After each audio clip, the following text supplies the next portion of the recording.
Important update about YouTube playlists. Hey everyone. We've received many messages asking why our YouTube playlists aren't showing up. Do we create YouTube playlists? Yes, we absolutely do. So why can't you see them? Honestly, we're not sure. We've been in contact with YouTube support for several months now, but we still haven't received a clear answer or solution. After much discussion, our team has decided to take matters into our own hands. We believe the issue might be related to the number of playlists we've created on a single channel, possibly too many. Our solution? We're launching 2 additional YouTube channels, giving us a total of 3. This way, we can organize our audiobooks better and avoid the playlist visibility issue in the future. This change only affects our YouTube audience. If you're a patron supporter, you can still access all our audiobooks by visiting the collection menu on Patreon. Thanks so much for your time and continued support. Happy listening. As expected, the 2 corpse soldiers started to fight. The 2 corpse soldiers did not have any intelligence, and they madly attacked each other without any fear. One of them stabbed its sword into the other's chest, while the other one raised its sword and cut off the attacker's hand. The corpse soldier that had just lost a hand madly slashed out with its sword in its other hand, sending the other corpse soldier flying. Xiaofu watched by the side and found out some interesting information. The corpse soldiers could only be killed by hitting their hearts or heads, and attacking other places would be completely useless. A while later, one of the corpse soldiers plunged its sword into the other corpse soldier's heart, causing it to immediately fall to the ground and die. Blood-red chi rose up from the loser's body and entered the victorious corpse soldier's body. However, the victorious corpse soldier seemed to be heavily wounded. It had lost a hand and could not walk steadily.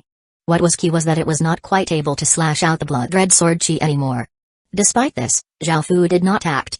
Only after the corpse soldier left did he walk over to the dead corpse soldier and take its armor and iron sword.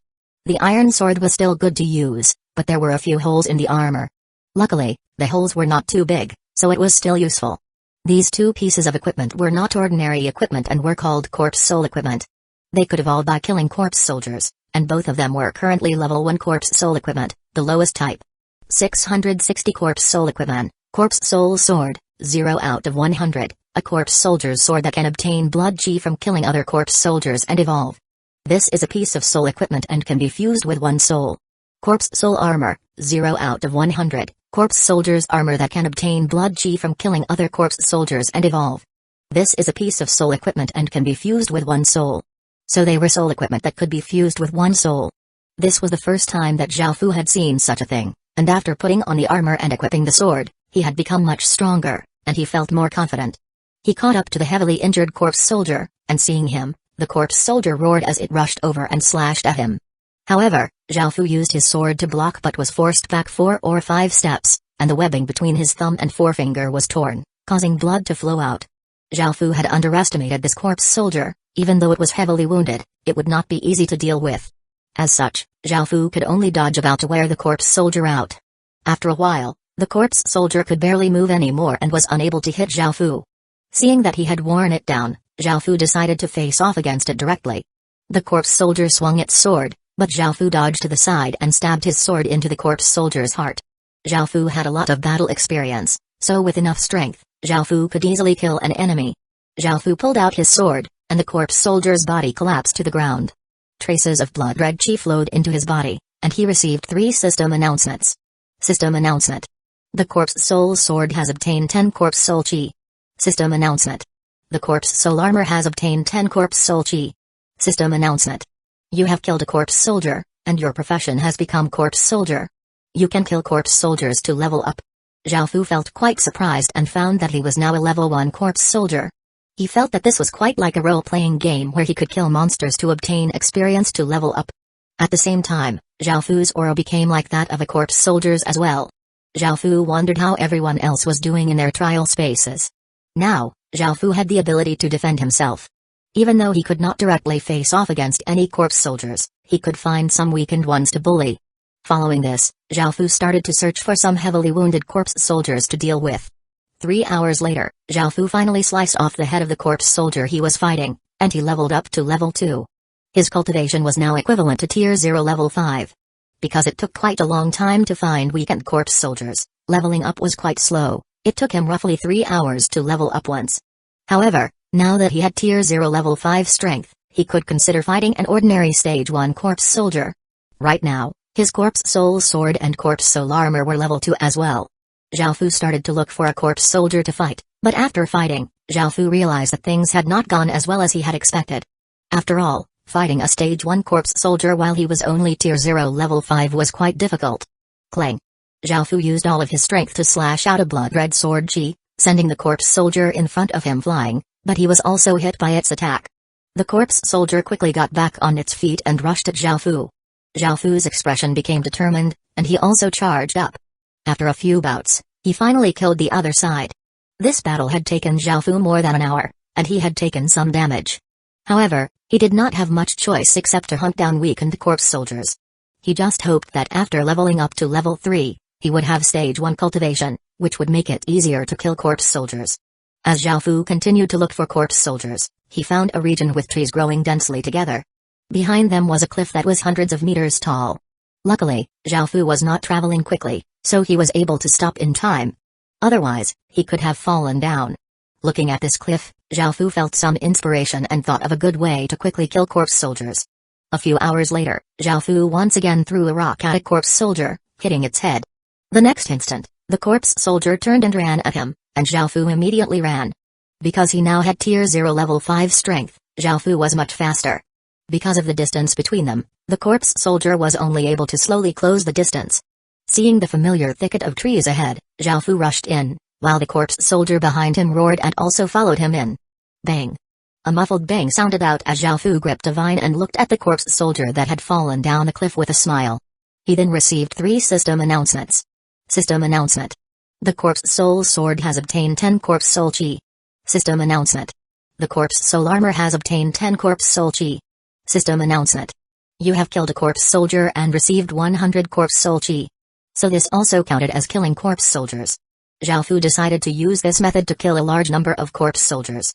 Another 5 hours later, it was still daytime, making Zhao Fu wonder if there was nighttime in this trial space. After repeating this method again and again, Zhao Fu had reached level 3 and now had stage 1 strength. Now, Zhao Fu did not have to worry at all. Seeing a corpse soldier ahead of him, his sword unleashed a blood-red sword chi as he attacked that corpse soldier. A few bouts later, Zhao Fu was able to easily kill the corpse soldier. Zhao Fu had thought that he could just quickly level up like this, but he was soon found by a stage 2 corpse soldier, forcing him back. Everything he had was sealed, except his battle experience. However, in the face of sufficient strength, battle experience was still not enough. Zhao Fu once again thought of that cliff. It seemed that the easy way out would be much more efficient than gloriously fighting. Zhao Fu once again rushed into the thicket of trees, and the stage 2 corpse soldier followed behind him, and soon, another muffled bang sounded out. System announcement. The corpse soul sword has obtained 40 corpse soul chi. System announcement. The corpse soul armor has obtained 40 corpse soul chi. System announcement. You have killed a corpse soldier and received 400 corpse soul chi. After hearing the system announcements, Zhao Fu found that the stage 2 corpse soldiers were worth 4 times as much as the stage 1 corpse soldiers. As such, Zhao Fu decided to look for stage 2 corpse soldiers to level up even faster. However, he could not outrun stage 2 corpse soldiers on horses, as they would be too fast. A while later, Zhao Fu once again leveled up, and he now had tier 1 level 5 strength. Now, he could easily deal with ordinary corpse soldiers, but he could not yet deal with the higher grade ones. A day later, Zhao Fu stood next to the bodies of 10 or so corpse soldiers. He was now stage 2 and did not have to worry about stage 2 corpse soldiers anymore, which he could easily kill. Following this, Zhao Fu continued to look for corpse soldiers. At that moment, Zhao Fu discovered something unexpected. It was a corpse general riding a corpse horse. Its strength was at stage 4, and Zhao Fu felt that after killing it, he would definitely receive something special. After all, this corpse general was definitely a boss. Perhaps after killing it, Zhao Fu would receive some information on this trial space, but because Zhao Fu could not beat it in a fight, he had to think of another way. Zhao Fu once again thought back to that cliff, and an evil smile appeared on his face. 661 Corpse General. The corpse general and its corpse horse were incredibly fast. It would be impossible for Zhao Fu to outrun them, so he had to use other things to restrict their speed. Zhao Fu once again set up countless vines, because if the vines could trip up the corpse horse, it would give him a lot of time, and he also made some other traps. After finishing preparations, Zhao Fu took out a corpse soul bow that he had obtained and stood as far away as possible before shooting an arrow. The arrow was very fast, but it was still easily dodged by the corpse general.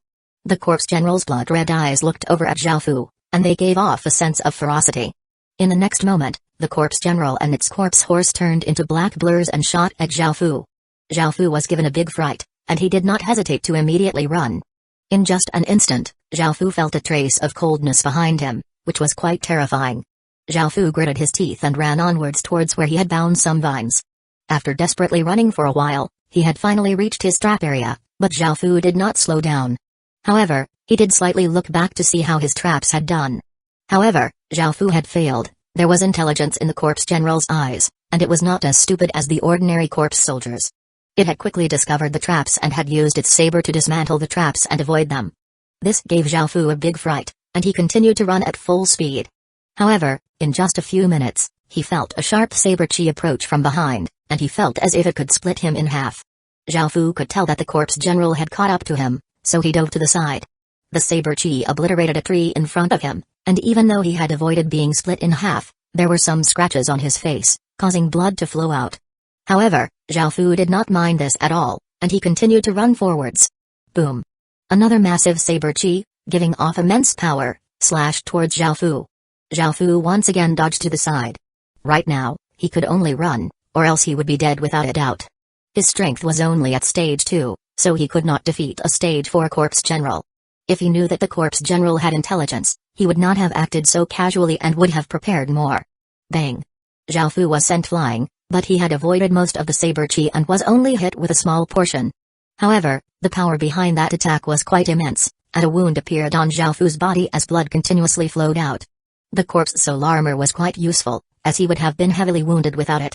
Zhao Fu gritted his teeth, got up from the ground, and rushed into the thicket of trees that was right ahead. The corpse general became quite furious when he saw that Zhao Fu was still alive. It turned into a black blur as it charged into the thicket of trees after Zhao Fu. Suddenly, the corpse horse stepped on air, and it gave a panicked whinny. The corpse general looked at the cliff below and also felt quite startled.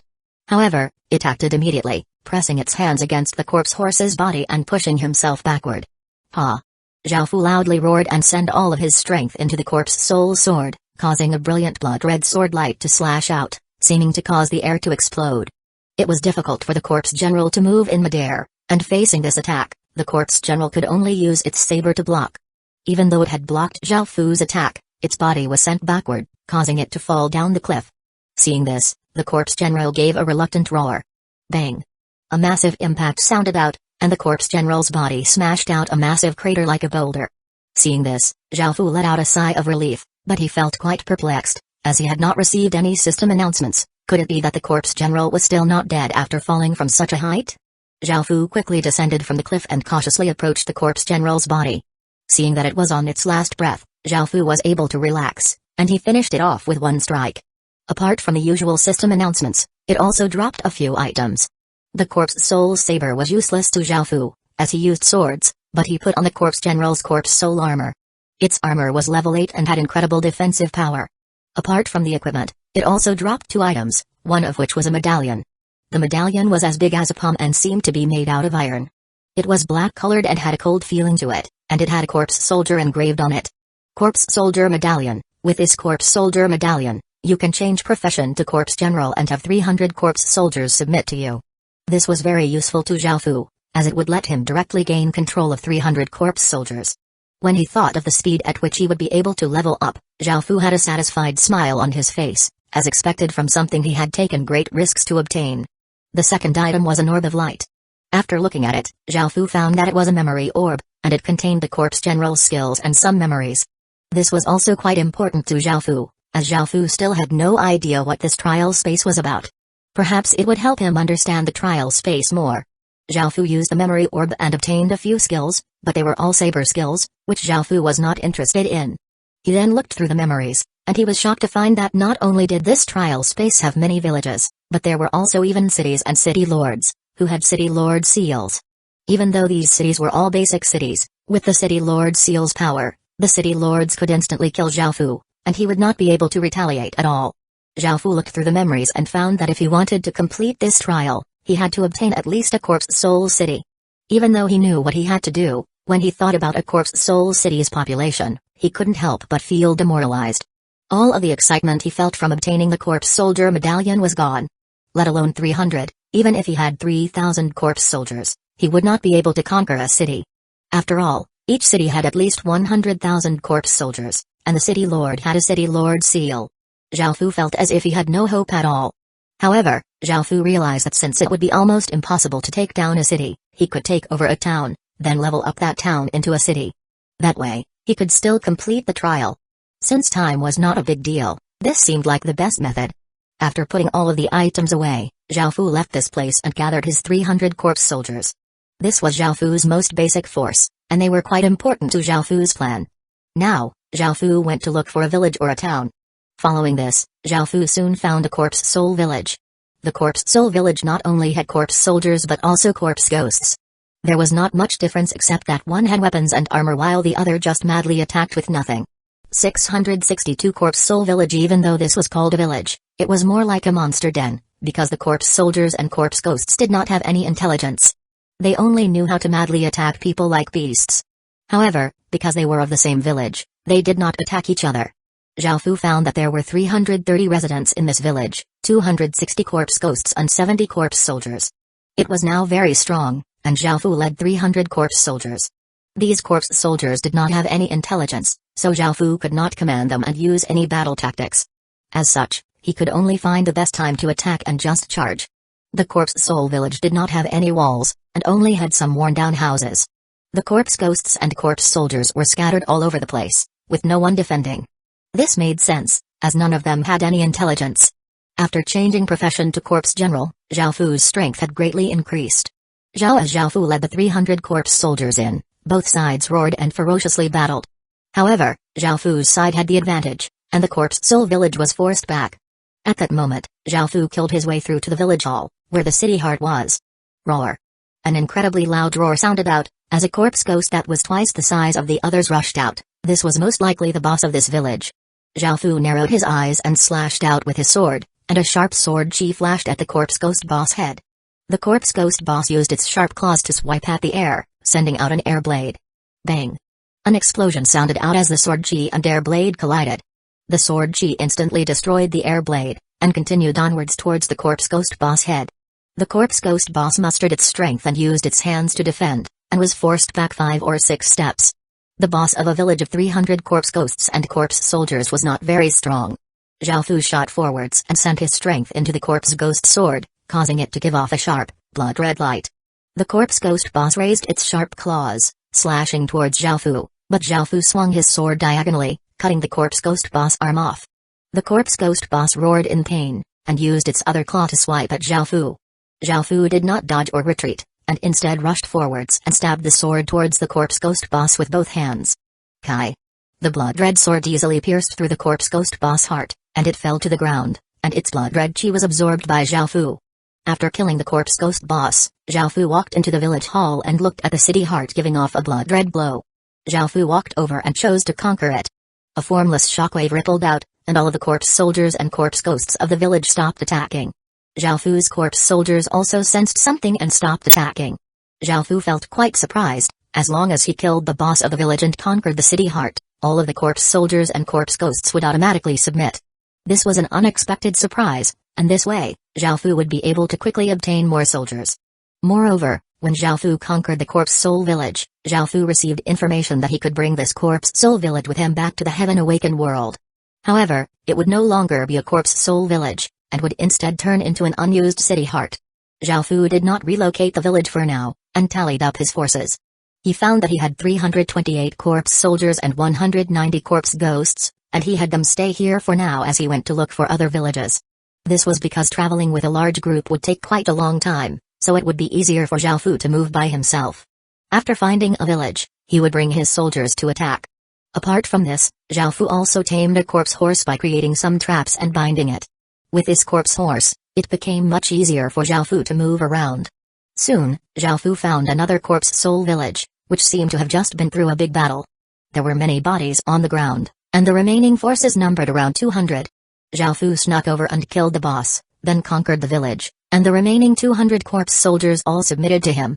Relocating villages also gave experience point, and Zhao Fu gave all of the experience point to the first corpse soul village, and brought these 200 soldiers to the first village. After bringing them back, Zhao Fu's force had once again become much more powerful. Following this, Zhao Fu continued to look for corpse soul villages. 3 days later, Zhao Fu had destroyed 4 basic villages and 1 intermediate village, and he now had 2,000 or so soldiers. Zhao Fu brought all of these soldiers with him, as he had found an advanced village.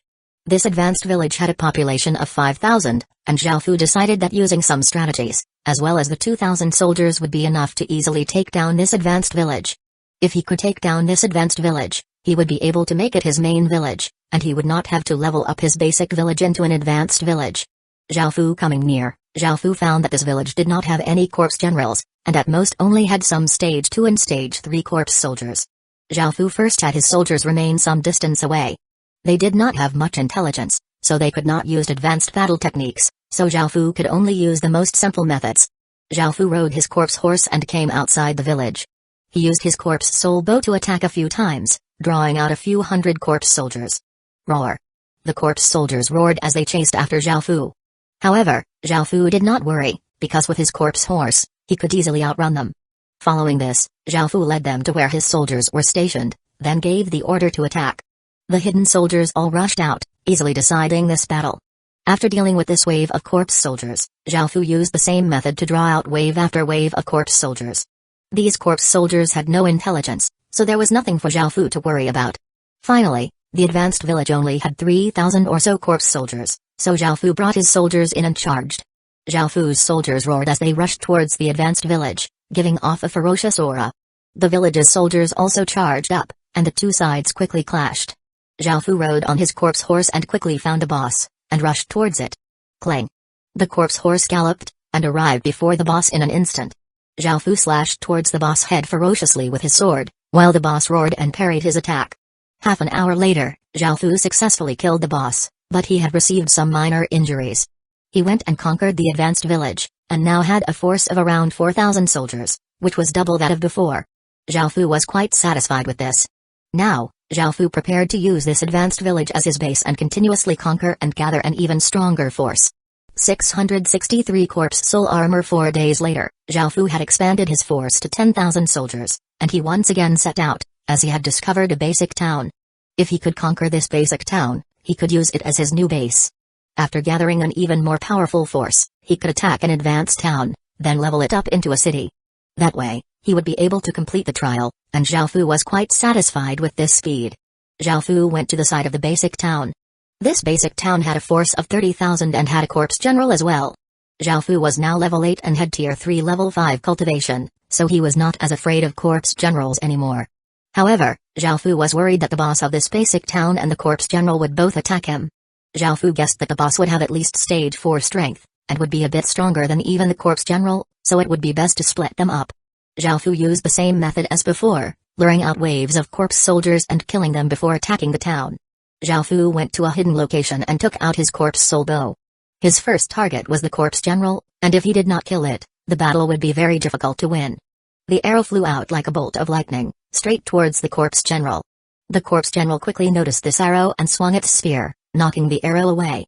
The corpse general discovered Zhao Fu and led many corpse soldiers towards where Zhao Fu was.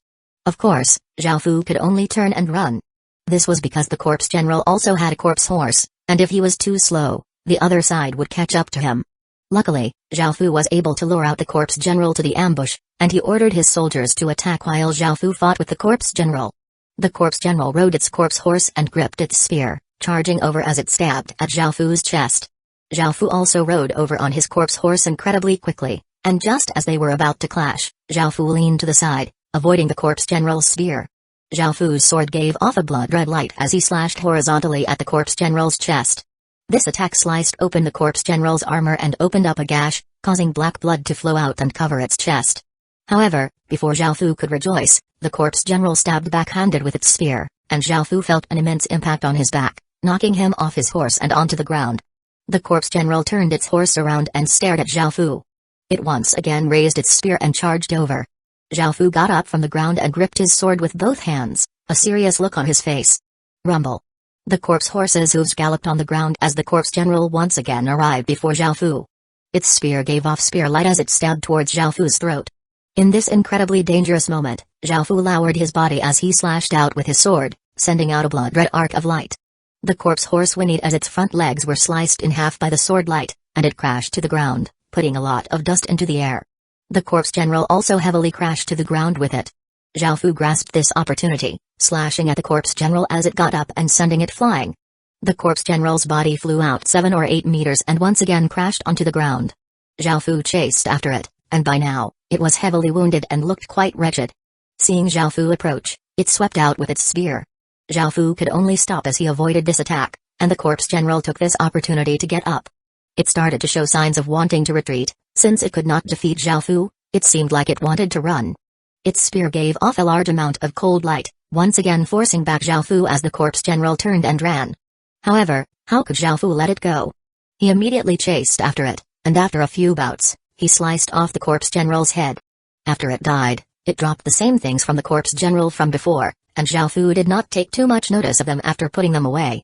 After the wave of corpse soldiers were killed by Zhao Fu's soldiers, Zhao Fu once again rode his corpse horse to the side of the town and lured out another wave. Finally, after killing another few waves, Zhao Fu directly attacked the town, and he quickly found the boss. This boss was many times bigger than ordinary corpse ghosts and looked more like a monster than a person. It was 6 meters tall and covered with muscles. It had a savage face, gray-white skin, and sharp claws that gave off an icy light, and they looked as if they could rip apart steel. Zhao Fu's expression was quite serious, as he knew that this boss would not be easy to deal with. However, he still rushed up. Only by killing it could he obtain this town. Roar! The boss roared and rushed at Zhao Fu, swiping out with its claw and sending out 6 air blades towards Zhao Fu. Zhao Fu slashed out with his swords, sending out multiple arcs of light that destroyed the incoming air blades. Boom! At that moment, the boss suddenly sped up and jumped over 10 meters to arrive in front of Zhao Fu. It swatted out with its claw, and its massive strength caused the air to explode. Zhao Fu was greatly startled and hurriedly used his sword to block but was still sent flying by the massive impact. Zhao Fu stabilized his body in midair, but before he could do anything, the boss once again appeared before him and slashed out with its claws. Zhao Fu hurriedly twisted his body and narrowly avoided this attack, but the air blades that it sent out were incredibly sharp. If it wasn't for his corpse soul armor, Zhao Fu would have been injured. This gave Zhao Fu an opportunity to attack, and he slashed out with his sword, opening up a 30-centimeter wide wound on the boss's abdomen, causing black blood to flow out. Roar! The boss furiously roared, raised its claws, and smashed them downwards towards Zhao Fu. However, by now, Zhao Fu had landed, and he dodged to the side as the boss smashed out a crater on the ground. Zhao Fu once again grasped this opportunity, and his sword gave off a blood-red light as it slashed towards the boss. The blood-red sword light slashed open the boss' shoulder, creating a very deep wound, from which more blood flowed out. The boss howled in pain, and its body gave off a blood-red aura that turned into blood-red bugs that shot out towards Zhao Fu. Zhao Fu was given a big fright, and he quickly retreated, continuously swinging his sword and sending out arcs of light, killing the countless bugs. However, just as he finished dealing with the countless bugs, a massive figure appeared before him. Bang! A muffled bang sounded out as Zhao Fu's body was blasted 10 or so meters back by the boss's punch, and he slammed against a wall. Zhao Fu coughed up a mouthful of blood, and seeing the boss once again charge over, he hurriedly stood up and slashed out a blood-red sword light. 664 corpse soul bloodline. The boss heavily punched out, destroying the incoming blood-red sword light, and it charged towards Zhao Fu like a ferocious beast. Zhao Fu quickly leaped to the side, and the boss's massive body crashed into the wall, bringing it down and sending dust up into the air. In that moment, Zhao Fu's gaze became incredibly cold, and he rushed up, slashing the boss's leg. However, the wound was not deep, so Zhao Fu sent more power into the sword, causing the sword to give off a sharp sword light. The sword light flashed, deepening the wound to the point that bone could be seen. The boss painfully howled and grabbed at Zhao Fu, but Zhao Fu immediately retreated and avoided this attack. The battle around them was also incredibly intense, but the town side had the advantage, as they had more people. Seeing this, Zhao Fu felt that he needed to finish this quickly, as if his soldiers were killed, he would be completely surrounded. Looking at the boss rushing at him, Zhao Fu became completely serious, and he gripped his sword with both hands as he gave off a formless aura. The boss soon arrived before Zhao Fu, swiping down from above and giving off 5 rays of cold light.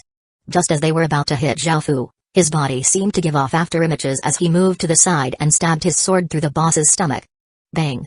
In the next moment, the boss backhanded Zhao Fu's head, causing his body to fly away. Zhao Fu fell 7 meters away with a few traces of blood flowing out of his head. He vigorously shook his head, getting rid of his dizziness, and looked at the boss that was once again charging at him. Zhao Fu's sword was still stuck in the boss's stomach, so he had no weapon. Zhao Fu looked around him and picked up a level 1 soul corpse spear from nearby. Swish, swish, swish. The boss swiped with its claws, sending 5 blood-red air blades flying towards Zhao Fu. Zhao Fu dodged to the side, avoiding 2 of them, but because he was unable to dodge 3 of them, he could only use the spear to defend. Clang! Clang! Clang! The 3 blood-red air blades hit the spear, causing sparks to fly, and Zhao Fu was forced back 3 steps. By now, the boss had reached Zhao Fu, and it slammed down towards him with enough force to shatter boulders. Zhao Fu leaned to the side, disregarding the air blades that scraped against his face, and he used the spear to pierce through the boss's chest. Black blood splattered all over Zhao Fu's face, but this attack was only enough to heavily wound the boss. Only the heart and head were the boss's fatal spots. Roar! The boss howled in pain and madly attacked at Zhao Fu while he retreated and grabbed another spear from the ground. The boss was going mad, and a large amount of blood-red aura rose from its body as it rushed at Zhao Fu, wildly swinging its arms. In contrast, Zhao Fu calmed himself down and stood his ground, not moving at all. Just as the boss' sharp claws were about to hit him, Zhao Fu stepped out and stabbed with the spear like a bolt of lightning. Kai! The spear stabbed through the boss's heart and pierced through the other side of its body. The boss gave one last howl before it dropped to the ground, dead. Zhao Fu let out a sigh of relief and picked up the things that it dropped. One of them was a blood-red crystal that gave off a faint blood-red light. Corpse Soul Blood Crystal, this item can be brought out of the trial space. Using it will give one a Corpse Soul Beast bloodline, which is extremely powerful but has severe side effects. Use with caution. Looking at the Corpse Soul Blood Crystal, Zhao Fu thought about how ugly and unintelligent the boss was, so he was not interested in this crystal at all. The second item was a spherical blood-red crystal, which gave off a cold aura. Zhao Fu was not sure what it was. Corpse Soul Technique item, a mystical item that can cast a Corpse Soul barrier. It can be taken out of the trial space. After looking at both items, Zhao Fu felt that neither of them was very useful, but he put them away. Looking at the intense battle around him, he quickly went to the town hall and chose to conquer the town. A blood-red shockwave rippled out, and all of the soldiers stopped fighting, as they all now followed Zhao Fu. However, Zhao Fu did not feel happy at all, and his expression instead became serious, because after conquering this town, he received a system announcement. System announcement. You have conquered a town ruled over by the Corpse Soul Lord.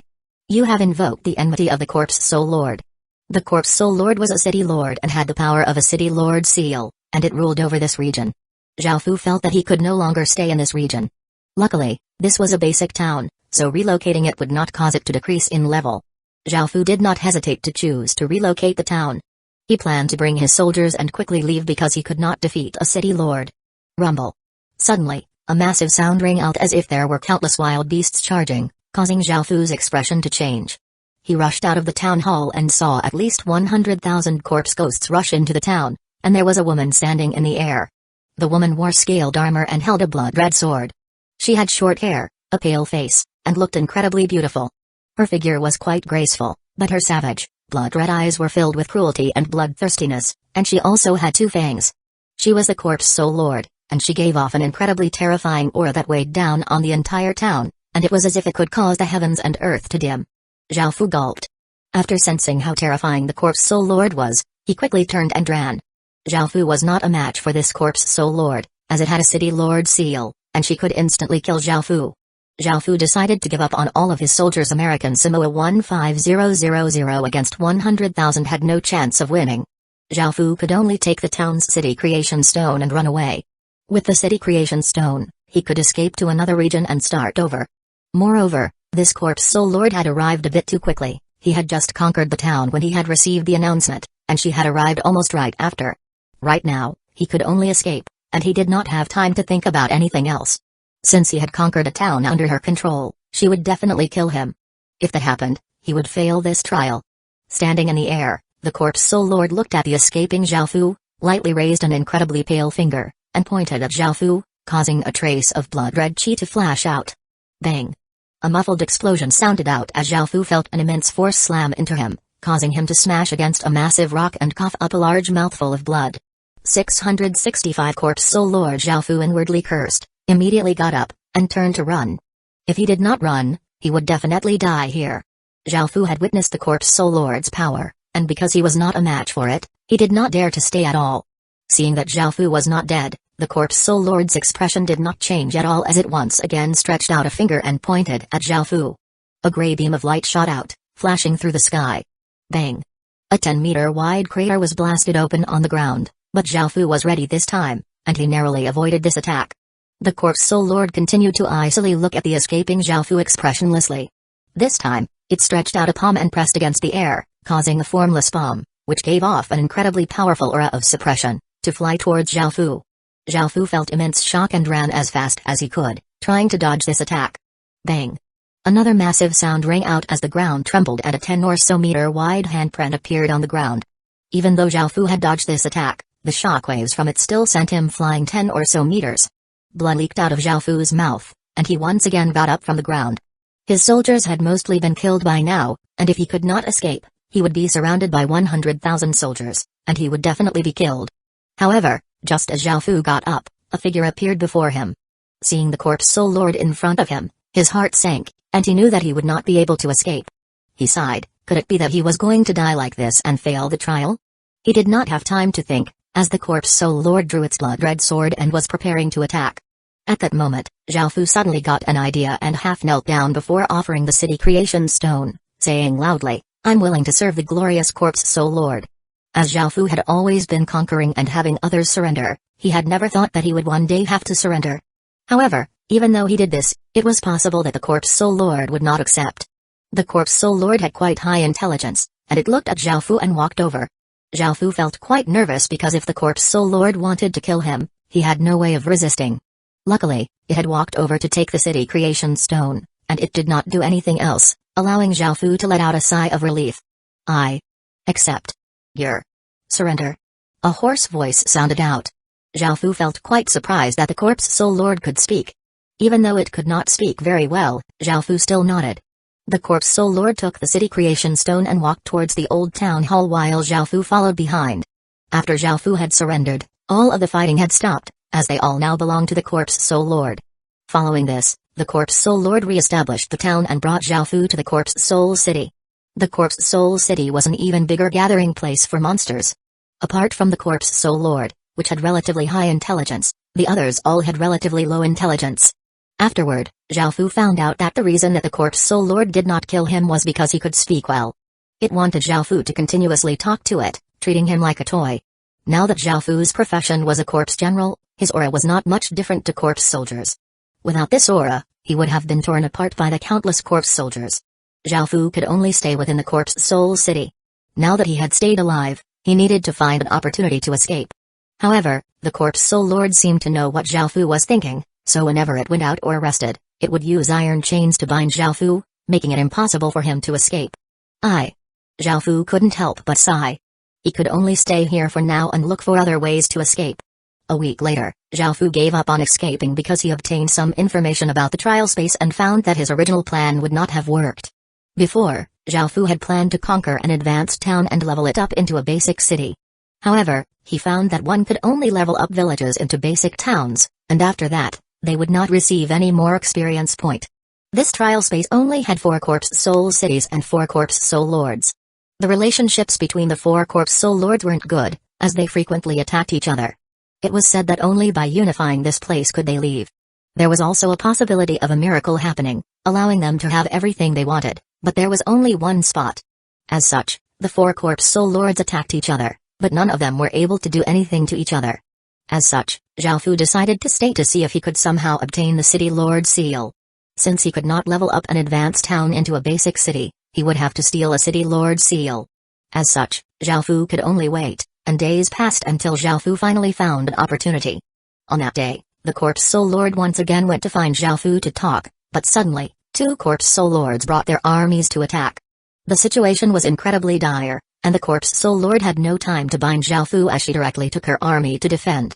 Zhao Fu grasped this opportunity to go to a high place, and he watched the armies of hundreds of thousands of corpse soldiers clash together. The scene was incredibly grand, and it was abnormally intense and horrifying. The corpse soldiers roared and rushed up without any regard for their lives. The 3 Corpse Soul Lords started to battle in the air. Of the 2 attacking Corpse Soul Lords, one looked like a teenager, while the other looked like an elderly man. The female Corpse Soul Lord was incredibly strong and not at a disadvantage at all when facing the 2 Corpse Soul Lords. Zhao Fu did not have any intention of participating in the battle, and he only hid, waiting for an opportunity. Clang! The female corpse soul lord slashed out a massive blood-red sword light, which brought with it an intense sword wind, sending the teenager flying back. The elderly corpse soul lord did not seem to care for the teenager and grasped this opportunity to slash at the female corpse soul lord. This attack broke open the back of the female corpse soul lord's corpse soul armor and slashed into her body, sending blood everywhere. The female corpse soul lord endured the pain and also slashed out, causing a clear sword hum to be heard as a massive sword light rushed at the elderly corpse soul lord. The elderly corpse soul lord howled. Even though it had defended with all its strength, the sword she had opened up cuts all over its body, causing him to be covered with blood. The female corpse soul lord stabbed towards the elderly corpse soul lord, wanting to kill it. The elderly corpse soul lord was greatly startled and hurriedly retreated. Bang! A muffled bang sounded out as the teenager appeared behind the female corpse soul lord's body, using its staff to hit the female corpse soul lord and causing her to fly away. 666 corpse soul sword. The female corpse soul lord quickly steadied her body and looked quite furious as a blood-red aura flame rose up around her body. An incredibly powerful might descended, causing the air to seem to solidify. The teenager and elderly corpse soul lord did not dare to be careless, and they exploded out with all of their strength as well. Explosions continuously sounded out as terrifying shockwaves turned into wild gales and swept around them. The terrifying shockwaves made it so that the corpse soldiers did not dare to get close at all, and there was only fear in their eyes. Finally, the teenager and elderly corpse soul lords were forced away with heavy injuries, and their armies also retreated. After successfully beating them back, the female corpse soul lord also received some heavy injuries. There were no medicines to heal injuries in this trial space, and they had to rely on their own bodies to heal, which took quite a long time. However, as corpse soul lords, their recovery speed was dozens of times faster than ordinary corpse soldiers. Because all of the corpse soldiers were quite unintelligent, they were very loyal to the corpse soul lord and would not betray it at such a time. However, Xiaofu was different. Looking at the female corpse soul lord lying on the stone bed, Xiaofu guessed that she was asleep as her eyes were closed. Her body was covered with blood, and her aura was extremely weak.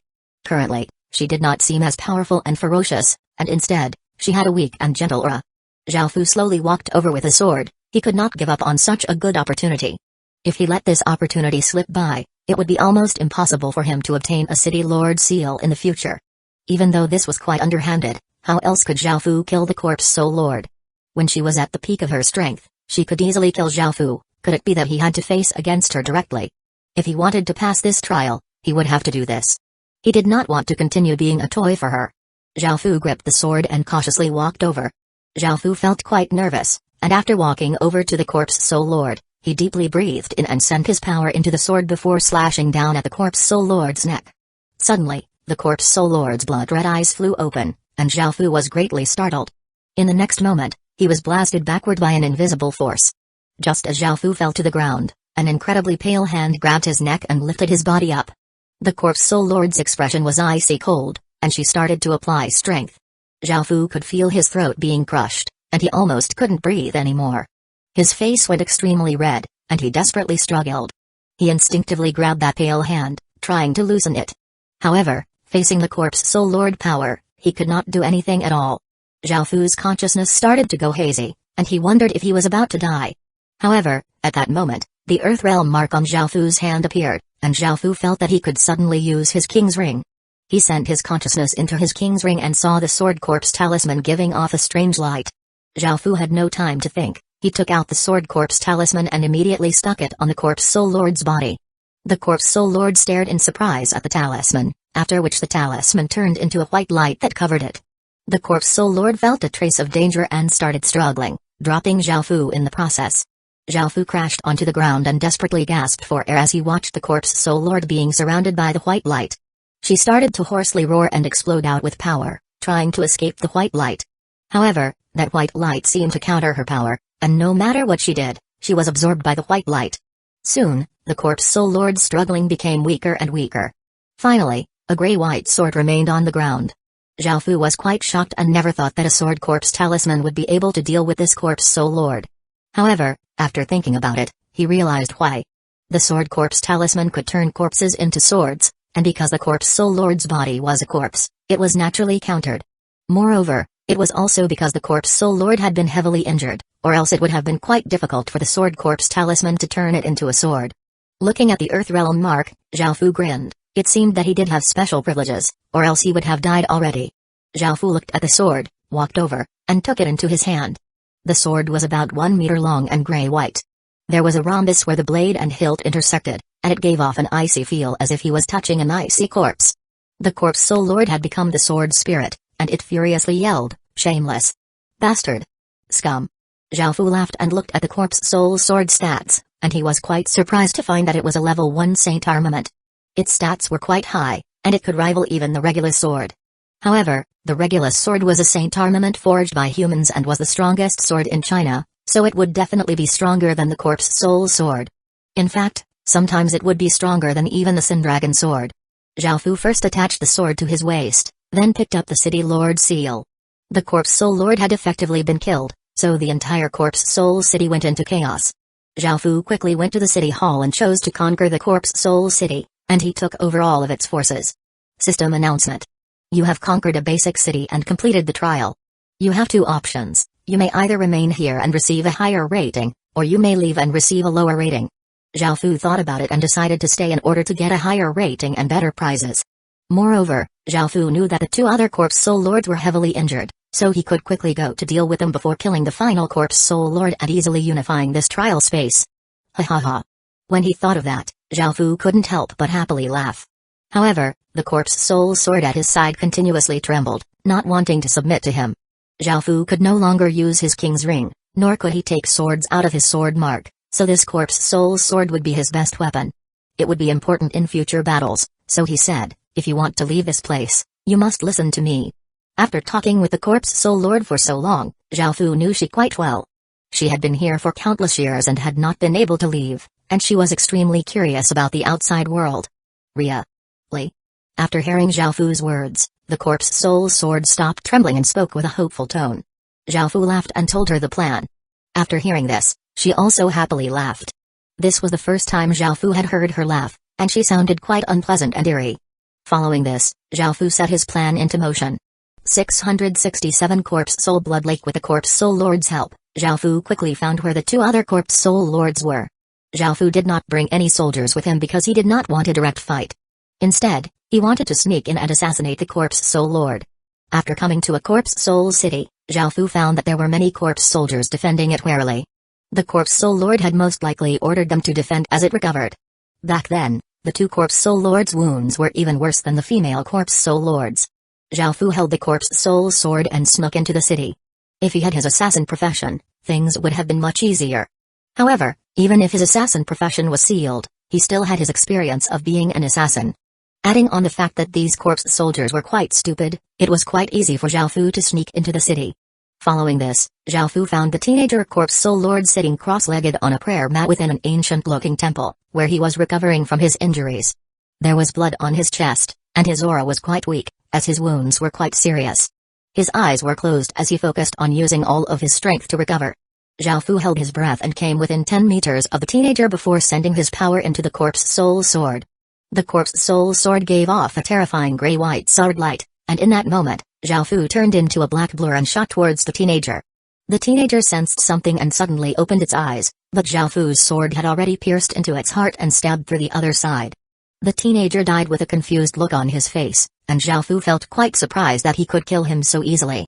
This was because whenever they fought, the Corpse Soul Lords would always bring an army, and they had never tried to assassinate each other. Moreover, he had ordered his soldiers to defend him. However, Zhao Fu came from the outside world, and his thinking was completely different, and he had the experience of being an assassin. After killing the Corpse Soul Lord, a gray-white stone seal appeared, which Zhao Fu picked up. The Corpse Soul City descended into chaos, and roars sounded out as the corpse soldiers went out of control. Zhao Fu immediately went to the city hall and chose to conquer the city. All of the corpse soldiers immediately became peaceful again, but they now obeyed Zhao Fu. Standing next to the city heart, Zhao Fu let out the Corpse Soul Sword Spirit, which was the female Corpse Soul Lord. Seeing Zhao Fu kill a Corpse Soul Lord so easily, she smiled. After all, when they had fought, the battle had gone on for quite a while.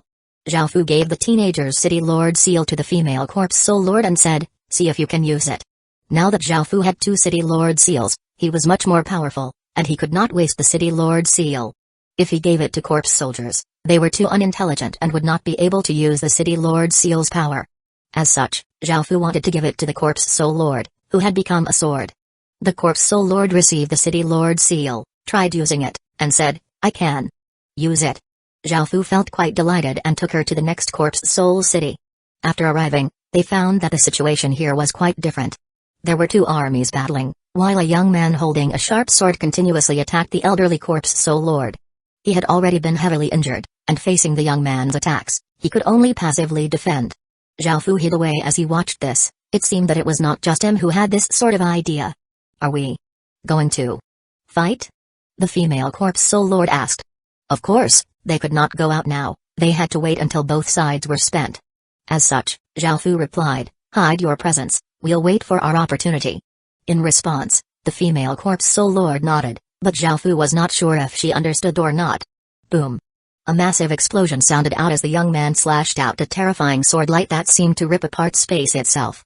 The elderly man had already been heavily injured, and with the strength he had already used, he was unable to defend. His body was slashed apart, and blood and organs fell everywhere. A gray-white City Lord seal hovered in the air, giving off a faint light.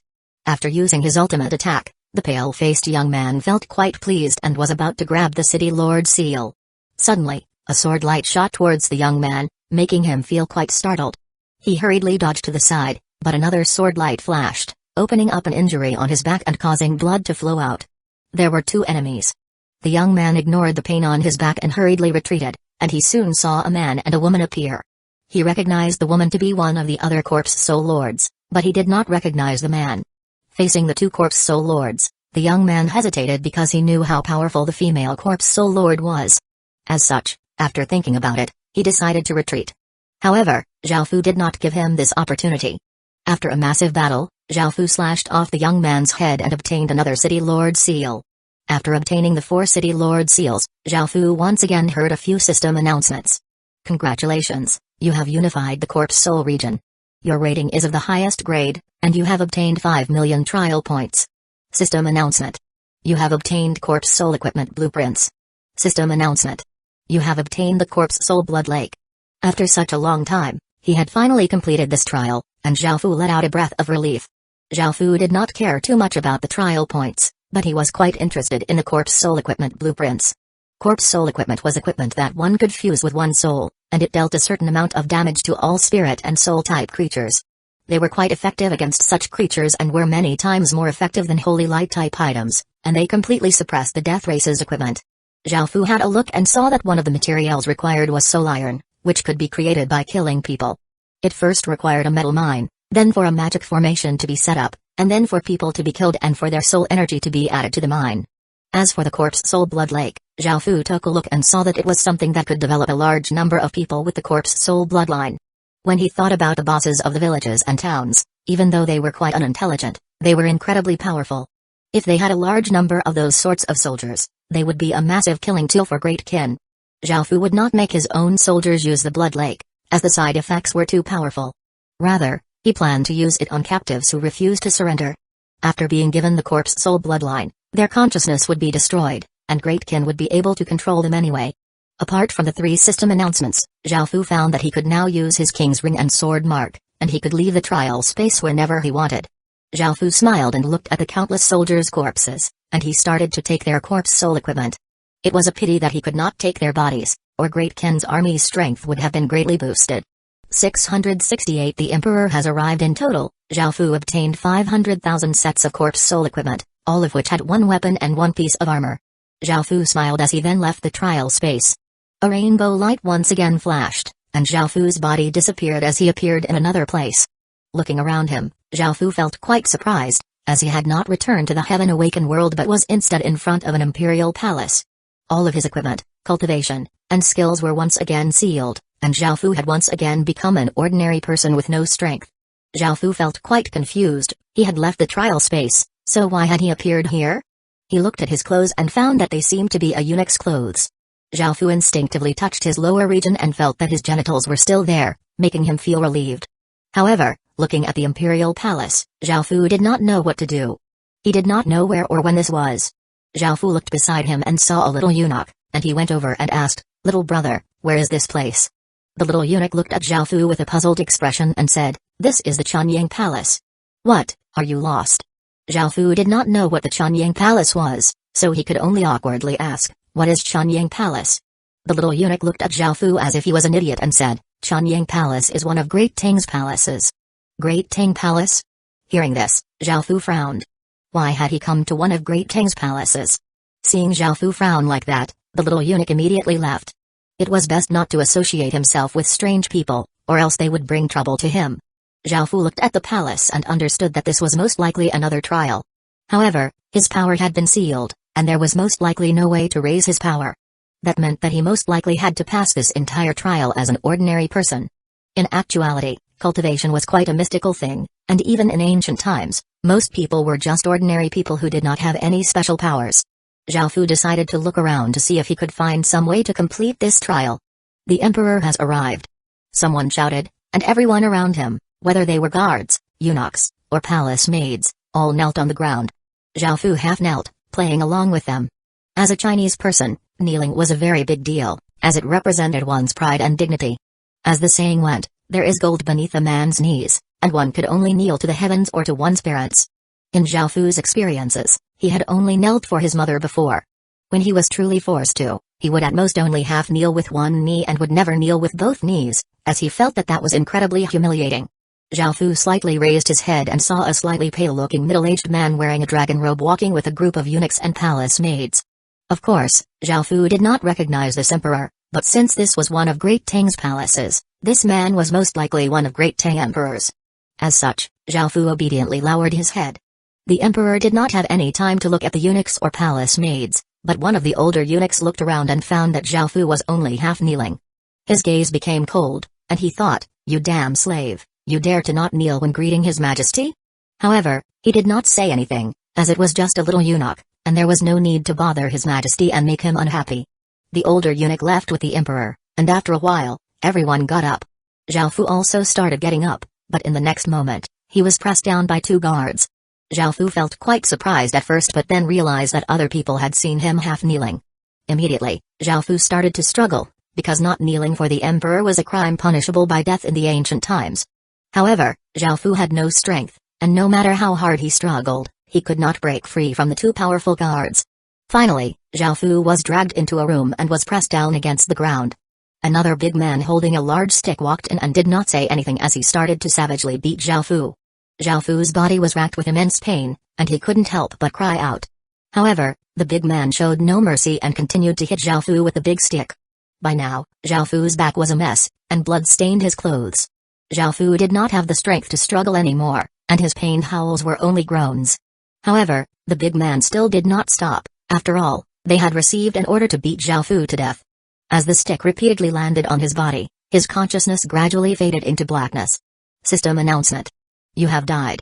After receiving this system announcement, Zhao Fu couldn't help but sigh.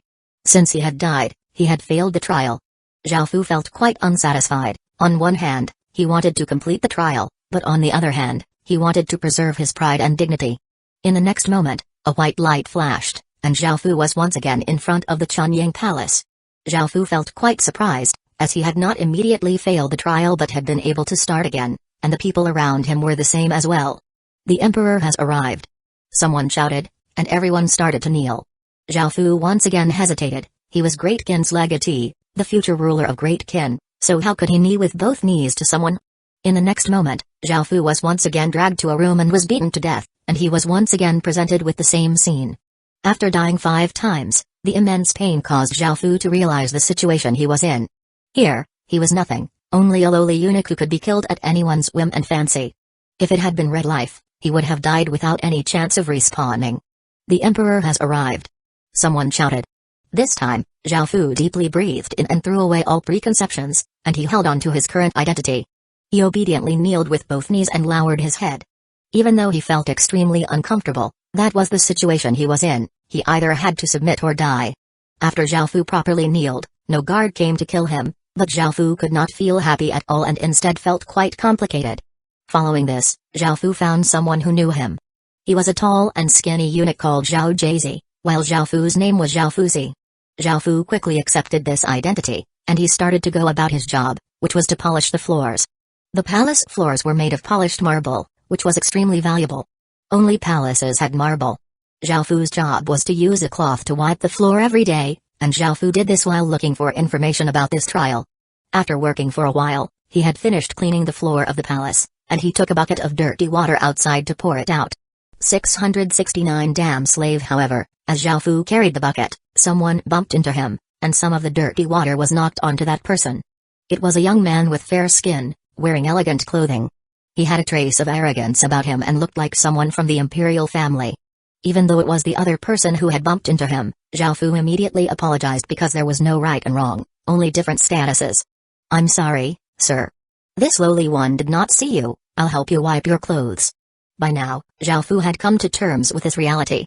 He now acted like a lowly eunuch and took the initiative to admit his wrongdoing. His tone was incredibly servile, and he hoped that the other person would not blame him. However, even though Zhao Fu had sincerely apologized, when the young man saw that some of the dirty water had splashed onto his body, his expression changed, and he savagely slapped Zhao Fu's face. Zhao Fu felt a fiery sting on his face, and fury swelled out of his heart. Zhao Fu still contained himself, but the young man kicked Zhao Fu's stomach, knocking him to the ground. Feeling the ache in his stomach, Zhao Fu once again felt immense rage. However, thinking about his status, he still held it in. Despite this, the young man was not willing to let Zhao Fu off, and he kicked Zhao Fu as he cursed at him. "Piece of crap. Damn slave. Lowly trash." As the young man continuously kicked and cursed at him, Zhao Fu could not restrain himself anymore, and he got up and heavily punched the young man's face. The young man was quite shocked, as he never thought that a eunuch would dare to punch him.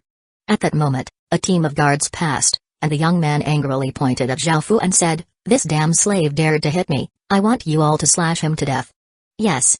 The guards knew who this person was and followed his orders, raising their sabers as they walked towards Zhao Fu. This eunuch dared to hit someone with such a prestigious identity, so he truly deserved death. Seeing the guards walking over, Zhao Fu felt quite furious, but he still turned and ran. If he stayed, he would definitely die, but in the end, he was unable to outrun them. He was slashed to death, and his body was put in a bag and thrown to where all of the people who did not deserve burials were. A white light flashed, and Zhao Fu was once again carrying the bucket and walking on the path. This time, Zhao Fu knew what would happen, so he stood at the far side of the path to avoid colliding with the young man.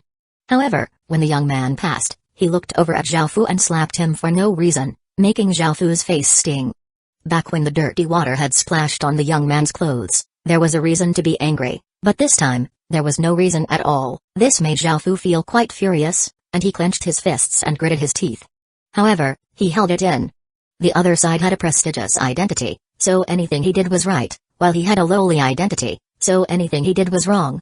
"Ho, you damn slave, you dare to be angry at me?" Seeing Zhao Fu holding in his anger, the young man smiled disdainfully. "I wouldn't dare," Zhao Fu said as he held in his anger. However, Zhao Fu was still kicked onto the ground by the young man, who then started cursing at him again. "You piece of trash, you think I'm blind? You dare to be angry at me? You're seeking death." Even though this time Zhao Fu held in his anger, the young man still called over some guards and had him beaten to death. Zhao Fu felt as if he was going to explode from anger, and he desperately wanted to change everything and no longer suffer this humiliation. A white light flashed, and Zhao Fu was once again holding his bucket. This trial did not allow him to give up or even fail, which was incredibly cruel. The young man once again approached, and this time, Zhao Fu kneeled on the ground and lowered his head. "This lowly one greets, sir." Seeing this, the young man smiled in satisfaction and did not do anything to Zhao Fu. After the young man walked past, Zhao Fu gritted his teeth and walked over to a wall and punched it. He was incredibly powerless and could not change anything. In the previous trial, even though everything was sealed, at least he had the opportunity to become stronger. Here, there was not any chance of that, and he would forever be a lowly eunuch. That was the cruel truth. Zhao Fu once again punched the wall, but he disregarded the pain and vented out his anger. He then went and poured out the dirty water. After working for a whole day, Zhao Fu obtained some information, and he then returned to his room. As a eunuch with a low status, he did not have his own room and instead stayed with 7 other eunuchs. The beds were all connected. "Zhao Fuzi, go and wash my socks." After Zhao Fu wearily returned to his room, a pair of stinking socks were thrown at him. Zhao Fu frowned, knocked the socks away, and looked at the eunuch who had spoken. Seeing that Zhao Fu had not caught his socks, the eunuch was quite angry and yelled, "Zhao Fuzi, do you want to die?" Zhao Fu had held in his temper for an entire day, and he did not have any patience to deal with another eunuch. As such, he simply went to his bed and laid down. Seeing that Zhao Fu had ignored him, the eunuch looked at the other eunuchs. They were evidently a gang, and they all got up and surrounded Zhao Fu. Beside them, Zhao Jizi tried to calm them down, saying, "Everyone, we're all family here, it's best to maintain the peace. I'll wash everyone's socks." However, it was a pity that the leader ignored him and slapped him to the ground before glaring at Zhao Fu. Seeing Zhao Jizi try to pacify everyone, he seemed to be the only person who cared about him. However, he was still slapped to the ground, and Zhao Fu understood that these eunuchs would not let him off. As such, he attacked first and punched the leader's face. Following this, Zhao Fu was beaten by the 6 of them and then thrown in a corner. The leader stepped on Zhao Fu's body and spat on him, saying, "You'd best get your act together, or we'll keep beating you up." Following this, they returned to their beds. Zhao Fu's entire body ached, and he did not have any strength to get up. Thinking about everything he had been through in the past day, Zhao Fu felt that he was going to die of anger. He had been incredibly furious, but he was so powerless. That was the life of someone with a low status. Ha ha ha. Zhao Fu started to laugh. Something within him seemed to have broken, and tears gathered in his eyes. The other eunuchs looked at Zhao Fu, who seemed to be going mad, and they were afraid of him taking revenge during the night. As such, they threw him outside the room and locked the door. They were all eunuchs, so they did not dare to kill him. After a while, Zhao Fu gained back some of his strength and he jumped into a lake and washed his body. Zhao Fu's eyes had never been so cold before, but a smile hung on his face. Under the moonlight, he looked incredibly eerie. 670 Eternal Female Emperor Zhao Fu washed his body in the lake, and even though the water was extremely cold, it made him incredibly calm as if his blood had frozen as well. As he washed himself, he thought about what to do next. The information that Zhao Fu had obtained was that the emperor was called Li Zi, also called Tang Jiazong. He was the 3rd emperor of the Tang dynasty and the 9th son of Tang Taizong, Li Shimin. It was most likely close to when Li Zi would die, so most things had been handed to Wu Zishan to take care of. Wu Zishan currently held most of the power, and she was already starting to seize the throne and establish the Wu dynasty. Zhao Fu had never thought that he would be able to meet Wu Zishan, the eternal female emperor. However, that was not very important. At that moment, Zhao Fu knew what he had to do. He had to become emperor by all means necessary. Zhao Fu's heart started to become twisted, and his blood became cold as his Earth Realm mark once again appeared. At the same time, the 6 desires celestial art also appeared within his body. After washing himself, he snuck into the harem, and soon, he heard some moans. He peeked into a room and saw a beautiful 30-year-old woman rubbing her breasts and lower body by the candlelight. Zhao Fu smiled. He had some impressions of her from the previous day. She was called Hyuga, and she was a manager who held some power. He quickly entered her room from the window. Seeing Zhao Fu come in, Hyuga was given a big fright. She was about to call the guards, but seeing Zhao Fu's handsome face, she stopped and flirtatiously smiled as she said, "Boy, you're quite handsome. Come here and serve me, I'll give you good benefits tomorrow." Zhao Fu did not answer her, and he instead simply leaped over and kissed her on the lips. Hyuga intensely responded to Zhao Fu, but Zhao Fu felt nothing. He coldly looked at her as the 6 desires demonic chi entered her mouth. Following this, they started to tussle about on the bed. Hyuga had never thought that Zhao Fu still had his genitals, and she was quite pleased about this. Zhao Fu was quite surprised that Hyuga was a virgin, but then after thinking about it, he realized that there were no men with genitals in the harem, only palace maids and eunuchs. Afterward, Hyuga lay within Zhao Fu's embrace with a reddened face and said coyly, "I never thought that you'd still have that. I really like you. In the future, stay by my side." Zhao Fu did not immediately agree, and he instead said, "I want to meet Shangguanwaner." Shangguanwaner was someone important to Wu Zishan. After Wu Zishan ascended to the throne, not only did she have control over all sorts of important matters, but she also managed the harem. She was also very learned and scholarly and could be said to be an obscure female minister. Of course, it would be impossible for a eunuch like Zhao Fu to meet Wu Zishan, so he would have to rely on a recommendation from Shangguanwaner. "Why do you want to see her?" Hearing that this man, who had just taken her first time, wanted to see another woman, Hyuga felt quite displeased. Zhao Fu was very calm and sensitive, and he could tell that Hyuga's emotions had started to sour. As such, he once again pressed down on her body, and after going at it for a few more times, Hyuga finally agreed. As the sun rose, the sky was incredibly blue, and the air was very clear and pure. Zhao Fu left early in the morning because if a woman in the harem was found to be messing with other men, they would be punished by death. Seeing that there was no one beside her when she woke up, Hyuga felt a bit disappointed. After getting up and leaving her room, she found Zhao Fu not too far away, and she brightly smiled. Hiding in a remote corner, Hyuga couldn't help but do it with Zhao Fu again, before bringing Zhao Fu to a room. Shangguanwaner had also woken up early and was about to wash up. She was roughly 20 years old and was extremely beautiful. Her figure was quite slim, and she had a sense of elegance about her. As someone who Wu Zixin greatly valued, Shangwen Wanner's residence was quite big and elegant, and there was no one around her. When he who had brought Zhao Fu in, Shangwen Wanner smiled and said, "Manager He, what matters do you have?" He who was about to say something when Zhao Fu tapped her shoulder and motioned for her to stand guard outside. He who had glared at Zhao Fu, but she still went outside and closed the door. Shangwen Wanner felt quite curious and asked, "What do you want with me?" Zhao Fu lightly laughed before saying, "It's about Empress Wu's plans to seize the throne." Shangwen Wanner's expression changed, and she asked seriously, "What do you know?" Zhao Fu hooked his finger, motioning for Shangwen Wanner to come over.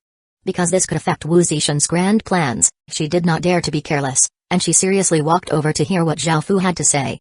However, as soon as she reached him, Zhao Fu hugged her and she stared before starting to struggle. She wanted to yell, but a mouth covered hers, and the 6 desires demonic chi streamed from Zhao Fu's mouth into hers. Shangwen Wanner's resistance weakened, and her eyes lustfully looked at Zhao Fu before shyly reciprocating. Following this, Zhao Fu took off her clothes with practiced ease. The 6 desires demonic chi was incredibly domineering, and barely anyone could resist it. This was especially under the control of the incredibly cold Zhao Fu. It had become even more powerful in his hands. Right now, Zhao Fu did not care about anything, and as long as he could achieve his goal, he would do anything. This was the first time Zhao Fu had realized how important power was. Power was incredibly intoxicating, and Zhao Fu started to desire power more than anything. Currently, Zhao Fu felt no lust, he simply wanted to become the most powerful person, the emperor, and have everyone prostrate themselves at his feet. Zhao Fu understood that his heart had become somewhat twisted, and he also understood that he had been quite naive before. However, he had chosen to fall. Hearing the sounds inside, He Hua's face became red, and she pressed her legs together, resisting the urge to touch herself. If anyone knew about this, things would be incredibly bad, and plus, her lover had promised to make it up to her, so a smile appeared on her beautiful face. A while later, Shangwen Wanner lay within Zhao Fu's embrace and shyly pinched him, saying, "You baddie." A smile appeared on Zhao Fu's face as he pulled her closer to him and said, "I want to meet Empress Wu." Shangwen Wanner hesitated, allowing Zhao Fu, someone with an unclear identity, as well as a fake eunuch, to meet Wu Zixin was quite risky. If he was discovered, it would be a heavy crime, but Shangwen Wanner could not refuse him. After all, she wanted him badly, and she had become his woman. Zhao Fu could tell what she was thinking, so he hugged her and said, "Don't worry, I'll take care of everything."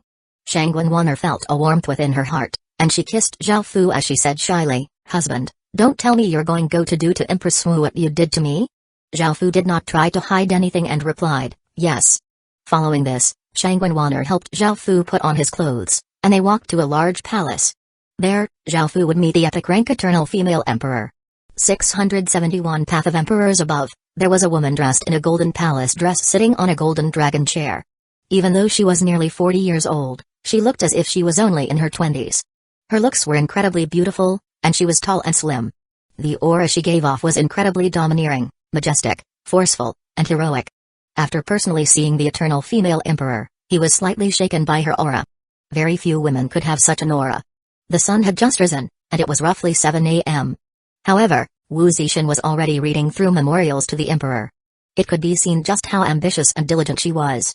Shangwen Wanner came up and paid her respects as she said, "Empress, this subordinate would like to recommend a person to you. He has something very important to tell you." Wu Zixin's sharp gaze looked at Zhao Fu and Shangwen Wanner. Shangwen Wanner was the person she trusted the most, so she understood that it would definitely be about something important. She looked around, and all of the female attendants understood and left. Following this, Shangwen Wanner also left the room and closed the door, leaving only Zhao Fu and Wu Zixin. "What have you come to see me for?" Wu Zixin asked. Zhao Fu lightly smiled and said, "It's about Empress Wu seizing the throne. I wonder if Empress Wu is interested in this." Hearing this, Wu Zixin's gaze became cold. This was something that she had been hiding all this time, and for Zhao Fu to say this so casually, a wave of killing intent appeared in her eyes. "What else do you know?" Wu Zixin asked. If there was nothing else of worth, she would have him immediately dragged out and killed, and those around him would be killed as well. Once her plans were revealed, they would be done for. Lizzie had not died yet, so most people were still loyal to him. If she rebelled, she would most likely fail, and the only thing awaiting her would be death. Zhao Fu smiled as he walked up and came before Wu Zixin. He raised Wu Zixin's chin, but his hand was swatted away. Wu Zixin coldly glared at Zhao Fu and said, "Do you want to die, slave? Do you don't think I'll have your hands cut off?" Ha ha. Zhao Fu laughed before suddenly pouncing on Wu Zixin. Wu Zixin did not seem very flustered, but she had never thought that Zhao Fu would be so daring. Just as she was about to call in her guards, her mouth was blocked by Zhao Fu's, and the 6 desires demonic chi rushed into her mouth. The 6 desires demonic chi was a very effective aphrodisiac, and after breathing it in, Wu Zixin's eyes became filled with desire, and her tongue wrapped around Zhao Fu's. Zhao Fu started to take off Wu Zixin's clothes, and after much entangling, Wu Zixin powerlessly lay on Zhao Fu's body. You know who I am, and yet you dare to have this sort of relationship with me? What gall! Hearing her words, Zhao Fu couldn't help but smile. He found that Wu Zixin's sex drive was 10 or so times that of an ordinary woman, and an ordinary person would not be able to deal with her at all. Seeing that Zhao Fu did not seem to care, Wu Zixin angrily whacked Zhao Fu and asked, "How did you know I was going to seize the throne? If your performance is good, I'll take you as a pet." Ha ha ha. Zhao Fu couldn't help but laugh and told her his true aim: "I came to be emperor, as well as for you to call me master." Wu Zixin's expression became cold, and she gave off killing intent as she looked at Zhao Fu and said, "I've been planning for too long, and I haven't been emperor. And yet, you want to be emperor. Do you know what a big joke that is?" Facing Wu Zixin's killing intent, Zhao Fu did not mind at all and rubbed her large breasts before sending more 6 desires demonic chi into her body. "You are all just things from the trial space to test me. It's because the trial space knows I hate the Li family, so they placed me in the Great Tang Dynasty. Now, I've come to take what is mine." Zhao Fu's smile was quite domineering. He had long since seen through everything. It was impossible for Zhao Fu to have really traveled through time to the Great Tang Dynasty. Wu Zixin, Shangguan Wan'er, Li Zi, the eunuchs, and the palace maids were all fake, even though they may have been just like the actual people in history. They were all people made from energy, and after the trial ended, all of them would disappear. Wu Zixin's face was incredibly red after being messed about with by Zhao Fu, and she gasped as she cried out, "Master!" However, after a while, Wu Zixin's body suddenly flashed with rainbow-colored light, and her eyes became clear again.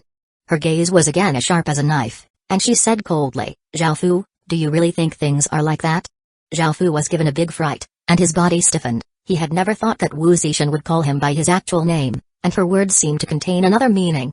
Could it be that she was not someone created using energy? "Great Khan's legatee, do you now understand how important power is now? Do you understand why I was so desperate for power? Everything that you experienced, I also experienced before," Wu Zixin said as she coldly looked at Zhao Fu. Both people were currently naked as they embraced, but the words Wu Zixin spoke made the atmosphere quite awkward. Zhao Fu's smile froze, and he had no idea what to say because things were completely different than what he had expected. "How is my legatee, Wu Qingnian?" Wu Zixin suddenly asked, making Zhao Fu feel incredibly shocked. Zhao Fu gulped as he asked, "You're the real Wu Zixin?" Wu Zixin coldly harumphed, "What do you think?" Zhao Fu was completely dumbfounded, and he had no idea what was happening. He replied, "Wu Qingnian's developing quite well, and she is fairly strong among all of the legatees." Hearing Zhao Fu's reply, a trace of a smile appeared on Wu Zixin's cold face. She then looked at Zhao Fu and lightly patted him as she blushed and said, "Hurry up and move." Zhao Fu and Wu Zixin were currently pressed against each other, and Zhao Fu finally reacted and looked at the blushing Wu Zixin. Looking at her embarrassed face, the twisted thing in his heart seemed to calm down, and his mental state seemed to improve. The path of emperors he would walk in the future became clearer. Looking at Zhao Fu deep in thought, Wu Zixin once again patted Zhao Fu, saying coyly, "Hurry." Zhao Fu came back to his senses and smiled at her before going at it again. Afterward, Wu Zixin put on her clothes again, and looking at Zhao Fu putting on his clothes, she said, "I can help you complete this trial, but you have to treat my state of Zhuel in the future." Hearing this, Zhao Fu earnestly nodded.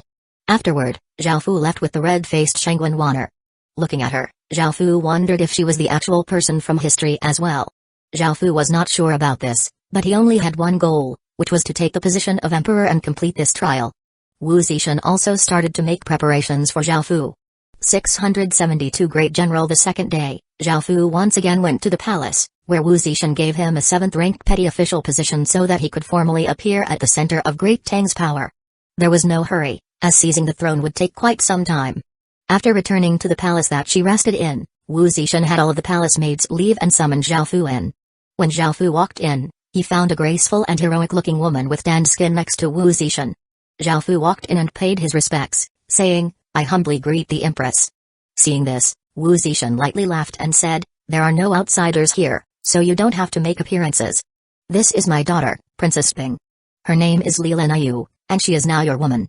Zhao Fu felt quite surprised, This woman in front of him was the famed Princess Ping. Zhao Fu felt that it was quite unnecessary for Wu Zixin to give her daughter to him. Li Linyu stood beside Wu Zixin and looked at Zhao Fu. When her mother suddenly said that she was choosing a man for her, she had felt quite surprised and had not been too happy. After all, she was going to be married to someone she had never met before. However, as someone in the imperial family, she had no control over something like this. Li Linyu could understand her mother's secret intentions, or else she would not marry her to him.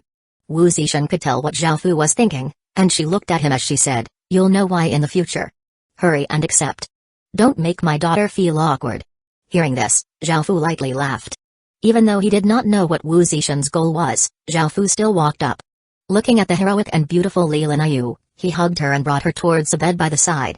Li Linyu had never thought that things would happen so quickly, and seeing Zhao Fu's handsome and slightly devilish-looking face, Li Linyu's face went red as she said in a small voice, "Please be gentle."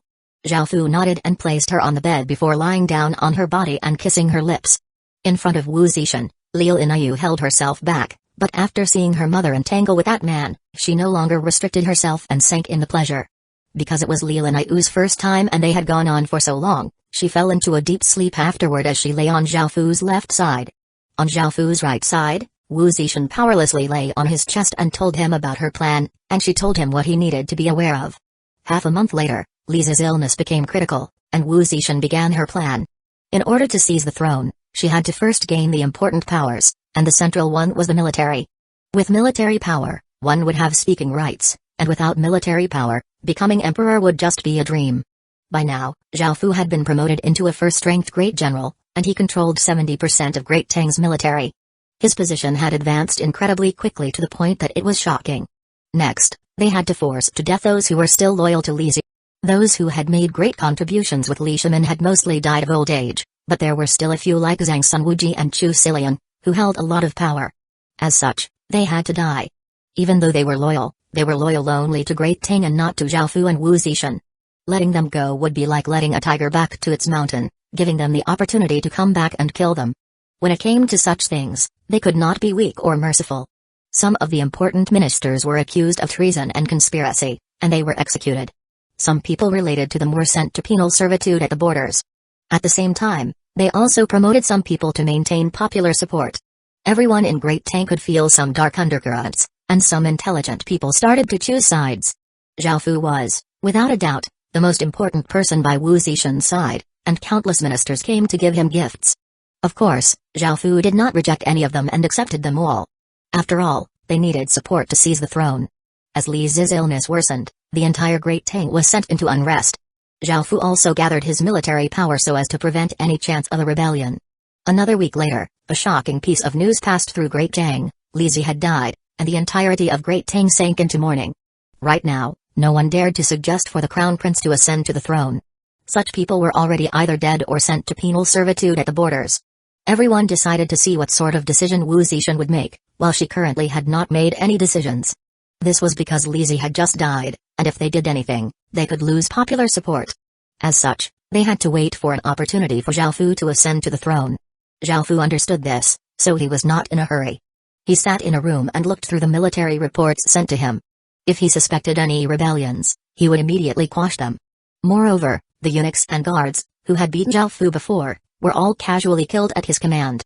In actuality, Zhao Fu wanted to thank them, as they made Zhao Fu understand the importance of power. "Sir, the Empress wanted us to bring these people to you," a palace maid said from outside, and Zhao Fu allowed them to enter. After the door opened, a few women walked in. The first woman was roughly 30 years old, and she looked quite beautiful. Her figure was quite mature and alluring, and her skin was as white as snow. She was an incredibly beautiful middle-aged woman. The second was 16 or 17 years old and had decent looks, as well as an elegant figure. She wore a white dress and gave off airs like a celestial. The third was around 15 or 16 years old, and she looked quite pretty as well. Her figure was slim, and she wore a purple dress, giving off a noble aura. The fourth was around 14 or 15 years old and extremely beautiful. Her figure was quite slim, and her skin was as smooth as jade. She seemed to be the crafty and unruly type, and her looks were not inferior to Wu Zixin's at all. However, her aura was lacking. The fifth was also around 15 years old, and she looked quite sweet. Her figure was also slim, and she had snow-white skin, making her look quite touching. The sixth was a girl around 14 or 15 years old, and her looks were also extremely beautiful. She had an elegant figure, as well as a pair of large breasts. Her eyes seemed quite watery, and she seemed to be a weak beauty who could bring down nations. Zhao Fu could not help but smile. Wu Zishan had said that she had prepared a small present for him, and he had never thought that it would be them. The first was the famous Empress Wei, named Wei Xianger, who was Li Xian's empress. The second was her daughter, Princess Yangtai, named Li Xianhui. The third was Princess Changning, named Li Rushi. The fourth was Princess Sin, named Li Guo'er. The fifth was Princess Yangzhu, named Li Tanner. The final one was the renowned Yang Yuan, the future consort Yang. Zhao Fu had told Wu Zishan about the things that had happened later in history. After Wu Zishan had died, Li Xian had ascended to the throne. Li Xian was Wu Zishan's third son, and he was the fourth emperor of the Tang dynasty. He had suddenly died of illness, and the empress, Wei Xianger, had wanted to take control like Wu Zishan. It was said that Wei Xianger and Wu Sanxi had a secret relationship, and they had helped Princess Sin, Li Guo'er, to poison Li Xian. However, those were only rumors. Not long after Wei Xianger took control, she was defeated by Li Longjai and Princess Ping and then killed. Li Longjai and Princess Ping engaged in a struggle for power, after which Li Longjai emerged victorious, becoming the fifth emperor of the Tang dynasty, bringing the Tang dynasty to its peak as Tang Xuanzong. 673 Ascending to the throne, Tang Xuanzong greatly loved consort Yang, but because of her favor to Li Linfu and Yang Guozong, who were treacherous court officials, her love led to the Anxi Rebellion, which lasted 8 years, causing the powerful Tang dynasty to go into decline. In the year 907, Zhu Wen forced Emperor Li Zhu to abdicate, and he seized the throne, establishing later Liang. The Tang dynasty perished, lasting for 290 years. After the Tang dynasty was destroyed, another period of great division arrived, which was the 5 dynasties and 10 kingdoms period, and it continued for 60 or so years before the Song dynasty finally unified them. After hearing about this history, Wu Zishan felt quite complicated. After hearing about this, she had wanted to kill Wei Xianger and her daughters, as well as Yang Yuan, who had brought the downfall of this empire. However, when she thought about Zhao Fu and later Zhu, Wu Zishan decided to give them to Zhao Fu as gifts. Even though they were her daughter-in-law and granddaughters, since they would do such things, Wu Zishan decided not to keep them by her side. This was especially since she knew that Wei Xianger was most likely going to commit adultery with someone else, not only cuckolding her son but poisoning him as well. Zhao Fu looked at Yang Yuan and Li Guo'er. Both of them were exceptionally beautiful. Yang Yuan was the future consort Yang, and even though she had not fully matured yet, she was already a devastating beauty. On the other hand, Li Guo'er was definitely the most beautiful woman in the Tang dynasty. Li Guo'er's fame was not inferior to Wu Zishan's and Yang Yuan's. Wu Zishan would become emperor while Yang Yuan would cause the demise of the Tang dynasty, but Li Guo'er's looks were not inferior to theirs. However, she had a trace of unruliness to her. General Zhao, please ask Empress Wu to show leniency to us. We don't know what we did to anger her, but we heard that she wanted to kill us. General Zhao, please save us, Wei Xianger begged pitifully. Zhao Fu sat on his chair and gave a trace of a smile. After Wu Zishan had them sent here, Zhao Fu guessed her intentions and motioned for Wei Xianger to walk over. Seeing the smile on Zhao Fu's lips, Wei Xianger realized something. She suddenly gave a flirtatious smile, walked over, and sat on Zhao Fu's body. She wrapped her arms around Zhao Fu's neck and kissed him, stretching her tongue into his mouth. After some passionate kissing, Wei Xianger's face was red as she breathed raggedly and said, General Zhao, you're so bad. Zhao Fu hugged Wei Xianger and lightly laughed. He did not know if it was because she was from the Li family or because of his current mental state, but he did not refuse her and instead wanted to violate her. His hands moved to her large chest and started to move about. Wei Xianger was quite flirtatious and started to take off her clothes herself while motioning for her daughters to come over. Yang Yuan's face went red, and she chose to walk over as well. After much tussling about, the younger girls had all fallen asleep, but Wei Xianger powerlessly laid on Zhao Fu and said, General Zhao, my daughters and I are all now yours, please take care of us. Wei Xianger had seen what was happening to the ministers loyal to the Tang dynasty. Wu Zishan's actions had been incredibly vicious and merciless, so they could only entrust their lives to Zhao Fu. At the same time, Wei Xianger could not understand why her body had already fallen for this man. They had just met, so she could not actually have any feelings towards him, but her body and heart seemed to be controlled by something that made her always think about him, making her lose control. Zhao Fu looked at Wei Xianger in his arms, nodded, and agreed. He would mention this to Wu Zishan some other day. Zhao Fu then looked at the other girls and bitterly smiled. He suddenly found that he had become less resistant to beauties. After a while, the situation had calmed down, and Wu Zixin made preparations for Zhao Fu to become emperor. Soon, an imperial edict announced that Great General Zhao Fu had ascended to the throne, and the new dynasty would be called Great Qin. This shook the entire world, and no one thought that Zhao Fu, who had only appeared for 2 months, would become emperor. Zhao Fu did not mind this at all. He was currently wearing a dragon robe and wore the imperial crown as he stood on a tall platform and looked at the countless people kneeling below. He gave off the supreme aura of an emperor, seeming like the sun, making countless people submit. System announcement. You have become the emperor and completed this trial. You will be returned to the Heaven Awakened world. Zhao Fu wondered why, after completing this trial, there were no rewards. Had this trial been for nothing? Zhao Fu did not understand what was happening, and he felt quite confused as his body became hazy and disappeared. After looking around at the familiar scene, Zhao Fu knew that he had returned to the Great Qin city. He let out a sigh. The trial had finally concluded. Just as Zhao Fu was about to leave and ask about what had happened after he entered the trial space, a rainbow-colored light appeared around him. Zhao Fu was quite startled and surprised to see all of the women he had had relations with him appear around him. Wu Zixin gave a domineering smile and looked around her, while the other women all felt quite curious and wondered what had happened. You were all able to come to the Heaven Awakened world? Zhao Fu asked as he looked at this scene in shock. Wu Zixin looked quite pleased as she replied, of course. Otherwise, why would I give my daughter to you? Zhao Fu understood what had happened. Wu Zixin knew things that he didn't. However, if this was the real Wu Zixin, she would have traveled forwards in time by 2,000 or so years. Ordinarily, the historical figures were within the legacies of their city heart. This was the first time a historical emperor had appeared in the Heaven Awakened world. Zhao Fu felt quite shocked, and he had no idea how Wu Zixin had done this. Zhao Fu remembered that after passing the trial, the system announcement only said that he would be returned to the Heaven Awakened world, nothing about them. He had no idea what was going on. Wu Zixin walked over to Zhao Fu, and she smirked as she lifted up Zhao Fu's chin and said with a trace of flirtatiousness, "You didn't want me to come to the Heaven Awakened world? You don't want to be with me anymore?" Haha. Zhao Fu couldn't help but laugh. He didn't understand what was happening, but since things had turned out like this, he did not mind too much. He pushed Wu Zixin's hand away and said, "Let's go. I'll take you to see Great Qin." Zhao Fu brought a group of women around the Great Qin city, and they all looked at the outlanders and fantasy-like things in awe. Following this, Great Qin's people heard that Zhao Fu had completed the trial and returned, and they all hurried over. Zhao Fu heard from them that it was already the 6th day of the trial festival, with one more day to go.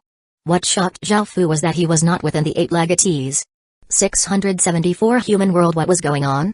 Zhao Fu had never expected that he would not be among the 8 legatees. He almost couldn't believe this, and he went to the exchange stone steel. The names of the 8 legatees had all been displayed, and the 8 eggs had all been taken away. Zhao Fu's heart sank, and he felt as if he had plunged into ice water. His entire body felt incredibly cold, and he stared at the names on the exchange stone steel silently. The 8 legatees would have the source energy of the world and would determine the fate of the human world in the future. If there were invasions from other worlds, their power would have a key effect, and they would become the saviors of the human world. He had not obtained such an important position. Could it be that he really was inferior to others? Or was there some sort of reason for this? Zhao Fu started to think about his 2 trials. The first was the corpse soul region. Could it be that he had not killed enough corpse soldiers? Or did he have to clear out all of the villages? Or was there something hidden that he had not discovered? In the second Great Tang region, had he died too many times? Or had he missed something? Or was it because he had had relations with women? Or was it because he had not had enough relations with women? Or was it because of Wu Zixin? Did she know something? When he thought of this, Zhao Fu turned to look at Wu Zixin, who was also scanning through the exchange stone steel with interest, not noticing Zhao Fu's gaze. After looking at her, Zhao Fu felt that it was not because of her. But just where had he gone wrong? However, since he was not one of the 8 legatees, there was nothing he could do about it. He could only sigh and try to put this matter behind him. Zhao Fu once again looked at the 8 names. They would become the brightest stars in the human world and would protect the fate of the world. The first was Arthur Pendragon's descendant, Tina Pendragon. After entering the Heaven Awakened world, this woman's performance had been exceptional. She had performed incredibly well in all of the events and could be said to be a legend. She was the most resplendent and famous woman in the West. Many people could guess that she would be among the 8 legatees, and they were only surprised that she would be the top ranked out of all of them. She had already taken away the Sky Desolation Azure Dragon Egg. The second was Ancient Egypt's Akhenaten. He was also quite famous, and his name was also usually seen during events. Many people had also expected him to be one of the 8 legatees. The fact that Akhenaten had placed second shocked many people. It was said that he not only controlled the nation armament but also Egypt's clan armament, and he had taken the divine sun Firebird. The third was China's CG. As the legatee of China's first dynasty, CG was quite famous, especially within China. He had a close relationship with the ancient clans, and it was not too surprising that he was one of the 8 legatees. It was just that many foreigners were quite surprised that he had placed third. They had thought that CG did not have that strength, and the Chinese side felt quite disappointed, as they felt that China should have placed first. CG had already claimed the sovereign emperor white whale egg. The fourth was Jeffrey, an American. Countless people were shocked that he would make it into the 8 legatees. After all, Americans had not performed very well in the Heaven Awakened world and had not done anything big, so everyone had underestimated them. This time, they had completely shocked everyone.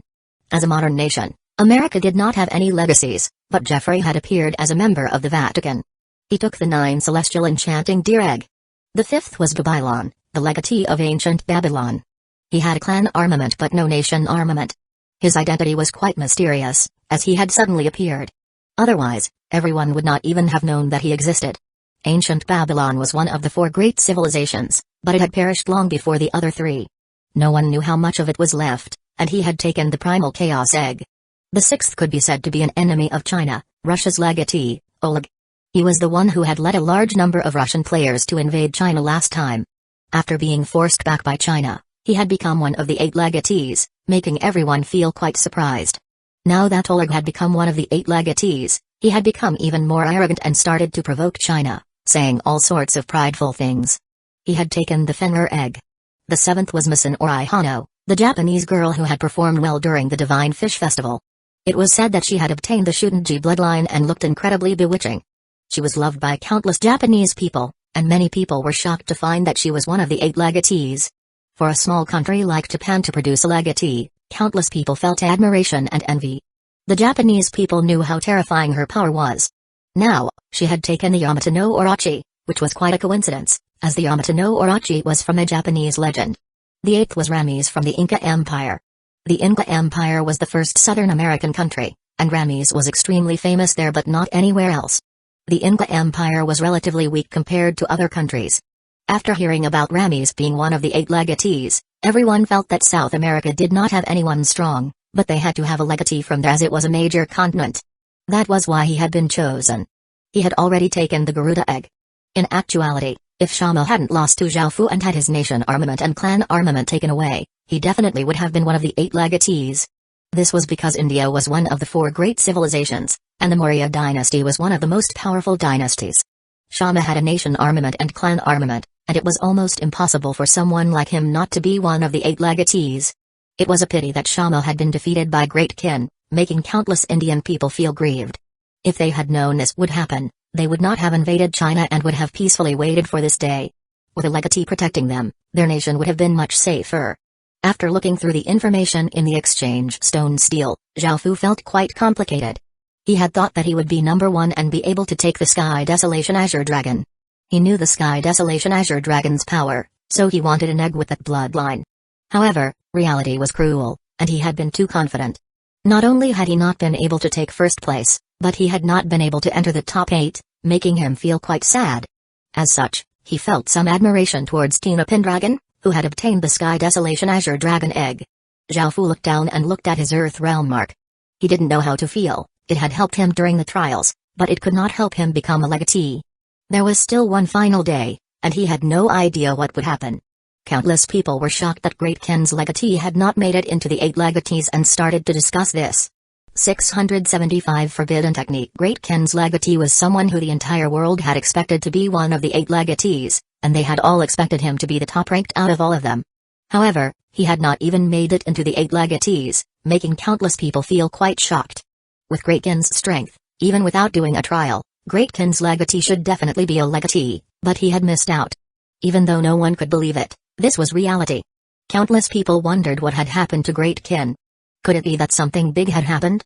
Or was it something else? How could things be like this? The Chinese factions felt quite disappointed. If China could have 2 people in the 8 legatees, their position as the number 1 country would be unshakable. The ancient clans, governmental faction, 100 schools of thought, and various other sects and factions had all thought that Great Kin's legatee would be the top-ranked out of the 8 legatees. However, They had been disappointed, and many people who hated Great Kin started to mock Great Kin's legatee. Great Kin's legatee is usually bloodthirsty, ruthless, and lascivious. Choosing such a virtueless person as a legatee is a great pity for the world. That's right, the one I hate most is Great Kin. What are you always showing off for? You're not even one of those 8 legatees. What a joke. Luckily, I could tell early on that Great Kin wasn't all that great and didn't join them. The Great Xia dynasty is the mightiest, and it obtained the number 3 position. Fudge. Number 3 is nothing, China should have been number 1. The number 1 and number 2 spots were all taken by others. Great Kin really is trash. It's just a piece of garbage that can't bring any glory to our nation. Of course, the ones happiest about Great Kin's legatee not being one of the 8 legatees were the foreign nations.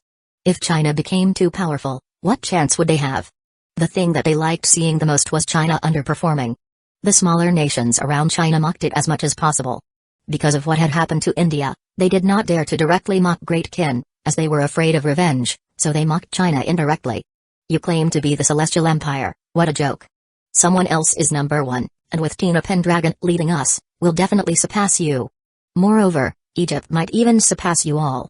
You'll be forever number 3, let's see if you can continue calling yourselves the Celestial Empire. What a joke. China's only a bit strong because of Great Kin. If Great Kin wasn't strong, you would all be useless. The oldest dynasty in China only came 3rd, China's so weak. That's right. China's filled with trash who only know to bully smaller nations. Go bully some bigger nations, how about you go and attack the West? I bet you're not willing. China's completely useless and scared. Because of the enmity between them, the surrounding smaller nations mocked China intensely, while everyone else was a bit more restrained, though they were still feeling schadenfreude. However, they still made the appearance of expressing pity that no one from China had been able to take the top position. Some of them even said some comforting words and seemed quite friendly. Some of the ordinary Chinese people thought that they really meant those words, and they started to praise those nations, saying that they were China's friends. Right now, the ones who were the happiest were the West. Tina Pendragon had obtained the top position, so she would lead the rest of the West to the peak of the world. Tina Pendragon's fame also reached the peak, and everyone in the West went crazy about her, calling her a goddess. Tina Pendragon felt quite surprised about getting the top position, as she believed that Great Kin's legatee should have obtained this position. Even though she had never met Great Kin's legatee before, she understood how terrifying Great Kin's legatee was. Back when they had tried to seal the Chaos Imperial Star, they had all greatly suffered, and that pair of icy, blood-red eyes caused the entire world to sink into despair. Even now, Tina Pendragon could remember that incident clearly. As such, she felt quite shocked that Great Kin's legatee was not even one of the 8 legatees. Egypt's Akhenaten also felt quite surprised. As one of the people who stood at the peak of the world, he did not believe that Great Kin's legatee did not have the strength to become one of the 8 legatees. Back at Great Kin, Zhao Fu felt quite disappointed. However, this was only the 6th day, and perhaps something would happen on the last day.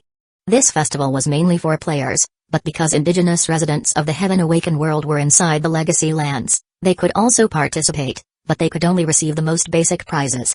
Some outlanders could not even enter the trial space.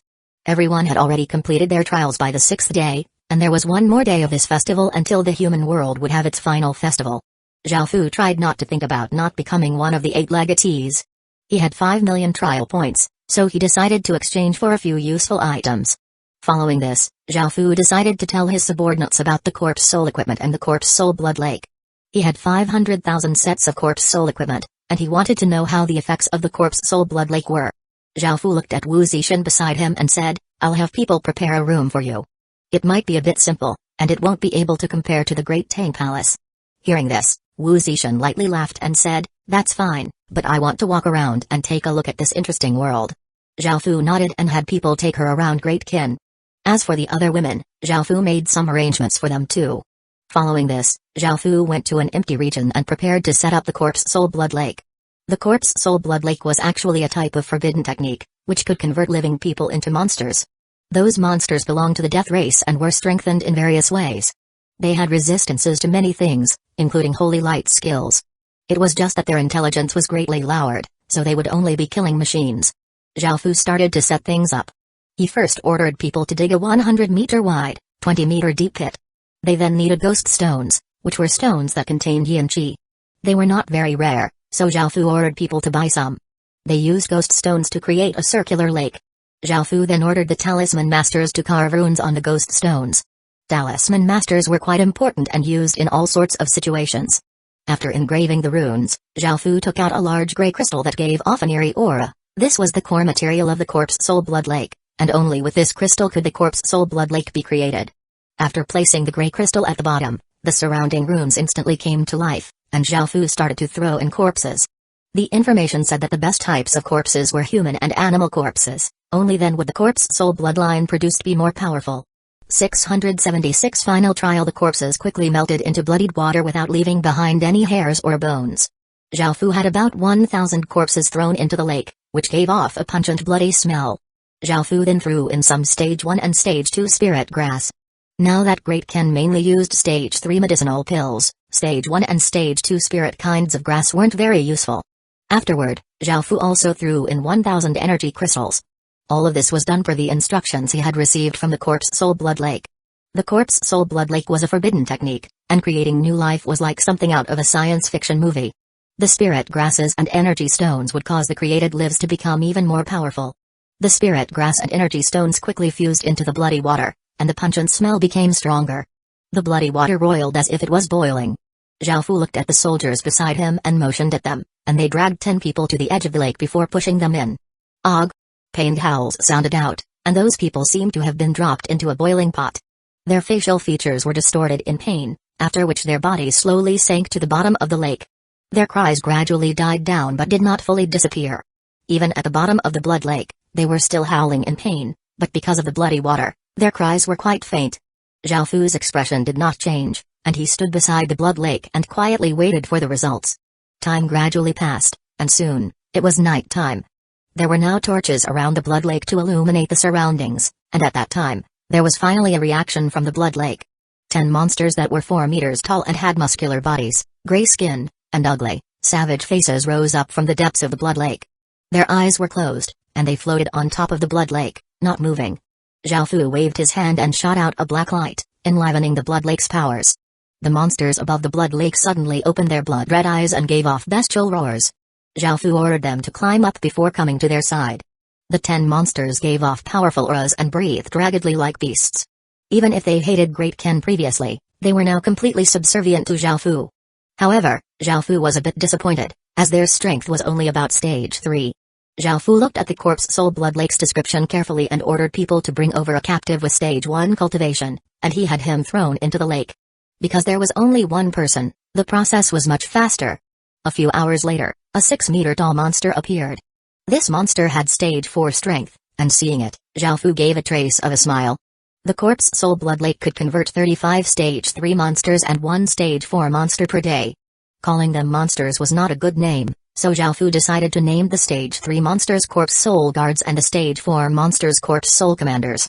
The Corpse Soul Blood Lake could not create even more powerful monsters, but creating 35 Stage 3 Corpse Soul Guards and 1 Stage 4 Corpse Soul Commander per day was already quite good. Currently, Great Ken did not have many people breaking through to Stage 3 every day. Moreover, with their strength, ordinary Stage 3 soldiers were unable to deal with the Corpse Soul Guards. With their powerful and massive bodies, if they wore Great Ken's talisman armor and used heavy weapons, they would be simply monstrous. Zhao Fu smiled and left in satisfaction, and he handed the management of the Corpse Soul Blood Lake to his subordinates. Following this, Zhao Fu went to the trees of life and ginseng trees. He took out a small bottle and dripped out some violet liquid onto them. This was growth liquid, which Zhao Fu had bought using his trial points, and it was extremely expensive. Most of Zhao Fu's trial points had been spent on growth liquid. It could cause spirit plants to instantly grow 10 years, but it was only usable once. After using the growth liquid, the many small trees instantly grew to be 10 or so meters tall, and their crowns were incredibly lush.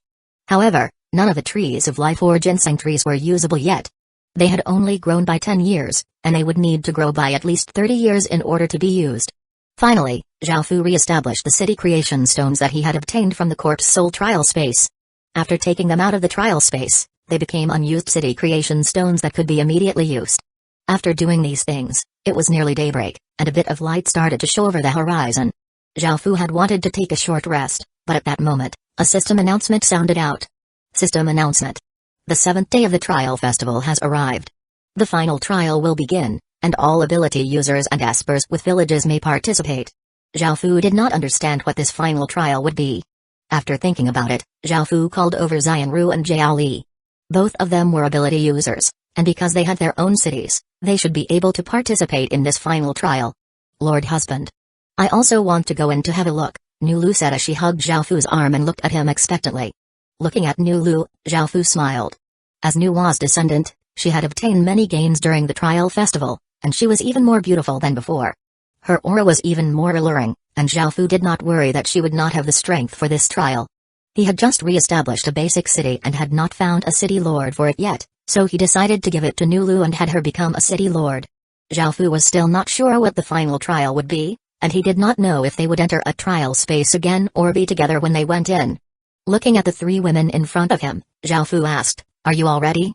The three women nodded, and Zhao Fu found that there was an option to enter the trial space together, which he selected. A white light flashed, and their surroundings blurred before they came to a large space with many people and a lot of noise. Seeing that the three women were still beside him, Zhao Fu let out a slight breath of relief. Because there were many people, Zhao Fu immediately put on his cloak.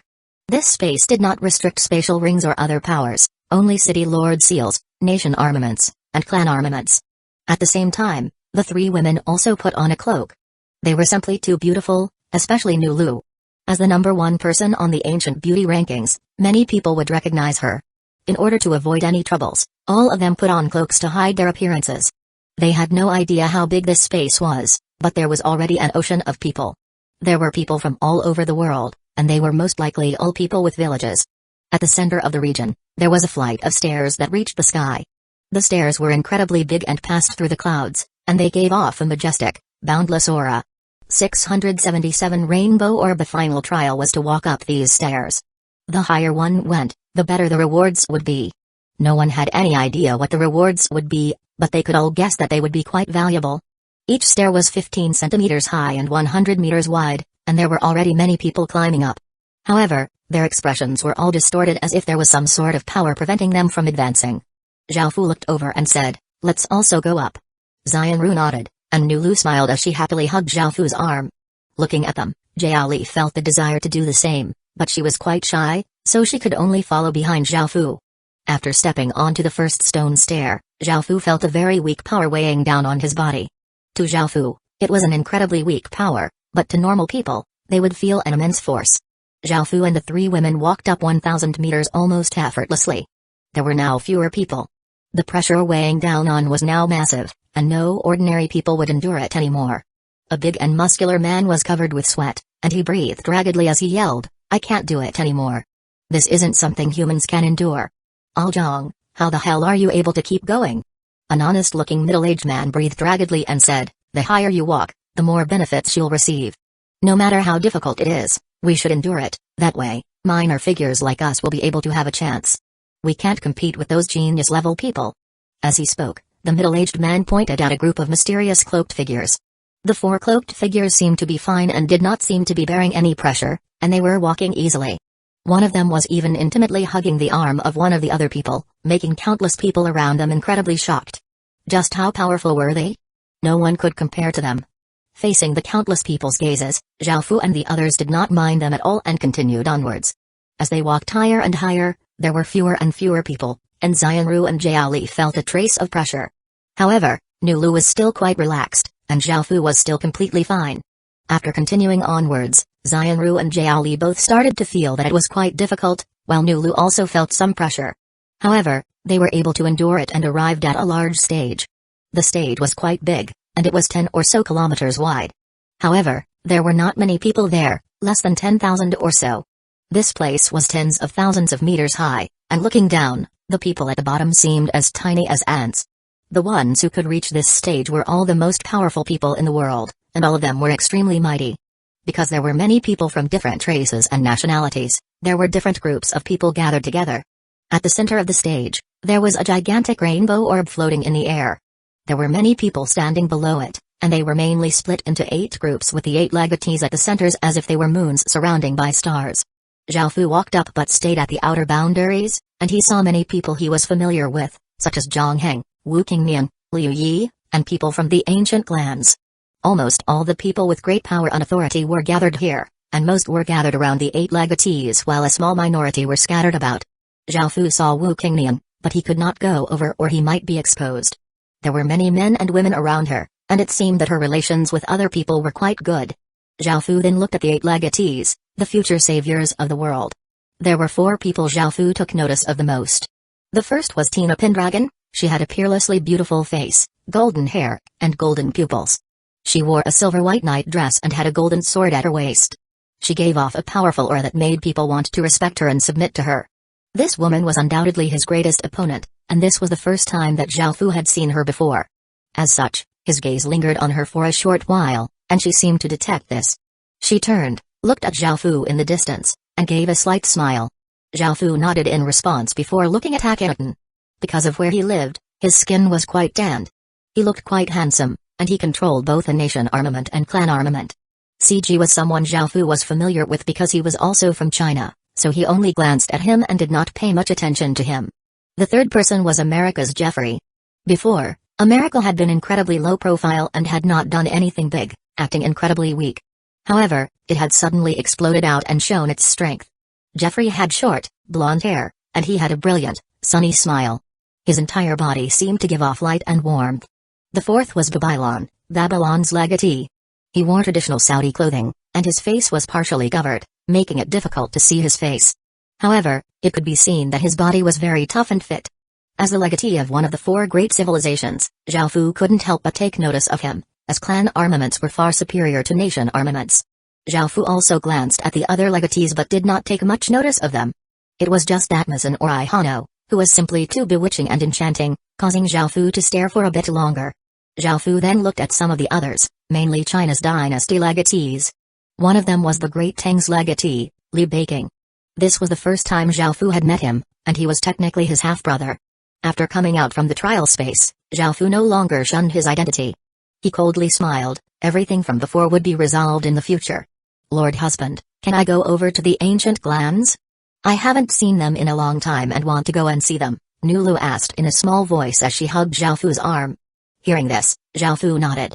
After bringing Nulu into the Heaven Awakened world for so long, she had not seen anyone from the ancient clans. It was only natural for her to miss them, so he agreed.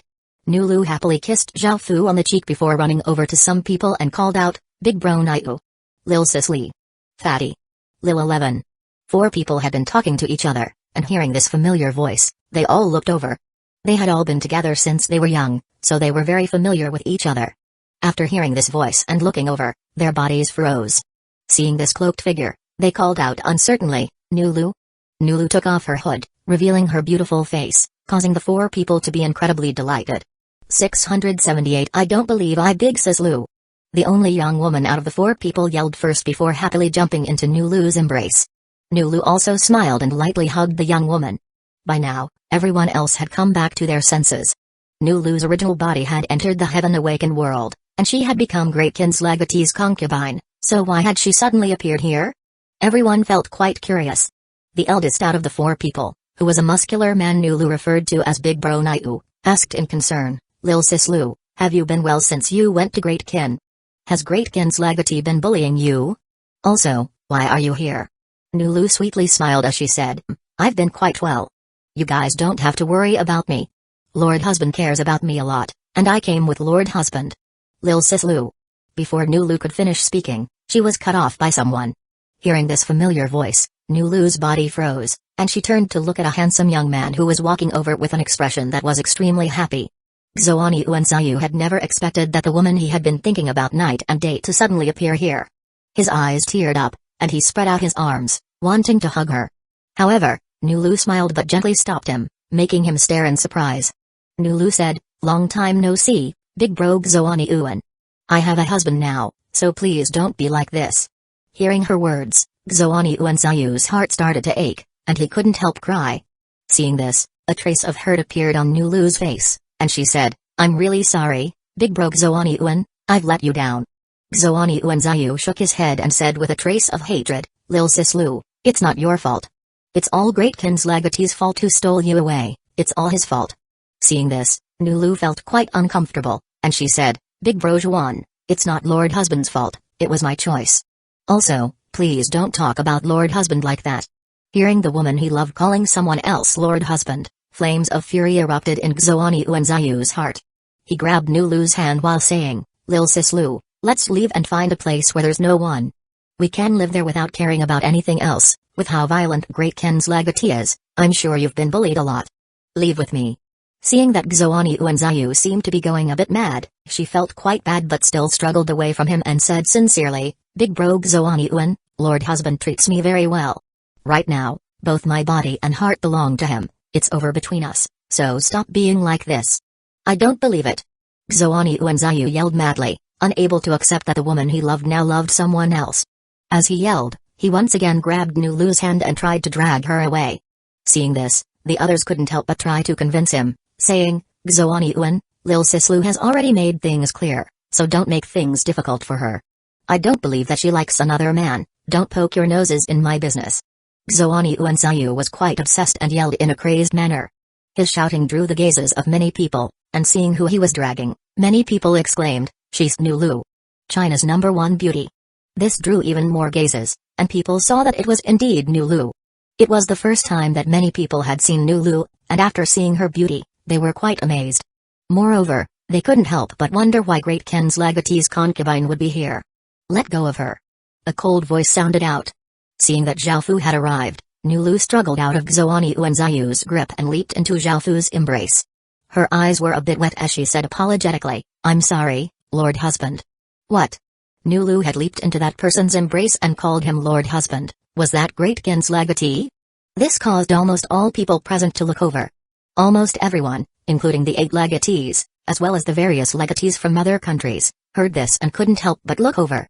Great Ken's legatee's name was incredibly terrifying, and all of them were quite wary of him. Everyone around Zhaofu looked quite afraid, and they instinctively retreated. Suddenly, there was no one unrelated to Zhaofu within the surrounding 100 meters. The expressions of the 4 people from the ancient clans became quite serious as they looked at the cloaked figure Nulu was hugging. He was Great Ken's epic rank legatee, who was incredibly ruthless, bloodthirsty, and lascivious. The raucous scene immediately became cold and fell silent. "You're Great Ken's legatee?" Xuan Yuanzayu asked with hatred in his eyes. Zhaofu looked down at Nulu, who was about to cry, and comforted her warmly, "It's fine. I'm not angry." Nulu let out a breath of relief and happily nodded before smiling. Zhaofu looked over at Xuan Yuanzayu and nodded, affirming his identity as Great Ken's legatee. Immediately, everyone around them gasped, he was Great Ken's legatee. At that moment, countless people came over. It was not just the 8 legatees but many other legatees from various countries. "I hope you'll let off my Lil Sis Lu." Xuan Yuan stared at Zhaofu as he gripped the regulus sword at his waist and spoke quite frankly. Even if others feared Great Ken's legatee, he would not fear him at all. Zhaofu's gaze became cold, and he looked at Xuan Yuanzayu as he replied, "She's my woman, no one can take her away from me. Don't be angry, Lord Husband. I'll take care of this." Nulu could tell that Zhaofu was becoming angry, so she hugged Zhaofu and spoke with a pleading tone. Seeing this, Zhaofu felt a bit unwilling to continue and nodded. Following this, Nulu's gaze became cold as she looked at Xuan Yuanzayu and said, "Big bro Xuan Yuan, if you continue this, I really will get angry. I'll say it one more time, I have a husband now and I truly love him. I hope you can understand." Xuan Yuanzayu dumbly stared at Nulu. This was the first time he had seen her seem so angry before, and her words were incredibly resolute.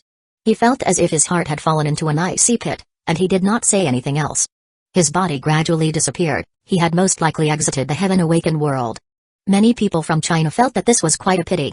Xuan Yuanzayu was a descendant of the Xuan Yuan Yellow Emperor, and he had immense potential. And yet, he had given up on this trial. Nulu's eyes became wet, and she turned and leaped into Zhaofu's embrace, tightly hugging him, saying, "Lord Husband, I like you." Zhaofu felt a trace of warmth within his heart and comfortingly stroked her back. This matter was finally over, but countless people did not leave and continued to stare at the cloaked figure at the center. Wu Qingnian also stood at the side with a serious expression. This was the first time she had seen Great Ken's legatee, and she understood that he was incredibly terrifying. She wondered just what had caused his appearance. However, Wu Qingnian felt a bit confused, as Great Ken's legatee felt somewhat familiar to her. 679 Immense power. The 8 legatees looked at Zhaofu seriously. Tina Pendragon had already noticed him, but she had not expected him to be Great Ken's legatee. Tina Pendragon did not like Great Ken's legatee very much, as his methods were quite cruel and abnormal, and he was incredibly lewd. He stole women from all over the place, and as a woman, Teen Up and Dragon felt quite disgusted. Akhenaton's expression also became quite grim, because now that Great Gen's legatee had appeared, this final trial would not be as simple, and he felt that it would be much more difficult. CG also stared at Zhao Fu. He was the legatee of China's first dynasty, and all of China should have been led by him to glory.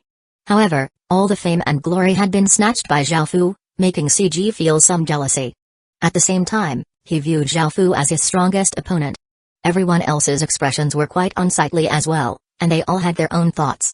Because of Zhao Fu's sudden appearance, they all felt quite uncomfortable. Some people decided to act, but at that moment, a system announcement sounded in everyone's minds. System announcement. The final trial is about to begin, please make preparations. This system announcement caused everyone to become serious and look away from Zhao Fu. They all deeply breathed in and out and collected themselves. Boom.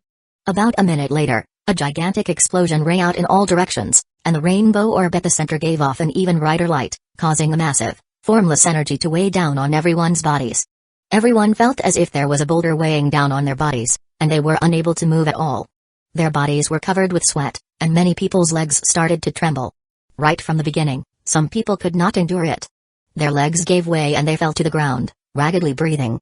They were unable to stand up, and a formless energy moved them to the side, signaling that they had failed.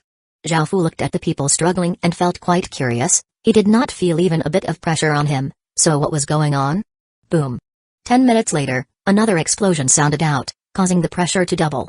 Some of the state legatees started to look quite pained, and beads of sweat rolled down their bodies, but the dynasty legatees still looked relatively at ease. Zhao Fu looked at the three women beside him. They looked like they were struggling, but because he could not help them, they had to rely on themselves. As time went on, more people could not endure it anymore, and their bodies collapsed to the ground as they panted for air. They were unable to stand anymore and were pushed by the formless energy to the side. They were left closer to the center than the first group of people who had collapsed. It seemed that the longer one endured for, the better the rewards would be. Many people noticed this, so they became even more determined. Boom. Half an hour later, an even bigger explosion rang out. The rainbow orb gave off an even more intense light, and the pressure became 4 times as intense, weighing down on everyone like it was corporeal. Some people immediately collapsed to the ground and were pushed to the outside. They were closer than the second group of people who had collapsed. Some people immediately stood back up and were able to continue on with the trial. In order to pass the trial, countless people gritted their teeth and used all of their strength to endure. Zhao Fu looked at how much everyone around him was suffering, but he did not feel even a bit of pressure. Just what was going on? By now, Nu Lu, Xianru and Jiao Li were all under immense pressure. They were also gritting their teeth as they endured. Beads of sweat rolled down their bodies, which continuously trembled. How are you all doing? If you can't endure, just let it go. Zhao Fu said caringly. Nu Lu squeezed out a smile and said, Lord Husband, I can still endure for a while longer. Don't worry about me. Xianru also smiled with difficulty and said, Your Majesty, I can also endure for a bit longer. Jiao Li was breathing somewhat raggedly and her legs were starting to shake, but looking at the 2 other women, she deeply breathed in and continued to endure, saying, Your Majesty, I can also go on. Zhao Fu lightly smiled and nodded. The longer they could endure, the better the rewards they would receive. Boom. A massive explosion once again sounded out, and an even more intense power weighed down on everyone's bodies like a mountain. Some state legatees were unable to endure, and they immediately fell to the ground. Facing this immense pressure, even some of the dynasty legatees started to struggle and wondered if they could continue. Even the 8 legatees felt that they might not be able to continue. However, Zhao Fu still could not feel any pressure, and by now, he was completely dumbfounded.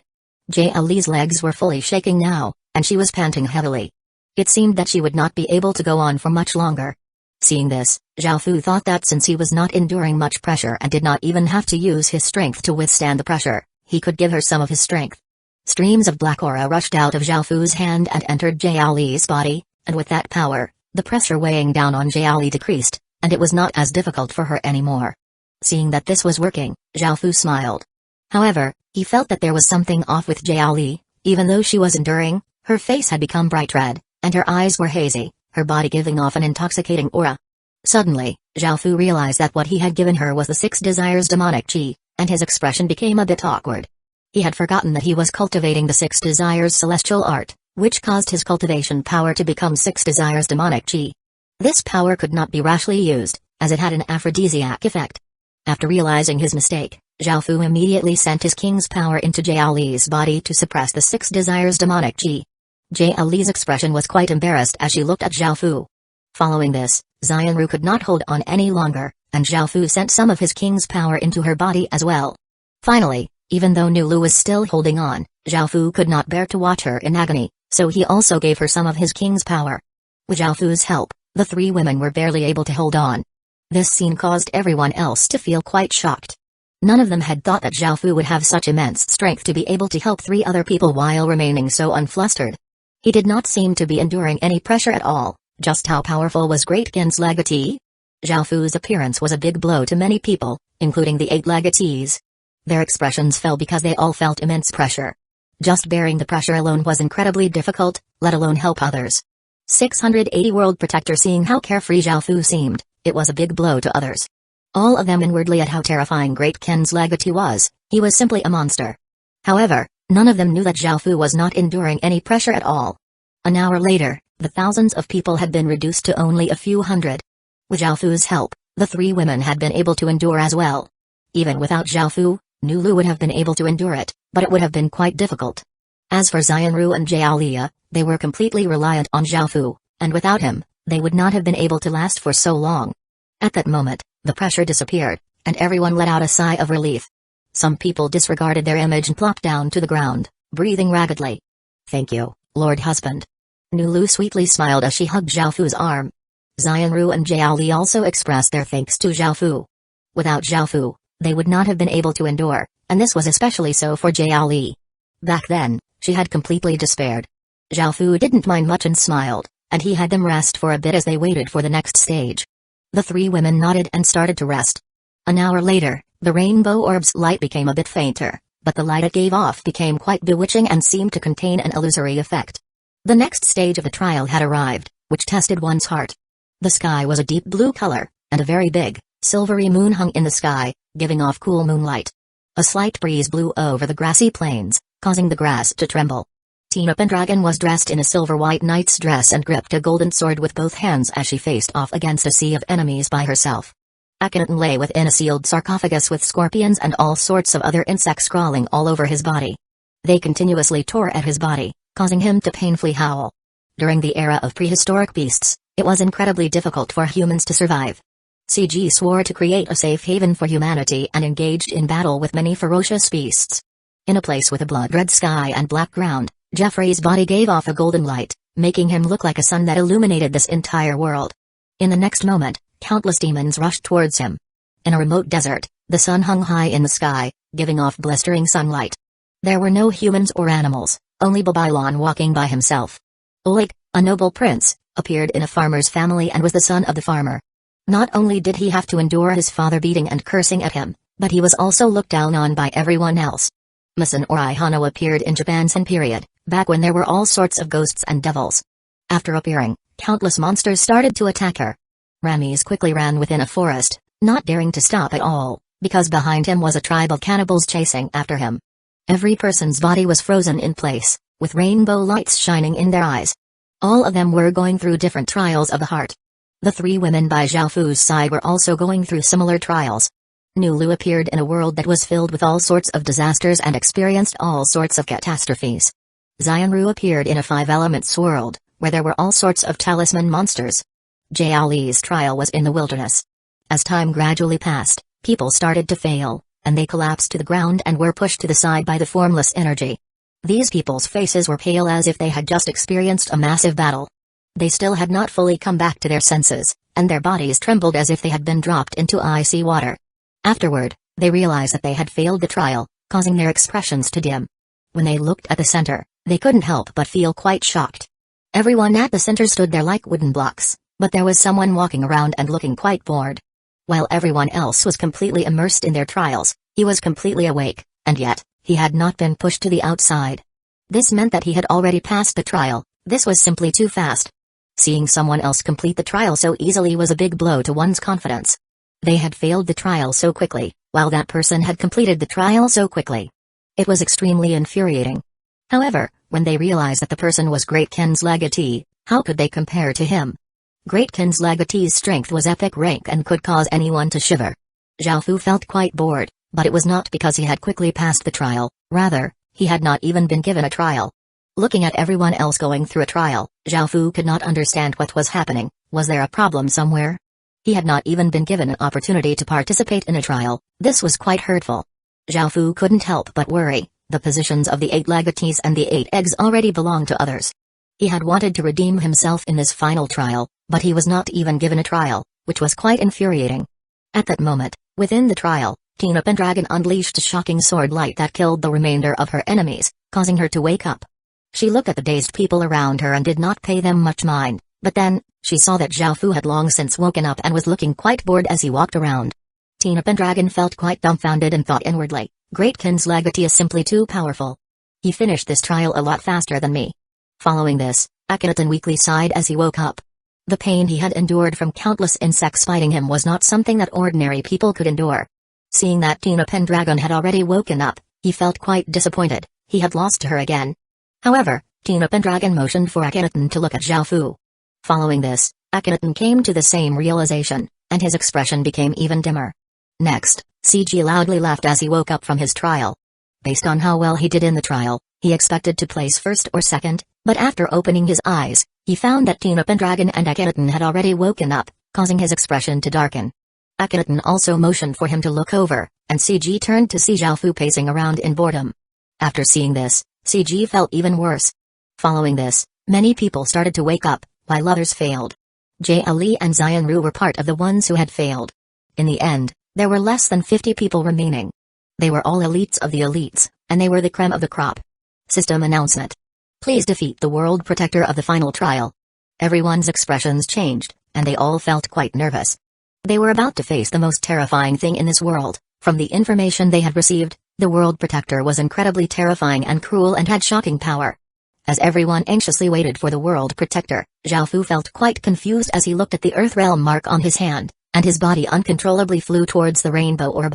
681 Angel's Wings. The sudden turn in events caused everyone to feel quite shocked. As Zhao Fu flew towards the rainbow orb, a massive explosion sounded out. The rainbow orb floated upwards, shining down on the ground like a rainbow sun. The entire region was dyed rainbow, and countless people looked at the rainbow orb in confusion. Kai. After reaching a certain height, a near-piercing twisting sound could be heard coming from the sky. The sky seemed to be twisting as a boundless heavenly might descended. Everyone felt their bodies sink, and they felt as if their souls fell into a deep abyss. In front of this power, they were all like tiny grains of sand. A terrifying aura of death spread throughout everyone's hearts as they looked up at the sky in surprise. Their bodies slightly trembled.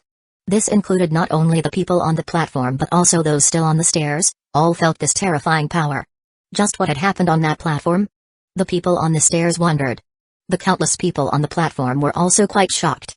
They had been waiting for the World Protector to descend, but who would have thought that Great Kin's legatee would be the World Protector? Since Great Kin's legatee was the World Protector, this coming trial would be incredibly difficult. Everyone felt that the trial had suddenly been upgraded to Hell grade. However, those who had failed already felt quite fortunate and did not have to worry, as they had already failed and would not have to participate in this trial. The ones who were truly worried were the 50 people who were about to face this trial. They all knew what they were about to face. The gigantic rainbow orb gradually spread out, turning into countless rainbow butterflies of light. Countless resplendent motes of light fell down from their bodies, creating an incredibly beautiful scene. However, no one was in the mood to appreciate this beautiful scenery. The figure within the orb of light was gradually revealed. He had an incredibly beautiful face that rivaled the face of a woman and long black hair that went down to his legs. He wore rainbow robes and had cold, blood-red eyes that were devoid of emotions. Zhao Fu's current appearance was very different to his normal appearance. Normally, Zhao Fu was handsome and still within the scope for men in terms of prettiness. Now, he was purely beautiful. After seeing what Great Kin's legatee looked like, everyone felt quite shocked. Some of the men felt quite allured, while some of the women felt quite jealous. Many of the rainbow butterflies of light flew around Zhao Fu, while he looked down at everyone. He now understood what was going on and why he did not have to go through the trial. It was because he was the World Protector. Now, it was time to test the others. According to the rules, he had to act fairly and could not show mercy to anyone. Are you all ready? Zhao Fu's voice sounded out like thunder, shaking everyone's souls.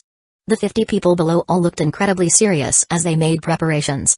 Seeing this, Zhao Fu domineeringly smiled as he grabbed at the air, causing a rainbow sword to appear in his hand.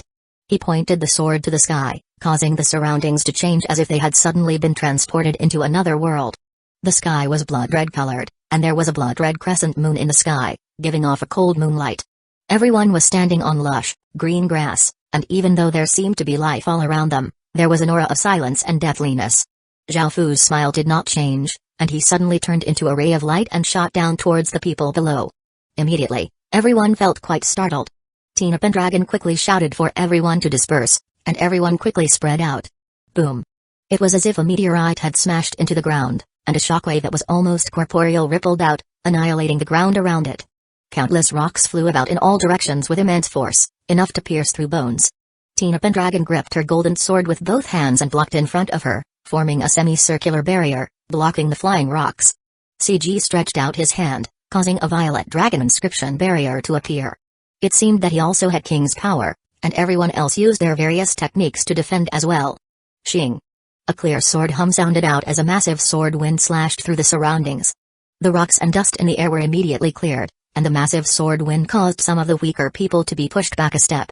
After the dust cleared, everyone could see Zhao Fu at the center of the crater. Looking at Zhao Fu, all of them felt a sense of despair. Zhao Fu looked at Tina Pendragon, smiled, and said, "Come, let me experience Tina Pendragon's epic rank power." In the next second, Zhao Fu appeared before Tina Pendragon, his rainbow sword giving off an aura that seemed to be able to destroy everything. The space around it seemed to collapse as it slashed towards Tina Pendragon. Ha! Understanding how terrifying Zhao Fu's attack was, Tina Pendragon cried out and exploded out with all of her strength. The ground beneath her cracked as a few golden arcs of lightning appeared around her. The golden sword in her hand gave off a brilliant light and gave off a shocking amount of power. As Zhao Fu's sword descended, Tina Pendragon also slashed out, causing the two swords to clash together. Boom! A massive explosion sounded out as two massive energies collided. A wave of light rippled out, destroying everything within 1,000 meters. Tina Pendragon's body slid back 10 or so meters before stopping. A trace of blood leaked out of her lips, and her expression was extremely serious. She gripped her sword with both hands as she stared at Zhao Fu. Zhao Fu lightly smiled and prepared to attack again when suddenly, a massive arm smashed towards Zhao Fu. Akhenaten had also acted. He had used his power to create a 10 or so meter tall sand giant to attack Zhao Fu. Their task was to defeat Zhao Fu, and since Tina Pendragon had powerful support skills, if she was immediately defeated, it would be incredibly hard to take down Zhao Fu. Sensing the massive arm, Zhao Fu disdainfully waved his hand, causing an arc of light to flash out, slashing through the massive arm and causing it to turn back into sand. Roar! At that moment, a violet dragon roared as it smashed towards Zhao Fu with immense force. CG had also started to attack. Zhao Fu treated this attack condescendingly. He had just attacked with his sword, so he stretched out his hand, causing a rainbow-colored semicircular barrier to appear. The violet dragon crashed against the barrier before turning into countless traces of violet aura and disappearing. Whoosh! A white spear of light tore through the air, bringing with it an intense heat as it shot towards Zhao Fu. A pair of angel's wings appeared on Jeffrey's back as he also started to attack. Zhao Fu spun and slashed out with his sword, hitting the spear of light. The spear of light exploded into countless motes of light with a bang. Right after defending this attack, more attacks rained down on Zhao Fu. With how many people they had, it was quite troublesome to defend. 682 attack together everyone, attack together. He can't defend against all of us. Seeing that Zhao Fu was having a hard time defending against the many attacks, someone cried out in joy. Boom! Boom! Boom! Everyone else understood and unleashed their various attacks towards Zhao Fu. Sword lights, saber lights, fireballs, and spears of light all inundated Zhao Fu's body. A mad barrage landed, causing massive sounds to ring out. The ground collapsed by 10 or so meters. It could be seen just how intense and rapid everyone's attacks were. After this barrage, everyone panted as they looked at the dust-filled center. Nulu did not attack, as she could not bring herself to attack him. Before the trial had started, Zhao Fu had told her to attack him with her full strength, to not hold back, and to not help him. After becoming the world protector, he could not hold back against anyone. If they could pass this trial, that would be a great opportunity for them. If they could not, that would be their fate. He had to be absolutely fair in this trial. Right now, Zhao Fu could only attack with his full strength and could not treat anyone differently. Even though Zhao Fu had said this to her, Nulu could not bring herself to attack her husband. Seeing Zhao Fu being madly attacked, she felt quite worried. However, it turned out that her worry was unnecessary. After the dust cleared, Zhao Fu stood at the center of the massive crater with a rainbow barrier around him, looking completely fine. Even though everyone had madly attacked, They could not even break through Zhao Fu's barrier. Looking at the people around him, Zhao Fu coldly laughed and said, "Is that all the strength you have?" Everyone felt incredibly helpless, and their expressions dimmed. Despite sending out so many attacks, they were unable to harm him even a bit. However, they were not ordinary people, and their gazes quickly became resolute. Zhao Fu coldly harumphed before starting to attack again. There were too many of them, and dealing with them one by one would be quite difficult. As such, Zhao Fu decided to unleash a big attack. He raised the rainbow sword and sent the world's source energy into it, causing it to give off a blinding sword light and turning it into a 10 or so meter long sword of light. An aura of destructive burst forth, and waves of sword chi shot out, causing everyone to feel a chill within their hearts and for their hairs to stand on end. Boom! Zhao Fu slashed out with the rainbow sword, causing a terrifying sword wind to sweep out like a mega cyclone. It was incredibly sharp, and wherever it passed, it would shave 4 or 5 meters off from the ground. After seeing such a terrifying attack, everyone sent all of their energy into defending, bringing up energy barriers. However, that massive sword wind was completely unstoppable, shattering many energy barriers and sending many people flying like leaves. After the sword wind passed, everything within 10,000 meters had been completely annihilated, all rocks and grass had been destroyed, and there were long sword gashes on the ground. Only 10 or so people were left out of the 50 people. The others were covered with blood and lay on the platform, causing others to feel quite shocked. Nulu had also given up because that terrifying power was not something that she could defend against. In order to not make trouble for Zhao Fu, she could only give up. The remaining people all had looks of despair and terror in their eyes. They felt incredibly bitter, that one attack had instantly defeated dozens of people, and with only these few people left, how could they continue to fight? They didn't have the power to resist at all, and if Zhao Fu unleashed another attack like that, they would all die here. Great Kin's Legatee's power was simply too monstrous. With all of their power combined, they could not even break his defenses. This fight was doomed to end with their loss. This final trial was simply too difficult. Zhao Fu stood in the air with rainbow butterflies of light flying around him. Looking at the people coughing up blood on the ground, he smiled and said, "That's all the power you have? You don't have even a trace of hope in defeating me. You can continue to endure this terror and death." Ha ha ha. Zhao Fu started to laugh as he held the extended rainbow sword, causing rays of rainbow sword light to shoot out and gather above Zhao Fu, forming a terrifying rainbow flying sword. The expressions of the 10 or so people fell, as they could sense the terrifying shockwaves from the rainbow flying sword. They gritted their teeth and stood their ground. Tina Pendragon's hair was a mess, and her silver-white knight's dress was stained with mud. She gripped her golden sword with both hands and stared at Zhao Fu. Even though she did not want to admit it, she, who had never felt fear towards anyone before, felt a trace of terror towards Great Kin's Legatee. Tina Pendragon deeply breathed in and wiped away that trace of fear before yelling loudly and exploding out with all of her power. The golden sword in her hand once again gave off a resplendent light, bringing with it shocking power. Boom! At that moment, Zhao Fu also attacked. The flying sword condensed from the rainbow sword light tore through the air before landing on the ground, giving off a heaven-shaking explosion. The surroundings became white and were completely obliterated. A 10,000-meter wide crater appeared, and of the 10 or so people, only 8 remained. They were the 8 legatees, and they were all on the ground, looking heavily injured. Blood leaked out of Tina Pendragon's lips as she lay against a boulder. Her body was covered with blood, dyeing her knight's dress red and making her look incredibly wretched. Zhao Fu felt quite surprised. That was one of his most powerful attacks, and it should have been able to kill everyone, so why had these 8 survived? Just as Zhao Fu was feeling quite confused, he realized that there was a strange energy protecting the 8 of them, and Zhao Fu received a system announcement, making him feel quite troubled. The world's consciousness wanted to use Zhao Fu to abuse the 8 of them to awaken their powers, which was the power of the Earth Realm mark.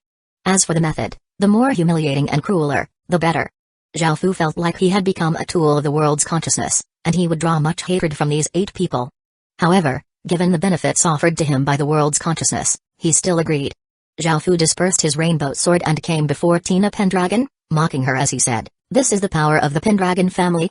What a joke." Tina Pendragon was not enraged by these words and looked at Zhao Fu as she replied, "I'm inferior to you, and I have nothing to say. You can do what you want, but please, don't humiliate me." Ha ha ha. Zhao Fu wildly laughed. "This isn't humiliation because the 8 of you are just weak chickens. Right now, I can destroy all of you with just a single finger. Don't you think you're all trash?" Hearing Zhao Fu's wild laughter and mocking words, the others all felt quite infuriated, especially the prideful Oleg. He roared and wanted to get up to battle with Zhao Fu and wipe away his shame. He would rather die than be humiliated. However, in the next moment, Zhao Fu appeared before him and stepped on his head as he laughed, saying, I remember that you said that Chinese people were lowly and inferior. Who's inferior now? Let alone China, do you think Russia can compare to Great Qin? Remember just how lowly you are. 683 Overflowing Killing It. Zhao Fu stepped on Oleg's head while humiliating him, making Oleg feel so angry that he wanted to die. He continuously struggled, shouting that he would kill Zhao Fu. However, he was unable to move at all and felt so humiliated that he could die. Everyone else started to feel even more fear. It seemed that not only was Great Qin's legatee cruel, ruthless, and lascivious, but he was also incredibly evil and would even humiliate his enemies. Zhao Fu started to get bored of humiliating Oleg, so he kicked him to the side. At that moment, the world's consciousness gave him a system announcement, stating that this was far from enough and that he had to unlock the powers deep within their souls. Following this, the world's consciousness offered to do this itself. Zhao Fu did not mind as long as he received his rewards. As long as his identity as the world protector remained, allowing him to reign above the 8 legatees, he would be satisfied. There would also be even better rewards, making Zhao Fu smile with joy. Before, he had been worried that he was not one of the 8 legatees, but the world's consciousness had already chosen him to be the world protector. Now, it had even prepared rewards for Zhao Fu, which he would receive after the trial ended. Zhao Fu felt that the world's consciousness was simply too good to him. Zhao Fu smiled as he wondered what sort of rewards he would receive, while the 8 people on the ground sank into illusions. The 8 legatees did not know they were within illusions. Tina Pendragon calmly watched as Zhao Fu walked over, waiting for him to kill her before being kicked out of the trial. She had failed this trial, but she would work even harder and surpass Great Qin's legatee. However, Zhao Fu walked over to her and grabbed her cheeks before lowering his head to kiss her. His tongue entered her mouth, moving around vigorously as he also grabbed her breasts and started to barbarically take off her knight's dress. Tina Pendragon had not expected this at all, and she started to desperately struggle. She instinctively felt quite afraid and was no longer as resolute and brave. That ugly and disgusting thing continuously violated her, and Tina Pendragon had never felt so terrified and helpless before, causing tears to flow out of her eyes. The world's consciousness gave me the special authority to punish everyone who failed the trial, Zhao Fu said as he cruelly smiled at Akhenaten. Friends and family are things that make people the weakest, you don't need them, Zhao Fu said as he started to slaughter Akhenaten's family. Akhenaten screamed, vowing to kill Zhao Fu. CG, as the legatee of the first dynasty of China, you can't even measure up to 10% of me, you're simply a piece of trash. Now that you've failed this trial, Great Zaya's legacy has given up on you, who told you to be so weak? Zhao Fu said as he mocked CG. Following this, CG was shocked to find that he had received a system announcement stating that he had lost his status as a legatee and that he was nothing now.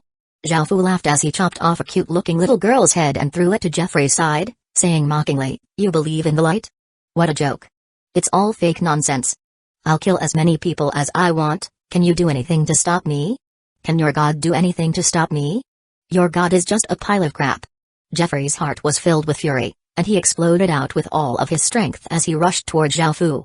However, he was still easily defeated by Zhao Fu, and he could only watch as he slaughtered the people in front of him and mocked his beliefs. This was the first time that Jeffrey had felt so helpless before. He could not do anything to stop Zhao Fu's slaughter and mocking.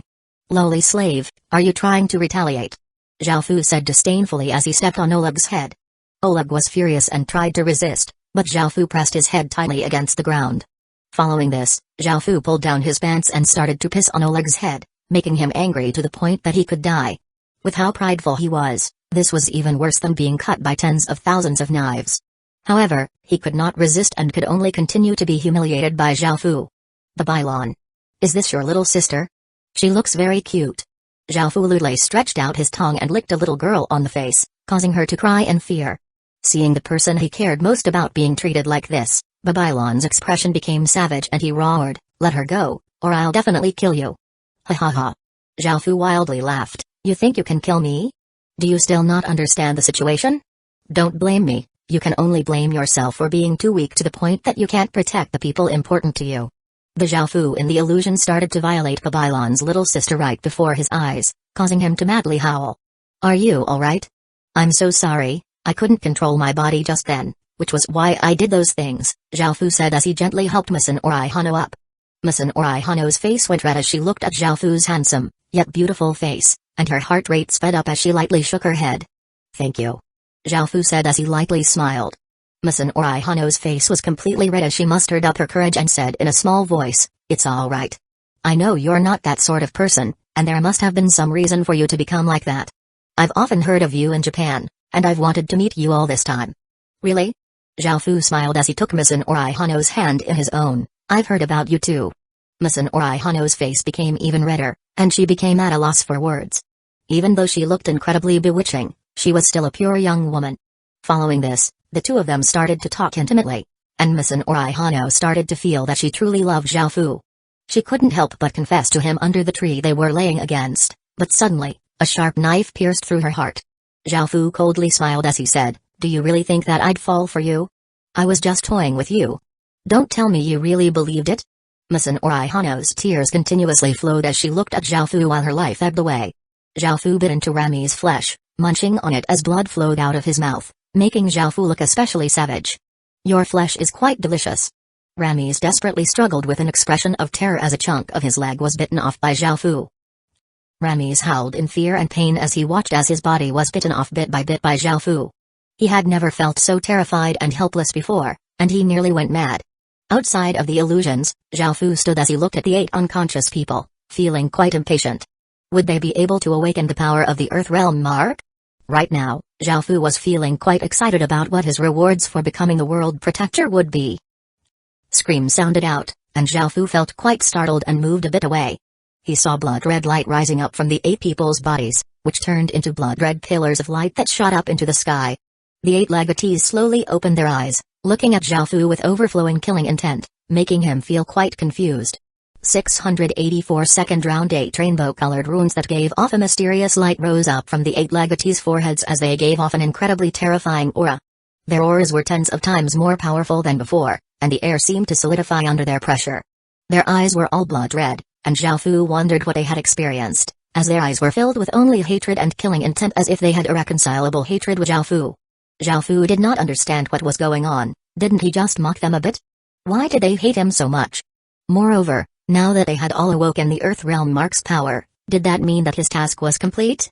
However, Zhao Fu did not receive a system announcement, making him have a bad feeling. "I'll kill you." The first to attack was Misun Orihano, who cried out with a voice filled with pain and hatred. She grabbed at the air, causing countless traces of devil chi to rush out and form a halberd. She swung it, causing it to tear through the air, and a massive pillar of devil chi smashed towards Zhao Fu. Zhao Fu's pupils constricted, as he could tell how terrifying this attack was. He stretched out his hand, and a rainbow barrier covered his body. As the pillar of devil chi crashed against the rainbow barrier, it gave a muffled explosion, and Zhao Fu could feel the solid rainbow barrier trembling.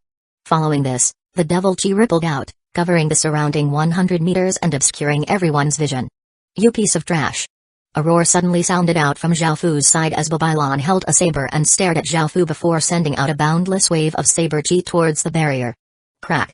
A clear, cracking sound sounded out as a few cracks appeared on the incredibly solid rainbow barrier. This rainbow barrier had previously defended against the combined attacks of 50 people without any problems at all. "Greatkind's legatee! I'll have you repay the humiliation I suffered 100-fold." Another cry sounded out as Oleg's handsome face became distorted in fury as he rushed forwards like a bolt of lightning with his spear.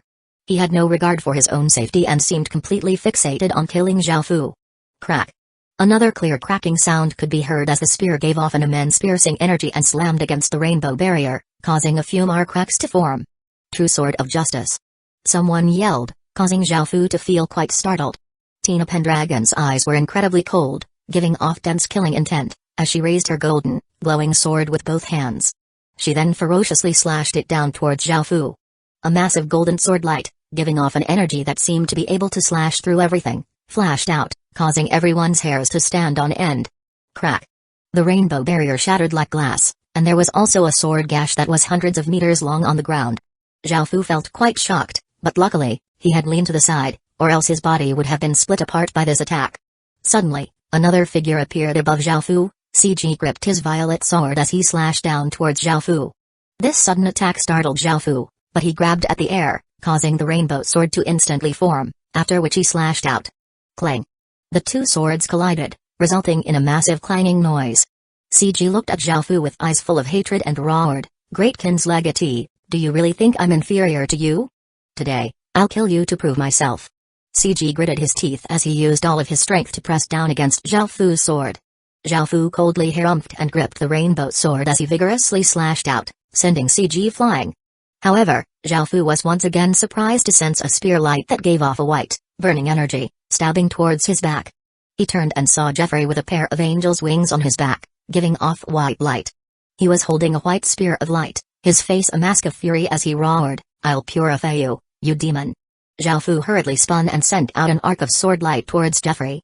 The sword light and spear light collided, resulting in an explosion that sent out shockwaves in all directions. "I'll kill you."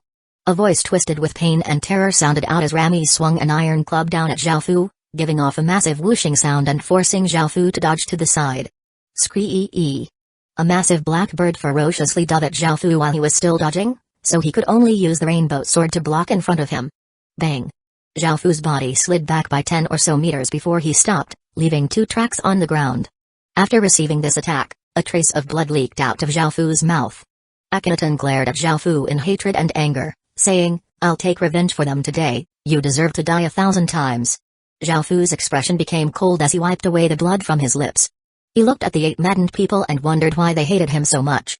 After thinking about it, he realized that it was most likely because of whatever the world's consciousness had done.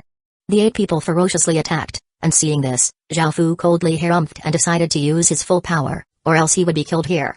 They all possessed the power of the Earth Realm mark, and Zhao Fu had it as well. A round mark appeared on the back of his hand, giving off a resplendent light.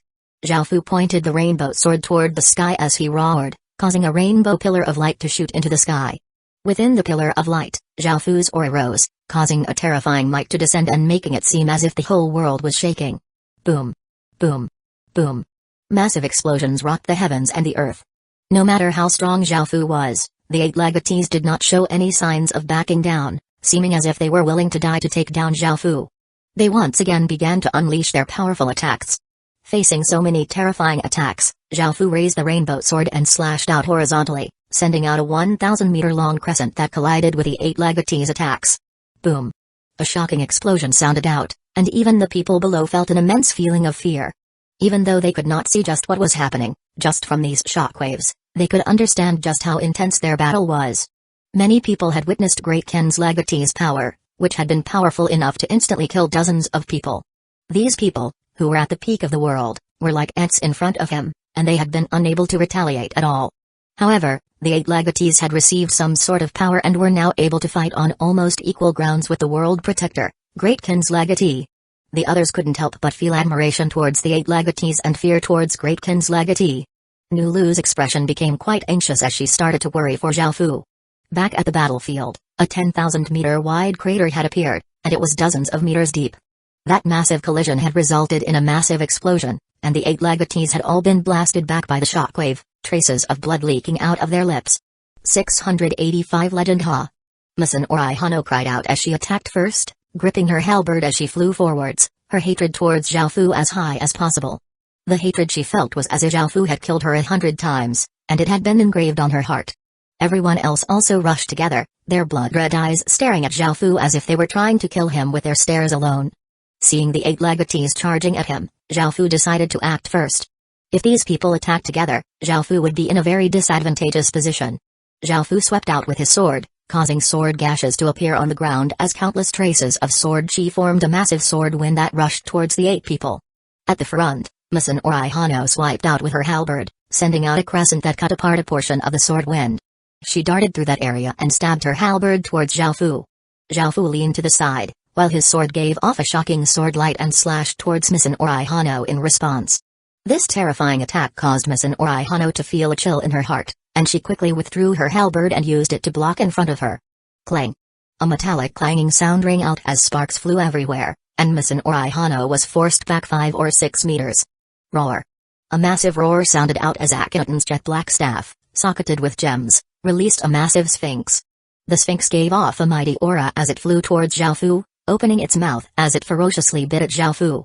Zhao Fu coldly shouted as he raised the rainbow sword and vigorously stabbed forwards, causing countless rainbow sword chi to flow out like a river towards the sphinx. The sharp sword chi instantly blew up the sphinx into countless shards. True sword of promise. Another cry sounded out from Zhao Fu's side, causing a cold feeling to spread throughout his heart. He turned to see Tina Pendragon raising her golden sword with both hands, slashing down with immense force. A blinding golden light, bringing with it an aura that seemed to be able to destroy anything, flew towards Zhao Fu. Zhao Fu did not have the time to block, so he could only grip the rainbow sword with both hands and try to block. Bang! A heavy sound rang out as Zhao Fu was blasted flying backward. He stabbed the sword into the ground to steady himself as he coughed up a mouthful of blood. He looked up at Tina Pendragon. This woman was extraordinarily powerful. Whoosh! In the air, Jeffrey vigorously threw out another white spear of light. The spear of light gave off a burning light and left behind a trail of light as it flew through the air, and it arrived before Zhao Fu in an instant. Zhao Fu was greatly startled and he hurriedly dove to the side. The spear of light smashed into the ground where he had been, its massive energy causing a 10 or so meter wide crater to appear. Bang! A deafening explosion sounded out, and Rames had somehow appeared beside Zhao Fu and swung his iron club towards Zhao Fu's head. Zhao Fu was unable to respond in time at all, so he could only bear this attack. As the iron club hit his head, Zhao Fu felt a wave of dizziness as blood leaked out of his head. However, it was worth it to receive this attack. Zhao Fu gripped Rames' club with one hand, which greatly startled Rames. He tried to pull his club away, but Zhao Fu would not give him this opportunity. His rainbow sword stabbed forwards, through Rames' chest, causing blood to fly everywhere. Ha! CG roared Violet Dragon ferociously charged at Zhao Fu. Zhao Fu pulled the rainbow sword out of Rames' chest and spun to the side, while Rames' corpse powerlessly fell to the ground. After dealing with Rames, who was the weakest, Zhao Fu felt a bit less pressure. Rames' death caused the 7 other people to become even more maddened. Oleg howled as his spear gave off a blinding spear light as he rushed at Zhao Fu. In response, Zhao Fu powerfully slashed out, sending out a massive sword wind that forced Oleg back. Kai! Babylon swung his curved saber, which gave off a bright saber light as it slashed across Zhao Fu's back, leaving a 30-centimeter-long gash. At that moment, Zhao Fu's expression became ferocious, and he reversed his grip on his sword before he swung backward. Blood spurted everywhere as a head flew high into the air, and Babylon's headless corpse fell to the ground. Zhao Fu could not stand very steadily, and he almost crashed to the ground. His back was stained red with blood, and now that these 8 people had gone berserk, they would not be so easy to deal with.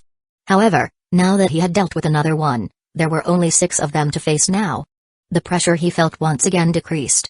After another person died, the 6 remaining legatees' eyes became even redder, and they became even more berserk. Their hatred towards Zhao Fu would make anyone else feel terrified, as they quite resembled demons at this point. Boom! Blood-red flames rose up out of Oleg's body as a powerful aura exploded out. His expression became savage, and his eyes gave off blood-red light as he roared, "Greatkin's legatee!" Bang! Oleg's feet tapped off the ground, causing the ground to crack. His body sped forwards like an arrow as he rushed at Zhao Fu. Feeling how terrifying the power emanating from Oleg was, Zhao Fu's expression became serious. He held the rainbow sword with both hands as he also roared, causing his tendons to bulge as he sent all of his power into the rainbow sword. Upon this, the rainbow sword gave off a brilliant sword light. Boom!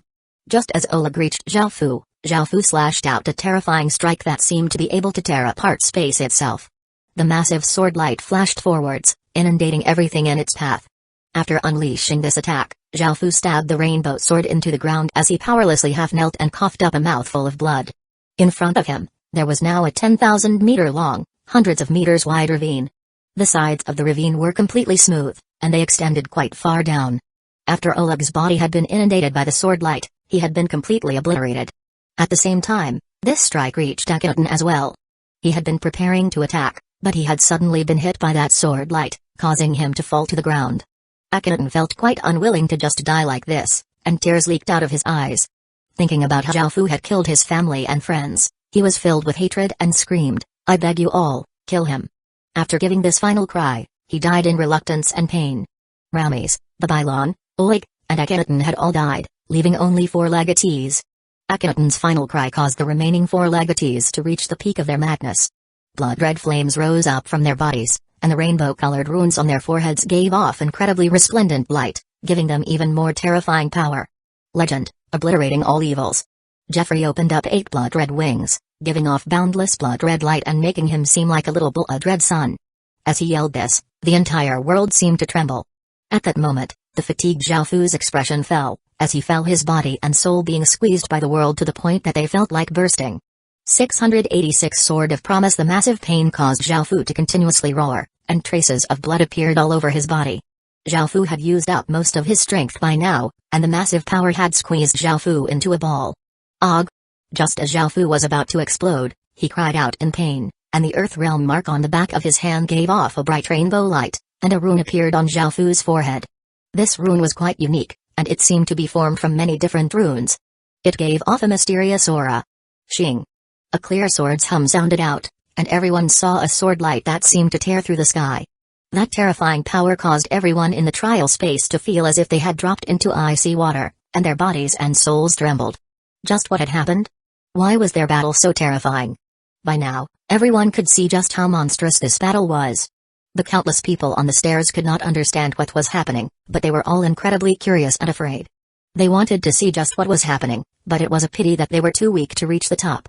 Back at the top, the blood-red sun in the sky was sliced apart by the sword, and Jeffrey was split in two from head to bottom, causing him to fall from the sky. Another legatee had died. Despite being completely maddened, the remaining three legatees knew just how terrifying Xiaofu was.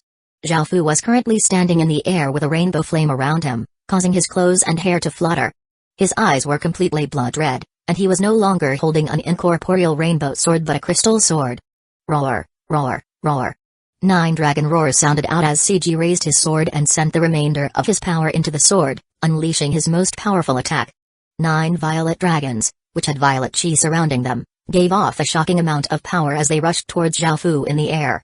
Facing the 9 violet dragons, Xiaofu casually swept out with his sword, causing a massive sword arc to tear through the sky. The 9 violet dragons were instantly destroyed, turning into countless traces of violet chi. CG's body seemed to have been cut into pieces by countless swords, and he turned into a pile of distorted flesh. Ah! Masan Ori Hano yelled as she rushed at Xiaofu, unleashing her final attack. However, just as she stabbed out with her halberd, it was grabbed by Xiaofu with one hand. Following this, her body was pierced by his sword, and she looked at Xiaofu as tears streamed out of her eyes. Xiaofu icily pulled the sword out, causing Masan Ori Hano's corpse to powerlessly fall to the ground. Currently, Xiaofu's power was going somewhat out of control. Finally, it was only Tina Pendragon and Xiaofu, facing off against each other in the air. Both of them gave off an incredibly terrifying aura as if two worlds were colliding. I'll never forgive you. I'm going to take revenge for them. Tears could be seen in Tina Pendragon's eyes as she looked at Xiaofu, and she slowly raised the golden sword. The world seemed to fall silent as a golden sword light covered the entire heavens and earth, and an incredibly destructive aura spread out. True sword of promise. Tina Pendragon screamed as the golden sword gave off a brilliant light and slashed out. Cracks appeared in the space around it as time seemed to slow down. This sword seemed to split the heavens and earth in two. Kai. A piercing sound could be heard as the crystal sword stabbed through Tina Pendragon's heart from behind. Following this, Xiaofu coldly withdrew the sword from Tina Pendragon's body. Tina Pendragon's tears, which she had been holding back the entire time, finally streamed out. She turned with great difficulty to look at Xiaofu before her body fell downwards. After opening her eyes again, Tina Pendragon was standing on the platform. She felt quite surprised. Hadn't she been killed by Xiaofu? Why was she here? After those memories flowed into her mind, her expression became quite complicated. The expressions of the 7 other legatees were also quite complicated. They realized that everything they had experienced had just been an illusion and that it was not Xiaofu who had done any of those things to them. Clang. The sky seemed to be shattered as a terrifying sound rang out, and a monstrous aura descended like a flood. Xiaofu looked at the 8 legatees and once again raised the crystal sword in his hand. His consciousness was a bit hazy, and after seeing them again, his first instinct was to kill them. The crystal sword gave off destructive ripples, and everyone's expressions fell, despair once again engulfing their hearts. Tina Pendragon could not help but cry out, "Greatkind's legatee, everything from before was a misunderstanding. I apologize for my rudeness before." Tina Pendragon did not apologize because she was afraid but because she was in the wrong. However, Xiaofu did not seem to hear her and continued to prepare to attack. Everyone else's expressions were quite bitter as they took out their weapons, not feeling good about their chances at all. However, a ray of white light suddenly descended from the sky, landing on Xiaofu's body. In that moment, Xiaofu's world protector power disappeared, and he regained consciousness. He immediately put on his black cloak as he returned to his normal form. Seeing that Xiaofu's terrifying power had disappeared, everyone let out a sigh of relief. After seeing Xiaofu put on his black cloak, everyone realized why he normally cloaked himself. He was simply too beautiful, which Xiaofu could not explain. After he returned to the ground, Nulu leapt into his embrace and asked caringly, "Are you alright, Lord Husband?" Xiaofu lightly laughed and looked at his body. The injuries he had received seemed to have been illusions, and he was completely fine, so he replied, "I'm alright." Seeing this intimate scene in front of her, Masanori Hano felt quite complicated and felt weirdly uncomfortable. System announcement. The trial festival has concluded, and the challengers have failed the final trial. The rewards will be given out. Hearing that they had failed the final trial, countless people sighed. However, there was nothing they could do about this. Great Kin's legatee was simply too powerful and terrifying. Following this, rays of white light fell on everyone's bodies. Countless people felt their bodies being bathed in the warm light, and their hearts felt quite warm and comfortable. Their bodies started to disappear, and soon, Zhaofu reappeared in the Heaven-Awakened world. The three women also appeared by Zhaofu's side. Nulu was still intimately hugging Zhaofu's arm, Xianru's aura had become a bit stronger, and Jiaoli's face was bright red. Thinking about the trial, her body had a slight reaction. Zhaofu looked at the rewards from this trial, and he couldn't help but grin. He had received the World Protector status, which placed him above the 8 legatees. At the same time, he could use the world's source energy, which was incredibly terrifying. It was even more powerful than what Zhaofu had used earlier. However, he could not casually use the world's source energy. He could only use it when the world faced destruction or when there was an incredibly important event. Also, he could not use it on people from the same world. There were many restrictions. 687 Ken Emperor bloodline. Zhaofu's bloodline had also increased to a level 17 sovereign bloodline from a level 16 bloodline. With the world source energy, Zhaofu's bloodline had gone up another level. Even more importantly, Zhaofu's heaven murder bloodline and Great Kin bloodline had perfectly fused. At the start, he had 2 types of bloodlines. Even though they were both incredibly pure, they could not be fused as they were 2 separate bloodlines, making it so that he could not fuse the powers of his bloodlines or use the purest powers of his bloodlines. Now that they had fully fused, Zhaofu's power became even purer than before. His bloodline could be called the Great Kin bloodline as well as the Heaven Murder bloodline. The 2 of them had become a new bloodline. However, Great Kin was Zhaofu's root, so Zhaofu would still lean towards Great Kin.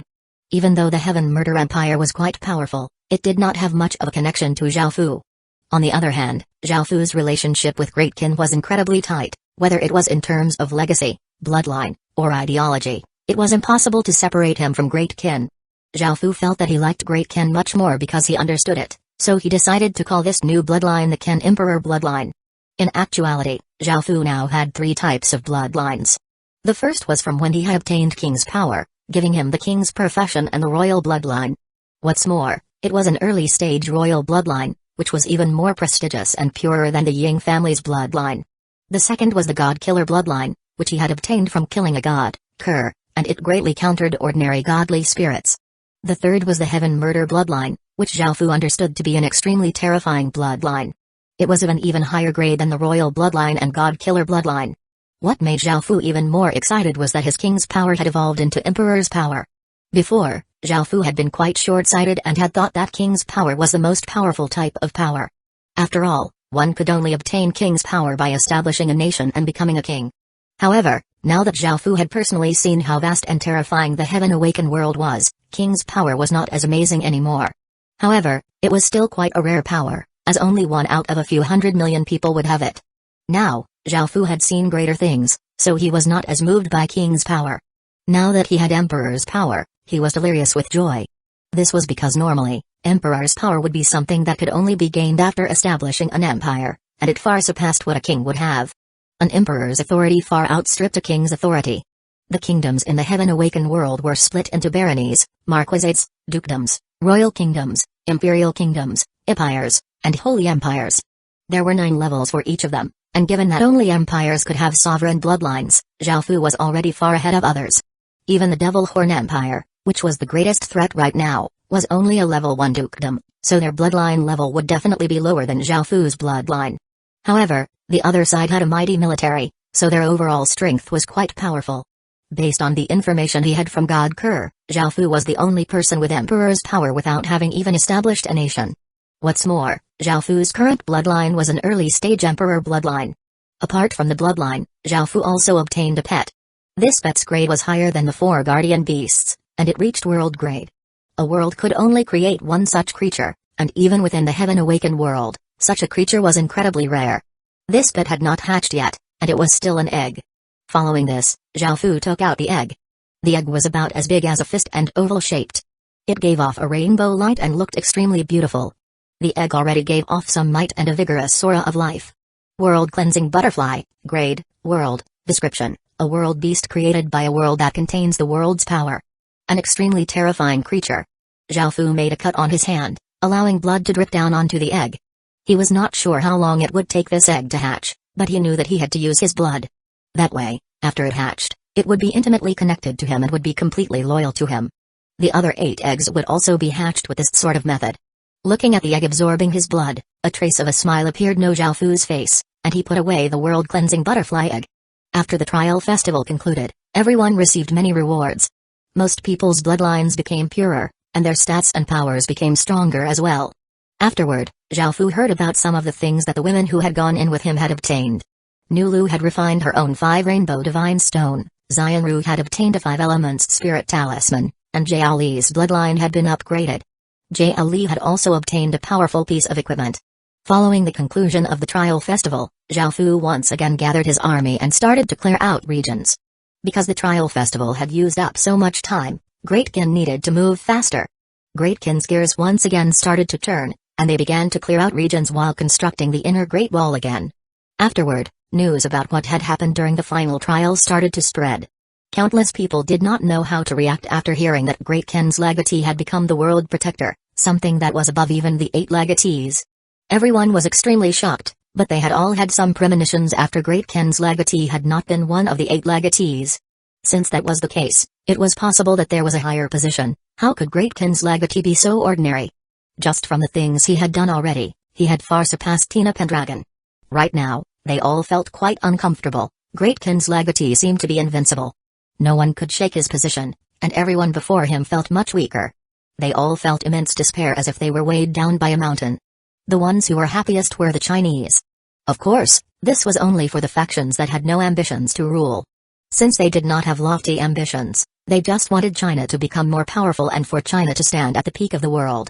They would get a sense of pride from that. However, many factions felt an immense threat, and they once again considered how to suppress Great Qin. The people who had been mocking China all fell silent, and even Oleg was humbled. He was incredibly arrogant, and after becoming one of the 8 legatees, he had become delirious with pride. The words he had said made people angry to the point that they could die, and now that he had been taught a lesson by Zhao Fu, he did not dare to act like before. At the same time, many people ran to the Ying family, wanting to make a connection and deepen their relationship with Great Qin. Great Qin's legatee was now indisputably the most powerful person in the world. Everyone had heard about how he had single-handedly taken down the 8 legatees. Great Qin's legatee was now as unmovable as a big mountain. Many people also started to send beauties to Great Qin. The Ying family did not bother with ordinary beauties, and only the peerlessly beautiful women could enter the Ying family and become Great Qin's legatee's concubines. 688 Level 4 Great City. The Jiangnan's Ying family, which was the family of Yang Yuan, originally wanted to send Yang Yuan to the Ying family so that they could join Great Qin. Out of the 10 top beauties, only Wu Qingnian and Yang Yuan had not joined a legatee. If Yang Yuan had gone to the Ying family, only Wu Qingnian would have been left. However, Yang Yuan did not go to the Ying family and instead went to Great Tang's Li family. It said that there was a relationship between her and Great Tang's legatee, which was why she had become Li Beiking's woman. This had greatly infuriated the Yang family, but since things had already progressed like this, they could not refuse. After all, Great Tang was also a powerful dynasty and joining it was not bad either. Of course, it could not compare to Great Qin, but they could only accept things as they were, or they would not be able to join either Great Tang or Great Qin. Zhao Fu did not care about this, as he was fully focused on Great Qin's development. Another 5 days later, Great Qin's clearing once again caused the Great Qin city to level up. Secondary city level, 45,000 out of 72 million, resident, 3,492,950 out of 20,240,000 soldier, 892,640 out of 7,482,000 village name, Great Qin city, legendary, level 4 sub-main city, 45,000 out of 72 million, village area, 24,400 square kilometers village territory, 1,421,800 square kilometers residents, 3,492,950 out of 20,240,000 military, 892,640 out of 7,482,000 popular support, 85 village special stats, territory crop output plus 180%, territory crop growing time minus 180%, population limit plus 125%, residence stats can randomly plus 13, Soldiers stats plus 14%, population attraction plus 140%, chances of attracting higher grade population plus 140%. Subsidiary village limit, 26,930 subordinate villages, Logue Village, Jean Village, Drun Village, Lee Family Village, Wolf Village, Ferocious Tiger Village. They were still about 70 million experience point away from leveling up into a level 5 great city, which was a true main city. After that, it would become a capital city. This made Zhao Fu feel a bit excited, as Great Qin had taken another step towards restoring the Great Qin Empire. Also, the state of Wei and Northern Qi had both become basic cities. Because they had both submitted to Great Qin, they had lots of autonomy. Zhao Fu allowed them to develop by themselves, and the experience point they gained went to their own cities. Zhao Fu did not take any, so they were able to level up quickly. Great Qin had obtained another 2 cities and had 2 more historical figures. However, they were both only S grade, so Zhao Fu did not bring them back to Great Qin and left them with their masters. At the same time, Great Shun and the state of Jing, which Great Qin had conquered, had both become advanced towns. Zhao Fu planned to level them up because the experience point required to level up was not much, so it would be quite easy to level them up. They both had legacies, so their city lord seals would be much more powerful than ordinary city lord seals. Because of this, it was worth spending some resources here. After dealing with these matters, Zhao Fu left the Heaven Awakened world. Zhao Fu opening his eyes in the real world, he found that there was a woman lying beside him, smiling as she looked at him. Zhao Fu also smiled as he said, King Nian, since when did you have the time to come here? Before, Zhao Fu had allowed Wu Qingnian to come here without asking for permission, which was why she could be here right now. Wu Qingnian propped up her head with one hand while gently stroking Zhao Fu's face with the other as she said, of course it's because I miss you. It's been so long. But you don't even miss me, every time, it's me coming to find you. Zhao Fu awkwardly replied, I'm sorry. Wu Qingnian lightly harumphed but still forgave Zhao Fu before saying seriously, Zhao Fu, I've obtained an advanced boundary medallion. Do you want to come to where I am? Hearing this, Zhao Fu felt quite confused and asked, why? Wu Qingnian sighed, and her expression became dim as a slight look of fear appeared in her eyes. During the trial festival, I personally saw Great Qin's legatee, and I realized how terrifying and ruthless he is. I'm afraid that he'll kill you after using you. After all, you also have King's fate, so he might doubt you. Normally, emperors kill all those who they doubt. However, I'm different, your King's fate will instead help me, and I'll completely trust you. You won't have to worry about me doing anything to you. Zhao Fu bitterly smiled, he was Great Qin's legatee, so how could he join the state of Zhou? Seeing how serious Wu Qingnian seemed, Zhao Fu did not know how to reply. Seeing Zhao Fu hesitate, Wu Qingnian understood that he had his reservations, so she could only sigh and say, just be careful of Great Qin's legatee, I'll welcome you at any time. Hearing this, Zhao Fu earnestly nodded. After saying this, Wu Qingnian felt much less worried. She smiled as she pressed Zhao Fu down beneath her and kissed him with her red lips. Their tongues intertwined as their body temperatures rose, after which they both lost control. Looking at Wu Qingnian riding on top of him like a cavalry woman, Zhao Fu stroked her face and said, Qingnian, you don't need to be so intense for your first time. Wu Qingnian's face was quite red as she lightly harumphed and said, I like it this way. Wu Qingnian did not know why, but Zhao Fu's body gave her an immensely pleasant feeling. She had not planned on doing it with Zhao Fu, but she had lost control. This was because of Zhao Fu's 6 desires demonic chi, which could come with Zhao Fu to the real world. Hearing these noises, Zheng Yukan, who was cooking outside, couldn't help but walk over. They were quite bold, doing such a thing without even closing the door. Zheng Yukan looked at the two of them, and her face became red as her heart rate sped up. Her body also had a reaction, and she couldn't help but lean against a wall as her hand stretched into her underwear. A few hours later, Wu Qingnian powerlessly lay on Zhao Fu's body as she panted, while Zhao Fu smiled as he hugged her. They did not say anything and simply cuddled. At that moment, Zhao Fu decided to tell Wu Qingnian about the things outside of the legacy land and said that he could help her. Now that Wu Qingnian had become his woman, he also accepted her within his heart. Wu Qingnian's face immediately paled. If this news spread, it would definitely shake the entire world. She immediately understood the gravity of the situation. This was definitely one of Great Qin's greatest secrets, and hearing that Zhao Fu was willing to help her, Wu Qingnian couldn't help but kiss Zhao Fu before putting on her clothes. Looking at Wu Qingnian, Zhao Fu asked, "Are you in that big of a hurry?" Wu Qingnian rolled her eyes as she said, "Of course I'm in a hurry after hearing about such a big thing. I need to quickly go and prepare, or else I won't be able to survive this disaster." Zhao Fu understood, so he nodded and also started to put on his clothes. Following this, Wu Qingnian left, and Zhao Fu walked out of the room. Seeing the food Shinigami had made, he smiled. After what had happened between them, things had become a bit awkward, but after Zhao Fu had sincerely apologized, Shinigami decided to stay. Her complexion was quite good, and it became rosier each passing day. 689 Autumn. Again Zhao Fu did not see Shinigami and did not mind too much. He spent most of his time in the Heaven Awakened world and came back intermittently, so it was not too strange for him to not see Shinigami while he was back. Zhao Fu sat down at the table and started to eat. Even though the food that the Ying family's people brought him was better, the food that Shinigami made gave Zhao Fu a sense of familiarity. After eating, Zhao Fu still had not seen Shinigami, so he decided to once again enter the Heaven Awakened world. Seeing that Zhao Fu had returned to his room, Shinigami walked out with a bright red face, silently cursing inwardly. She had fantasized about doing that kind of thing with Zhao Fu again, even though she had decided not to think about those things anymore. However, after thinking about the scene with Zhao Fu and Wu Qingnian, she couldn't help but press her legs against each other. After returning to the Heaven Awakened world, Great Qin was still in a period of peace. Great Qin continued to clear out the regions while constructing the inner Great Wall. Zhao Fu did not need to worry about clearing out the regions, but he needed to personally go and look at the construction of the inner Great Wall. This was because many places were quite dangerous, such as cliffs. The bricks they were using were special bricks that were 1 meter long and half a meter tall. They were easier to set up than smaller bricks, and they were stronger as well. If this was in the real world, the construction would have taken at least 10 or so years.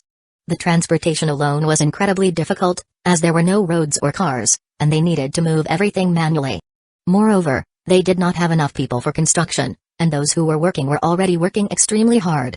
Zhao Fu threw all of Great Qin's resources into clearing out regions and constructing the inner Great Wall. He also thought of many ways to construct the inner Great Wall more efficiently, so the speed at which they were constructing was dozens of times faster than it would be in the real world. Time seemed to pass incredibly quickly because of how busy they were. The hot summer quickly passed, and then the leaves began to turn yellow. It was about to be autumn again. Zhao Fu stood on a tall building and looked at the scenery before him. He felt that time was passing incredibly quickly. The previous year's autumn seemed to have just been yesterday. Autumns had always been a bit sad, and Zhao Fu couldn't help but feel a bit melancholic. In the past few months, Great Qin had finally cleared out 18 regions and completed this monumental task. Great Qin's strength had once again grown monstrously. Great Qin's population had risen to 106 million people, and they now had 16 million soldiers. There were about 10 million Stage 1 soldiers, 300,000 Stage 2 soldiers, and 10,000 Stage 3 soldiers. They had 86 great cities, 15 cities, 68 towns, and 5,989 villages. The thing that increased the most was the number of villages, and they had twice as many as before. Next was the number of towns, which had also increased quite quickly. Next were the cities. With the help of Great Qin, Great Shun and the state of Zheng had also become basic cities, and Zhao Fu had also conquered an orc city. After Great Shun and the state of Zheng had become basic cities, they had each gained a historical figure, but their grades were too low and were not very famous. Because neither of them had surrendered, they had been destroyed by Zhao Fu, and their legacies had been taken by Great Qin. As such, he did not treat them like the state of Wei and the state of Qi. Because of this, he took all of the items and people back to Great Qin. Moreover, Great Qin now had 225 wyverns. There were 192 wyverns that could fight, which could be put to use. However, unless there was a grave emergency, Zhao Fu was not planning to use the wyverns. They were Great Qin's trump card and could greatly turn the tides of a battle. As such, it was better to hide them and use them suddenly to create monstrous results. They had also obtained 4,000 or so corpse soul soldiers and around 100 corpse soul commanders. The corpse soul blood lake had not been established for very long, so they had not yet developed many of them. However, their strength was quite monstrous. An ordinary Stage 3 soldier could destroy 200 or so Stage 1 soldiers, while corpse soul soldiers with talisman equipment would be able to destroy 300 or so Stage 1 soldiers. Of course, in the face of a massive army, the corpse soul soldiers would not be of too much use. When a massive ocean of soldiers attacked, 300 corpse soul soldiers would not be able to do much. However, if Zhao Fu had 10,000 corpse soul soldiers, he could have them face 1 million Stage 1 soldiers. Moreover, there was the talisman equipment. Great Qin now had 4 million sets of talisman equipment, which could equip 4 million soldiers. These talisman equipment sets could rival a set of trash dark gold rank equipment and greatly boosted soldiers' strength. This caused Great Qin's army to become vastly more powerful. However, as Great Qin's army became more powerful, Great Qin became poorer.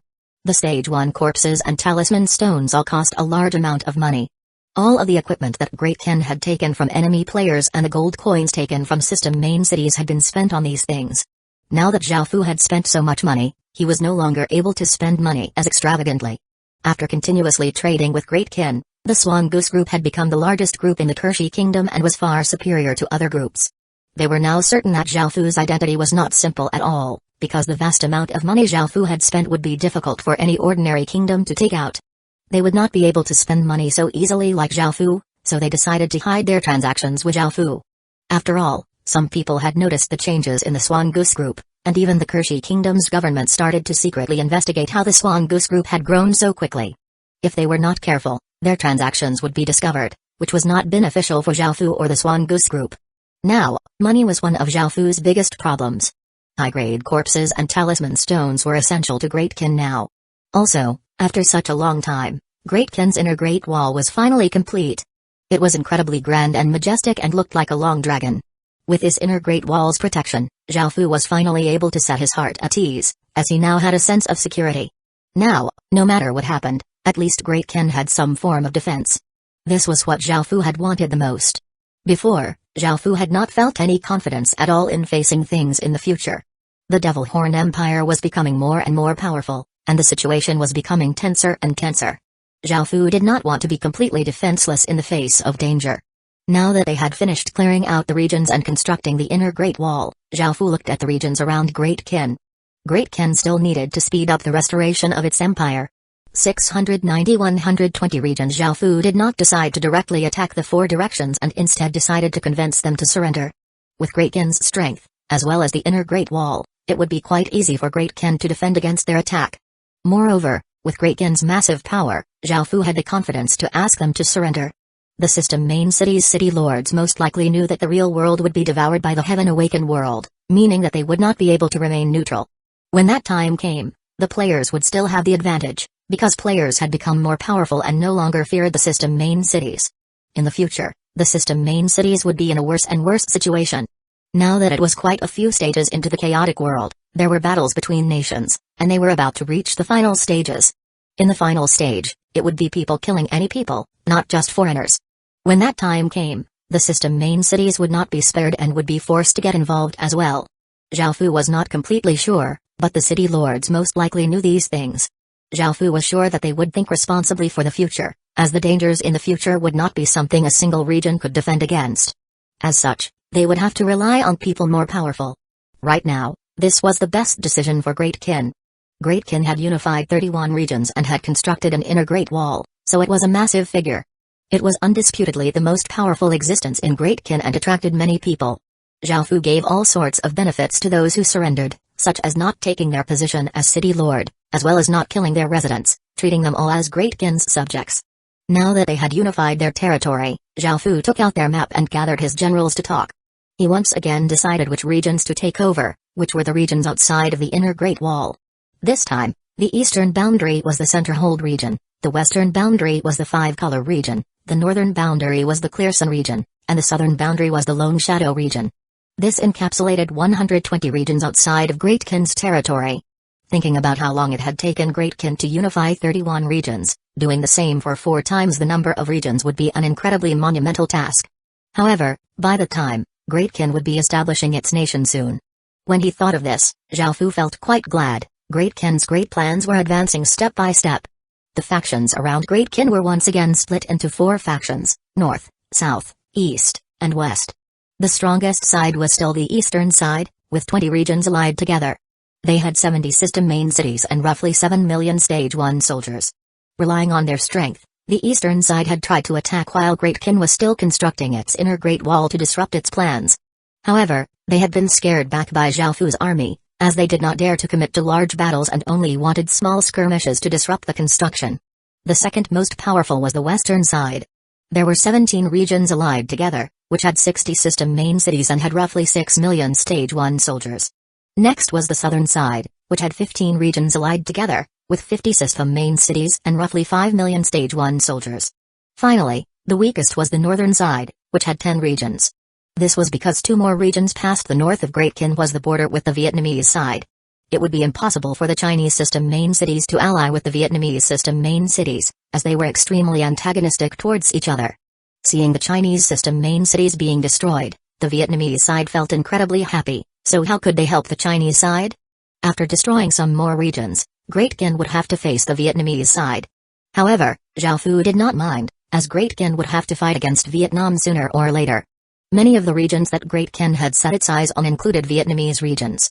Because they were of different nationalities, Great Kin invading Vietnamese regions would make the situation in the northern side much more intense than other sides.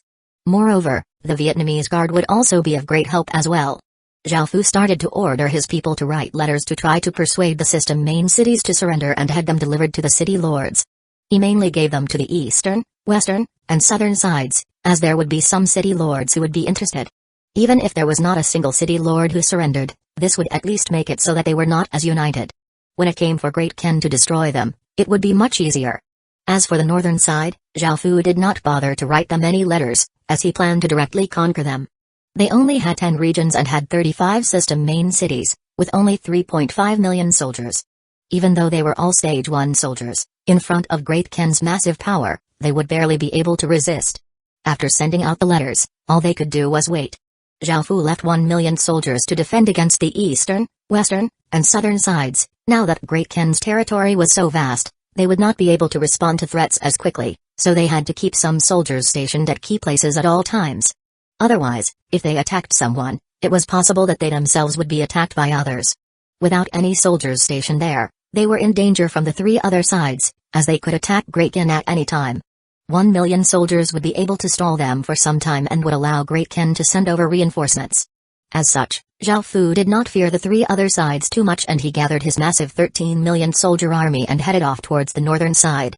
Back when Great Kin was building its inner Great Wall, the northern side had constructed thick defensive walls. However, those walls did not give them much peace of mind. Great Kin's ocean of soldiers marching sounded like thunder, and they gave off a dense killing intent as they headed for the northern side. What do we do? Looking at the army that stretched as far as the eye could see, the city lords all felt quite some fear and asked the people around them. The other city lords all looked incredibly serious and did not know what to say. Because of the geography, they were not able to ally together with many regions, so they only had 3.5 million soldiers but had to face more than 10 million. They had already lost this battle. They then sensed powerful rays of light from the distance. Those were the powers of city lords, causing a haze to fall over the entire northern side army. Have you made your decision? Will you surrender? I have many system main city lords under me, and they are proof that I won't mistreat you. If you join Great Kin, you will be protected. I'm sure you don't have much confidence about the future. Moreover, I'm already this world's world protector. You should know that the world protector is the final line of defense for this world, as well as the most important person. I am your best choice. Zhao Fu stood in the sky as he confidently smiled and gave off a mountain-like aura. The Earth Realm mark appeared on the back of his hand, and even though he was not speaking very loudly, his voice sounded out in the surrounding 10 or so kilometers and gave off a fearsome might. 691 Ferocious Assault. Now that Zhao Fu had become the world protector, he could control the Earth Realm mark's power. Even though he could not use it against them, he could use it to at least scare them. It would be best if they surrendered. Hearing the voice from above and looking at the 90 or so city lords in the air, the northern side faction below fell into silence. Everyone hesitated because no one wanted to easily surrender to anyone. However, they were at a complete disadvantage, and what Zhao Fu had said was true. They could not defend against the dangers in the future, so Zhao Fu's offer was the best case choice right now. I think we should surrender. We can't beat them, and we need to think about the future. This is something we'll have to face sooner or later. A scholarly young man said somewhat nervously. A white-haired elder sighed and said, if we had any chance at fighting back, I definitely wouldn't surrender so easily. Even if there were dangers in the future, all of us would be able to face them together. If only 6 million of them came, we would still be able to fight. However, they have 4 times as many soldiers as us, and they have 3 times as many city lords. We won't be able to do anything and will instead be encircled and killed. A middle-aged man wearing a robe said as he sighed. What should we do then? Fight? Or surrender? A muscular loudly asked as he watched everyone sigh. Swish, swish, swish. Suddenly, the sound of the arrows tearing through the air could be heard. Countless arrows gave off a sharp aura, causing everyone to shiver and for their hairs to stand on end. The arrows poured down like rain, and screams immediately sounded out. The city lords discussing within the room were given a big fright, and they rushed outside. It seemed that after waiting for a while, Zhao Fu had decided to attack first. The sudden onslaught of arrows resulted in many of the system main city soldiers being hit. Following this, Great Qin's soldiers formed a massive black ocean as they gave off a boundless aura and charged at the defensive wall. Zhao Fu first used the rock giant's heart and sent his emperor's power into it, summoning 50 rock giants that were 10 or so tall. They used their fists to vigorously pound against the defensive wall, causing it to begin to crack. The system main city soldiers were not weak at all, and the arrows they shot out gave off a cold light and seemed to be able to pierce through rocks. However, even though the rock giants were covered with arrows, they were not hindered at all. This was because they were only puppets made out of rocks and did not have any life. They were fully controlled by Zhao Fu, so they were completely fine. Roar! Roar! Roar! Roar! 4 massive roars sounded throughout the surrounding 10 or so kilometers as different color doors rose up from Great Qin's soldiers' bodies. They gathered together like massive tides, creating 4 massive beasts that were hundreds of meters long. One was a massive azure ox, which was controlled by Meng Tian and his spear. One was a blue fish controlled by Mangekyō. One was a violet and blood-red leopard controlled by Li Mu, and one was a blood-red fox that was controlled by Beizi. Bei Qi, Wei Liao, and Wang Jian were defending against the 3 other sides, so they had not come. During the time Great Qin had been clearing out the regions, they had created another general armament that they had given to Beizi. She also had the 7 Murders Star, and this was not too surprising, as she was Bei Qi from an alternate reality. She also used a sword, and her sword stats were similar to Bei Qi's 7 Murders sword stats. However, the beast she condensed was a blood-red fox, as opposed to Bei Qi's blood-red eagle. The fox was incredibly big and gave off a trace of dignity and elegance. Its eyes were icy cold, and anyone who looked at it would sense that it was quite extraordinary. The 4 massive beasts gave off terrifying roars as they ferociously charged at the defensive wall. They all gave off different lights, causing the sky to be dyed 4 colors. With their power, even a small mountain would be annihilated. Even 3 city lords would not have a chance against one of the beasts. After all, they were created from millions of soldiers' auras. Following this, a gray ghostly chi started to spread along the defensive wall. Everywhere it covered, the soldiers fell silent and did not respond anymore. It seemed that this fog was quite terrifying. Elsewhere, 10 cavalrymen riding on skeleton horses, leading a group of skeleton mages, silently attacked as well. The disaster cavalry now had stage 4 strength and could control 30,000 skeleton mages. The skeleton mages all had stage 2 strength and could summon evil spirits that also had stage 2 strength. 30,000 stage 2 evil spirits was quite a formidable force. This was because they were transparent and could silently enter people's heads and control their bodies, causing the soldiers to attack people around them. The 30,000 skeleton mages were one of the greatest gains that the Great Qin had obtained from the undead disasters from before. It had been quite difficult to gather these 30,000 skeleton mages. Seeing this scene before them, the city lords felt as if they were being assaulted by a massive tsunami. They felt that they could not resist at all and that they had underestimated Great Qin. They had not expected Great Qin to have so many methods, and they all felt that they would soon be destroyed by Great Qin. Wait. We're willing to surrender. Finally, the northern side city lords could not help but cry out in terror. Hearing this, a trace of a smile appeared on Zhao Fu's face, and he ordered his army to stop attacking. The overwhelming, ferocious aura was immediately quelled and became calm. This allowed the northern side city lords to let out sighs of relief. They ordered their soldiers to put down their weapons and open up the defensive wall to allow Great Qin's soldiers in. Zhao Fu smiled as he led Great Qin's city lords to the defensive wall and accepted the northern side's surrender. Looking at how despondent the northern side city lords seemed, Zhao Fu smiled as he said, "You absolutely won't regret this decision in the future. Great Qin is now unstoppable. Now that we are at the brink of the Great Qin Empire, if you perform well, you'll have an even greater status than before." Hearing this, the northern side city lords squeezed out a few smiles and nodded. Zhao Fu was right, and according to the current situation, Great Qin had the greatest potential. However, they had only just surrendered, so it was quite difficult for them to feel happy. Moreover, the future was still unknown. Zhao Fu happily received 10 regions. Now that they had become powerful, obtaining system main cities and regions was much easier. Following this, Zhao Fu started to relocate the system main cities and moved all of their residents within Great Qin's inner Great Wall. Now, it was incredibly safe within the inner Great Wall, so they did not have to worry about any factions harming them. In order to do this, they would first have to break through the defenses of the inner Great Wall. 692 strategy. These 35 city lords provided 13 million people, as well as 3 million or so stage 1 soldiers. Zhao Fu was quite satisfied, and after relocating so many system main cities, the Great Kin city was nearly about to level up again. After all, the amount of experience point they had gained from clearing out regions was massive, and now that they had relocated 35 system main cities, they were nearly about to level up again. The northern side city lords passed through the inner Great Wall and came to Great Ken's territory. Looking at the peaceful, blissful lives that Great Ken's residents lived and at the bustling cities, it was of great contrast to the bloody, violent scenes outside. After personally entering Great Ken and feeling its power and peace, the northern side city lords were able to relax.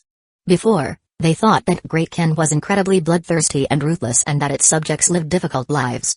However, the reality was completely different to what they had expected. Great Ken was definitely the best faction to join. None of them felt regret, and smiles appeared on their faces.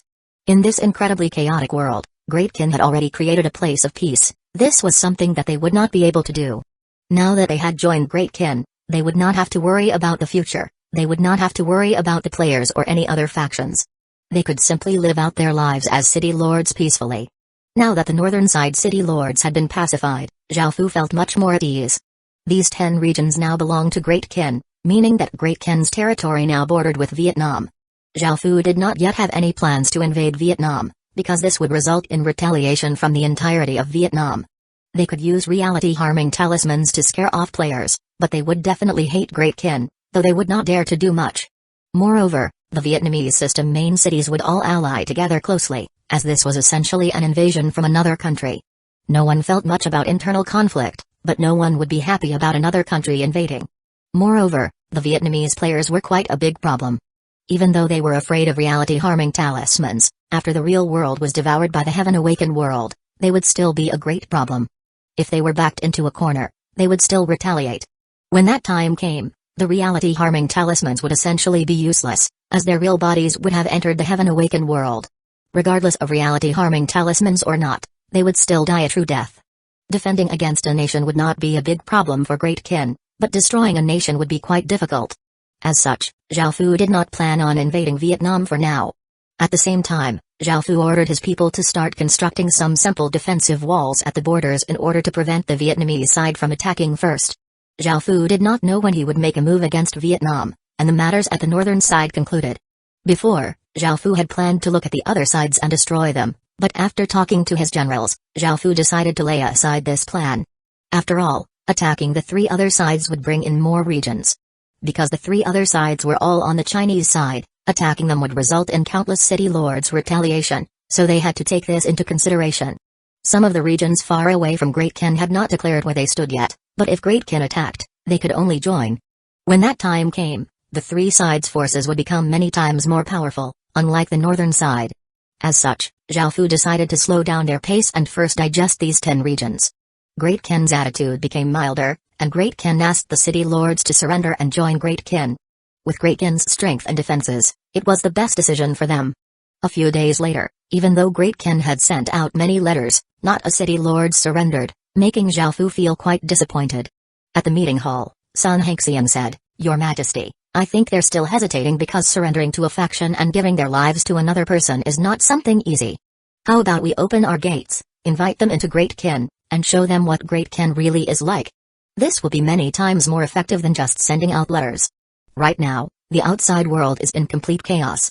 They'll have to face all sorts of dangers in the future, and with this sort of pressure, I'm sure many of them will want to join Great Ken." Wei Liao thought about this, but he felt quite hesitant, saying, "Your Majesty, this subordinate thinks that we should give more thought to this matter.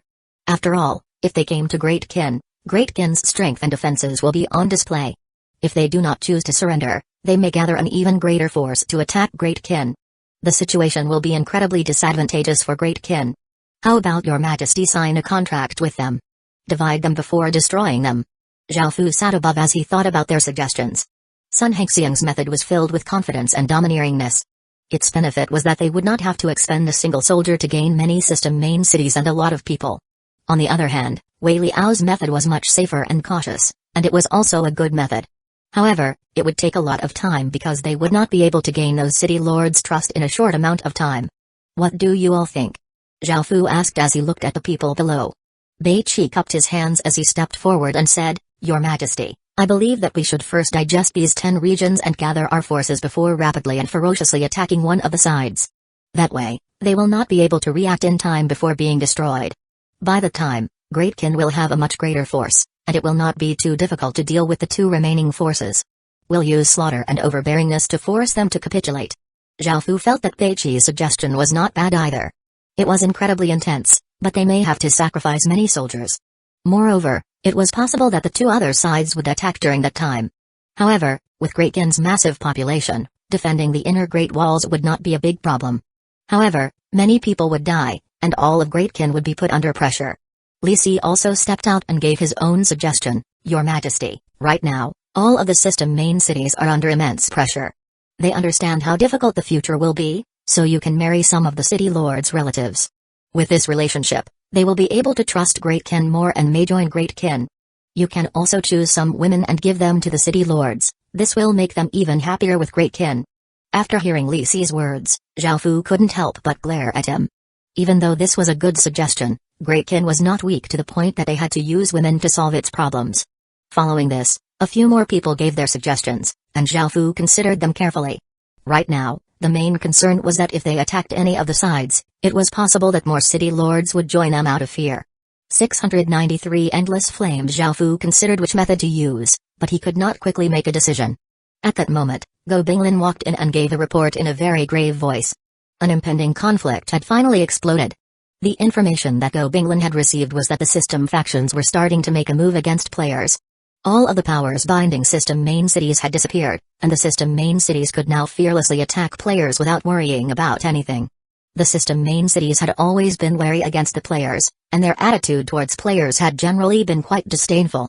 In response, the players had been quite displeased with how arrogant and domineering the system main cities acted.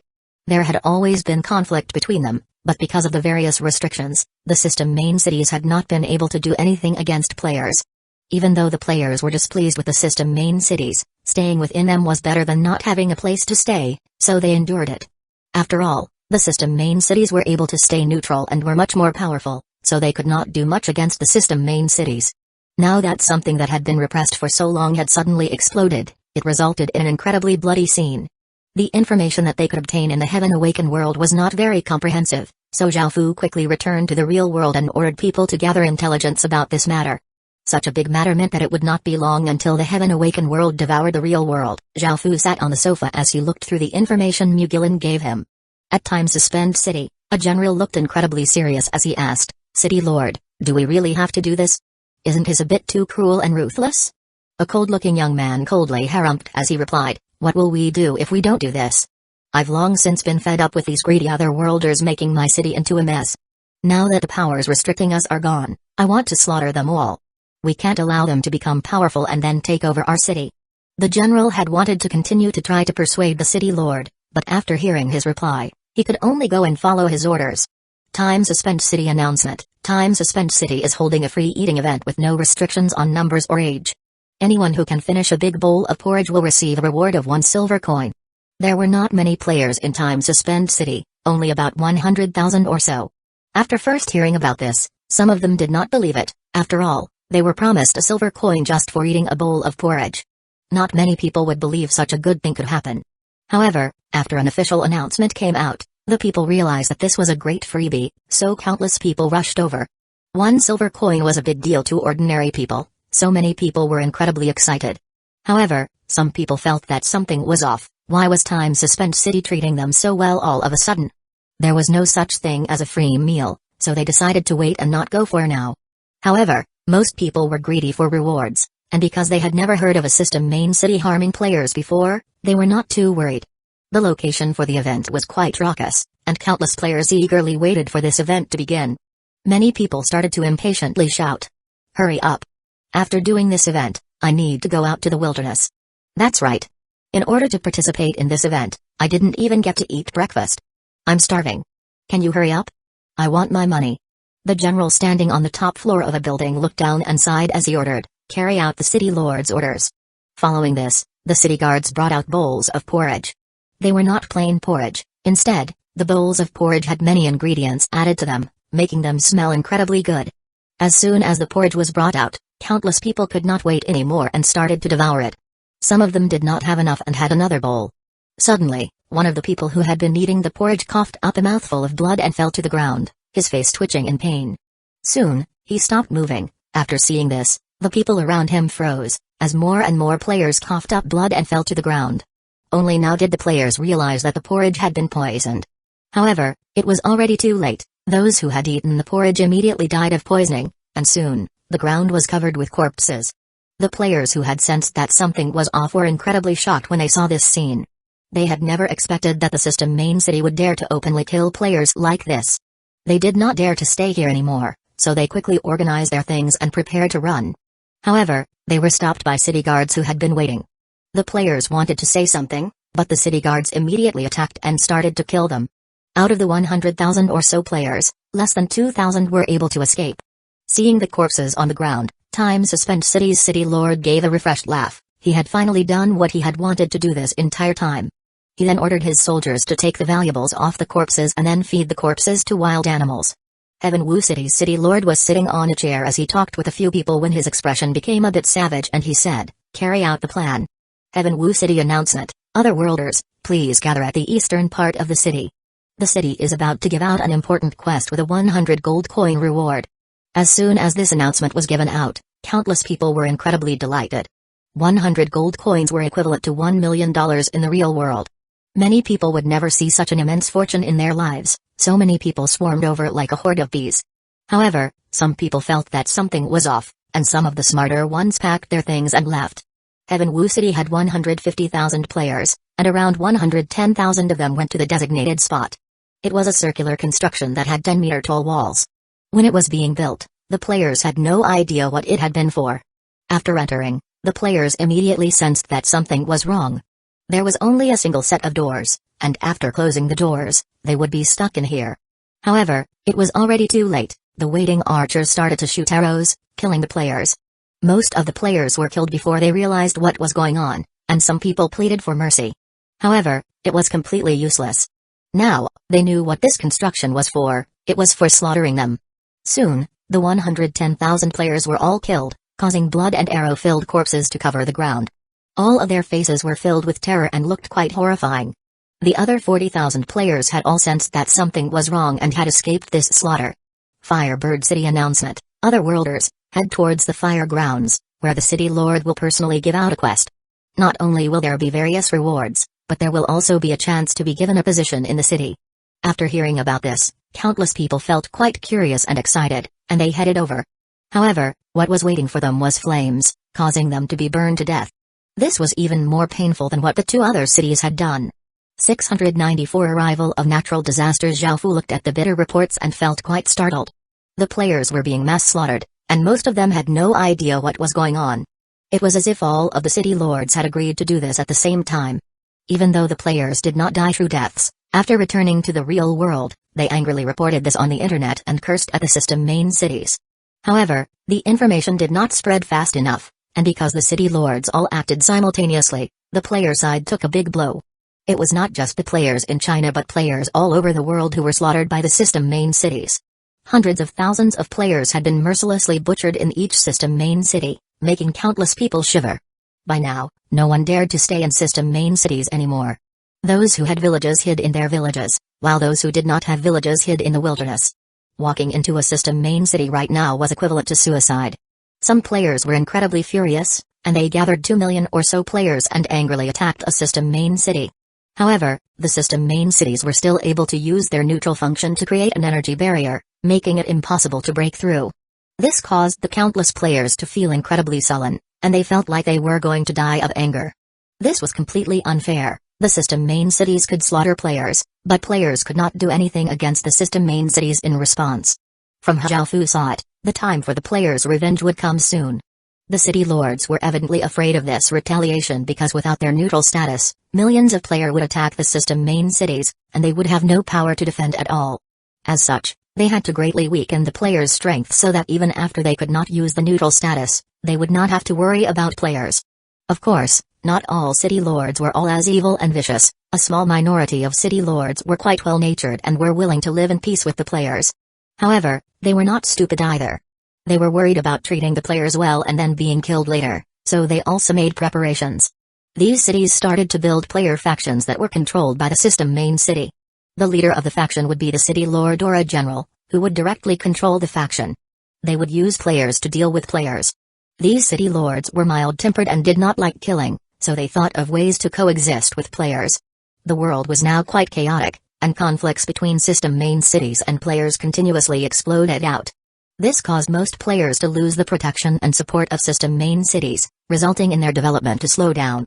This was a big blow to the overall player body. The players had been developing quite well, but after so many of them had died, their overall strength had greatly decreased. This would leave a heavy stroke on the pages of history. Zhao Fu couldn't help but sigh. Even though he had expected this, he could do nothing about it. He did not want to see the players' side strength decreasing. After all, Zhao Fu knew about the matters outside of the legacy land, so he was naturally quite worried that they would not be able to stop the invasions in the future. If it wasn't for this, Zhao Fu would have been ecstatic about the players being slaughtered. That way, he would be able to get rid of them easily. Now, the sense of security from constructing the inner Great Wall disappeared, and Zhao Fu started to worry again. They were still too weak and insecure. After returning to the Heaven Awakened world, Zhao Fu received 4 system announcements. System announcement. The final stage of the chaotic world has been unlocked. Killing anyone, regardless if they're a player, indigenous resident, or outlander will give rewards. System announcement. The final stage of the chaotic world has been unlocked. Natural disasters will descend, and there will be a decrease and weakening of stats in production. System announcement. The third layer of the Heaven Domain boundary has been closed. System announcement. Void zones have disappeared, and all players can go anywhere they please without any restrictions. However, because the void zones between nations have not disappeared, players can only teleport within the territory of their own nation. After hearing these 4 system announcements, Zhao Fu couldn't help but sigh. The final stage of the chaotic world had arrived, and just like he had expected, it was one where people would receive rewards for killing anyone. Moreover, there would also be natural disasters. Food crops used to be the cheapest resource because of the decreases to growing time and the increase to output. No one lacked food, and every faction had a massive amount of food stored up. However, because of the impending natural disasters, many people would lack food, and there might even be a famine. This was disadvantageous to any faction, not just players but also system main city factions. They would all be affected by these natural disasters, and now that the conflict between players and system main cities had erupted, things would become even tougher. However, this did not matter much to Great Kin. With Great Kin's natural disaster resistance, they would barely be affected. Even if it was a massive natural disaster, Great Kin would be able to survive it. Great Kin was well stocked in all kinds of resources because Zhao Fu had been preparing for this ever since he had entered the Heaven Awakened world. Now that the third layer of the Heaven Domain boundary had been closed, this meant that the day that the Heaven Awakened world devoured the real world was very soon. Zhao Fu had wanted this to come as late as possible in order to make himself more powerful and increase his confidence. As for the final system announcement, which said that the void zones had been cancelled, this made things quite convenient. Before, Zhao Fu was worried that other factions in China would teleport close to Great Kin and attack. However, now that the inner Great Wall was complete, he was not as worried. Now, it should be them who were afraid of Great Kin. However, the disappearance of void zones also made it more convenient for the system main cities. The various city lords would be able to work closer together, which would also make it more difficult for Zhao Fu to conquer more regions. After thinking about it, Zhao Fu decided to not make a move against the 3 other sides for now, and he instead quietly digested the 10 regions they had just conquered. Increasing their strength was more important than anything else, as they would not have to worry too much in the face of danger. Now that Great Kin had so many soldiers, they were able to leave 3 million soldiers at the inner Great Wall, led by Bei Qi, Wang Jian, and Wei Liao, while the rest peacefully cleared out the conquered regions. Now, Great Kin could clear out a region in roughly 5 days or so. After all, they had many soldiers and all sorts of items, so it would take 50 days to clear out the 10 regions. Zhao Fu discussed with the generals for a bit longer before making some decisions. Great Kin started to settle down and did not do anything to the eastern, western, or southern sides, and they focused on clearing out the 10 northern side regions. 695 Glass Peacock Refinement. After conquering the 10 regions, Zhao Fu had received 10 region treasure boxes. After opening all of them, he did not receive anything amazing. They were all materials or other items, as well as a dragon-slaying ballistae. After a few days of steady development, Liu Mai came and spoke a few words into Zhao Fu's ear, causing him to smile. It was time to refine India's clan armament. Zhao Fu had long since prepared 1 million Indian indigenous residents, and they were now only lacking Indian women with Phoenix Chi. Zhao Fu had ordered people to capture as many as possible, and now that the void zones had been cancelled, things became much faster. Bring them in. Zhao Fu ordered. Following this, soldiers escorted 20 or so women into the hall. Their expressions were all different, some had expressions of fear, others disgust, and some hatred. Zhao Fu did not mind at all. He looked through the information that Liu Mai had handed over and found that there were 24 of them. They were all beauties on India's beauty rankings, and they were quite highly ranked and extremely beautiful. This was especially for the beauties in the top 10. Zhao Fu felt that their phoenix chi would be enough to refine the clan armament. Zhao Fu ordered the soldiers to bring the women in the top 10 up. One of them was Shama's fiancée, who was ranked 6th. The first woman was called Jalari. She had a beautiful face and was quite tall and slim. She wore a long, red dress, and her looks were comparable to Wu Qingming's. However, her aura was slightly weaker, and it was said that she had come here voluntarily. Currently, she was looking at Zhao Fu with eyes filled with flirtatiousness. The second woman was also extremely pretty and had an alluring figure. She was dressed scantily, revealing a lot of her skin. Her entire body gave off an intoxicating aura, and she was lightly biting her red lips and swaying her body as if she was trying to seduce Zhao Fu. Her name was Ashila. The third had an extremely beautiful face and an elegant figure. She seemed quite cold and wore men's clothing, and she looked at Zhao Fu hatefully. She understood that the man in front of her was Indian's greatest enemy. She was called Anjali. The fourth was called Ivani. She had a pretty face and a voluptuous figure but gave off scholarly airs, and she looked at Zhao Fu with fear. The fifth was called Christine, and she also looked at Zhao Fu with anger. She had an attractive face and a slim figure, and she seemed quite intelligent. The sixth was called Daphne. She looked quite fragile and weak, and she had a slim figure, making people who saw her want to care for her. The seventh was called Debbie. She looked like a girl with a very bright personality, and from her muscles, it could be seen that she liked exercising quite a bit. The eighth was called Rose, and she had a beautiful face and an elegant demeanor. She also gave off a gentle aura. The ninth was called Kasni. She looked pretty and sweet, and she was quite short. She had supple skin and was a very alluring girl. After looking at them and glancing at the others, Zhao Fu couldn't help but smile. They had suddenly captured so many women from India, and they were all incredibly famous. Perhaps it was a bit too much. All of India most likely hated him to death. He not only killed their people and took their clan armament, but he also took their women. Zhao Fu felt that he was a bit too evil. However, this was something unavoidable, as he needed them to refine the clan armament. I'm sure you all understand that I've captured you all to become my women. As long as you are loyal to me, I will treat you well. At the same time, you don't have the power to refuse. After Zhao Fu spoke, he did not care if they were willing or not and directly made them concubines. The massive amount of Phoenix Chi once again caused changes in the Emperor Phoenix statue. Its wingspan was now almost 200 meters wide. After all, half of India's Phoenix Chi was gathered here. Most of these women felt quite displeased towards how domineering Zhao Fu was. Some feared him but did not display it, while others vehemently glared at him. However, the first-ranked Jalari and second-ranked Ashila happily smiled and walked up, both of them sitting on Zhao Fu's legs as they stroked Zhao Fu's chest and said shyly, "Your Majesty." Following this, both of them started to kiss Zhao Fu. Zhao Fu felt quite surprised, but he still accepted it. He held one woman with each arm, deeply kissing them and causing their faces to become red as they leaned against him. The other Indian women felt that they were quite shameless to be so forward. They instinctively felt quite disgusted and repulsed. However, the two of them were the most clear-minded out of all of them.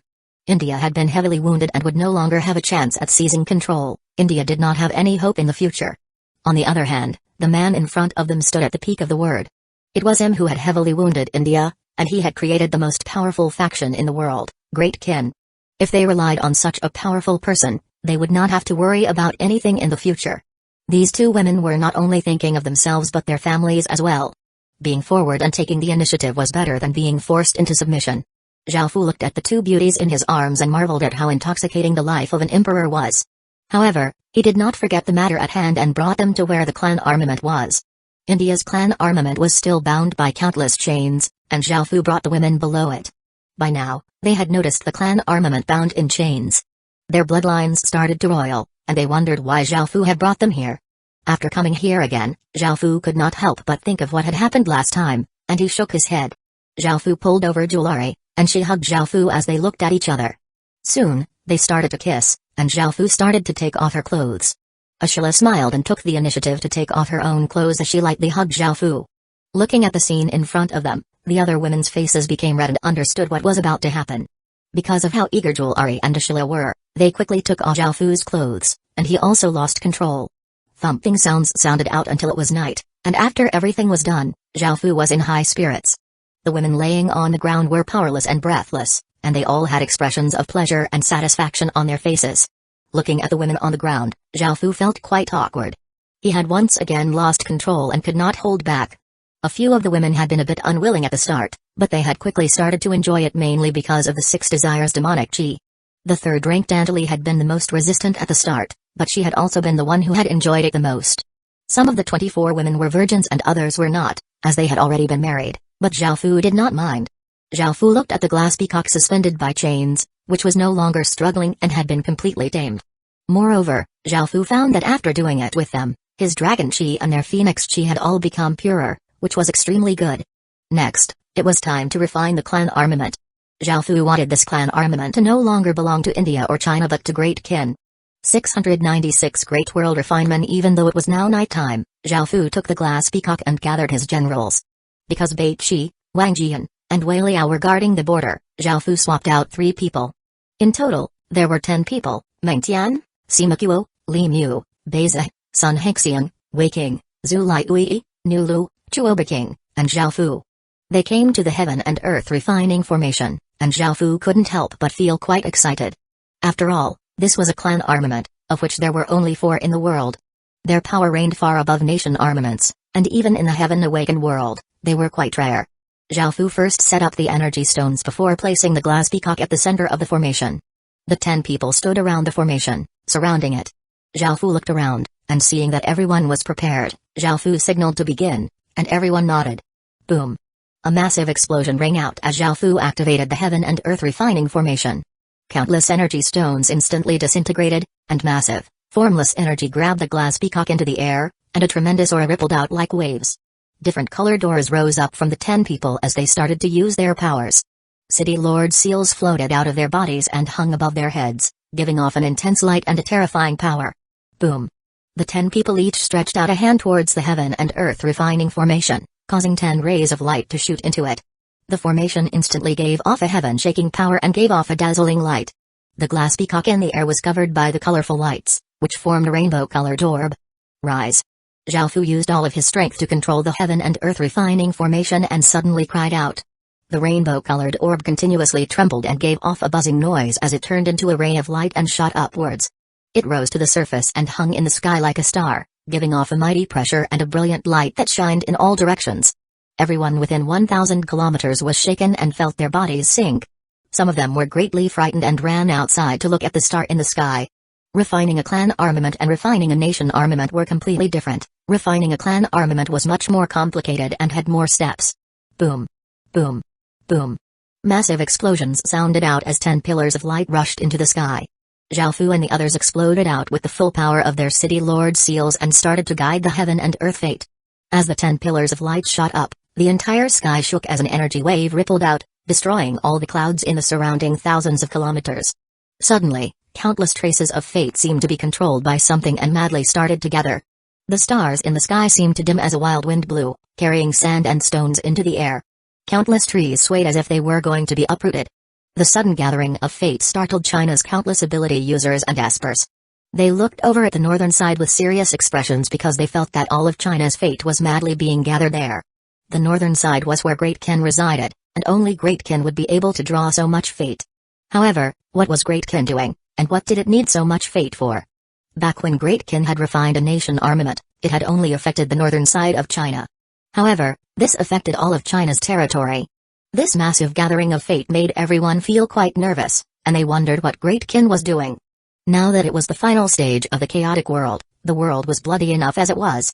If Great Qin joined in, it would be like adding oil to the flames. Countless traces of fate continuously gathered, forming a massive cortex in the sky with the rainbow-colored orb at the center. As the fate continuously gathered and condensed, a monstrous aura descended from the sky. Almost everyone in China could sense this terrifying aura, and the various sect masters' expressions became grave, wondering just what Great Qin was doing. Their immediate thought was to stop this, but by now, they were completely powerless to do anything, so they could only watch and wait. Countless traces of fate continued to gather, and the vortex became bigger and bigger. The might coming from the sky became bigger and bigger. After all, this was refining a clan armament, which was not simple at all. Heaven and earth combine. Seeing that it was about time, Zhao Fu roared and performed hand seals as he sent more energy into the heaven and earth refining formation. Bang! An almighty explosion rang out as if the sky had exploded. Not only were ability users and espers shaken, but people all over the world were also stirred. The rainbow-colored orb at the center of the vortex instantly absorbed all of the fate, becoming many times bigger. It rose higher into the sky and gave off a brilliant light. It was not just China but everyone in the Midland continent who could see it. Looking at that resplendent star giving off a boundless aura in the north, everyone in the Midland continent felt quite shocked and wondered what was happening. This time, Zhao Fu used a great world refinement, which used the heavens and the earth as the refining medium. It was an incredibly powerful and profound technique. "You can start the final refinement now," the golden dragon said within Zhao Fu's body. Zhao Fu understood, and the 1 million Indian indigenous residents were all gathered together. Under the direction of the soldiers around them, they knelt down and shouted, "We are subjects of Great Kin." Traces of black aura rose up from their bodies, which Zhao Fu controlled and guided into the massive orb. Buzz. The orb continuously gave off buzzing noises, and the glass peacock made a final struggle. After all, it would soon belong to Great Kin and not India anymore. In that moment, everyone in India sensed something, and a wave of fear rushed out of their hearts, making them feel extremely unsettled.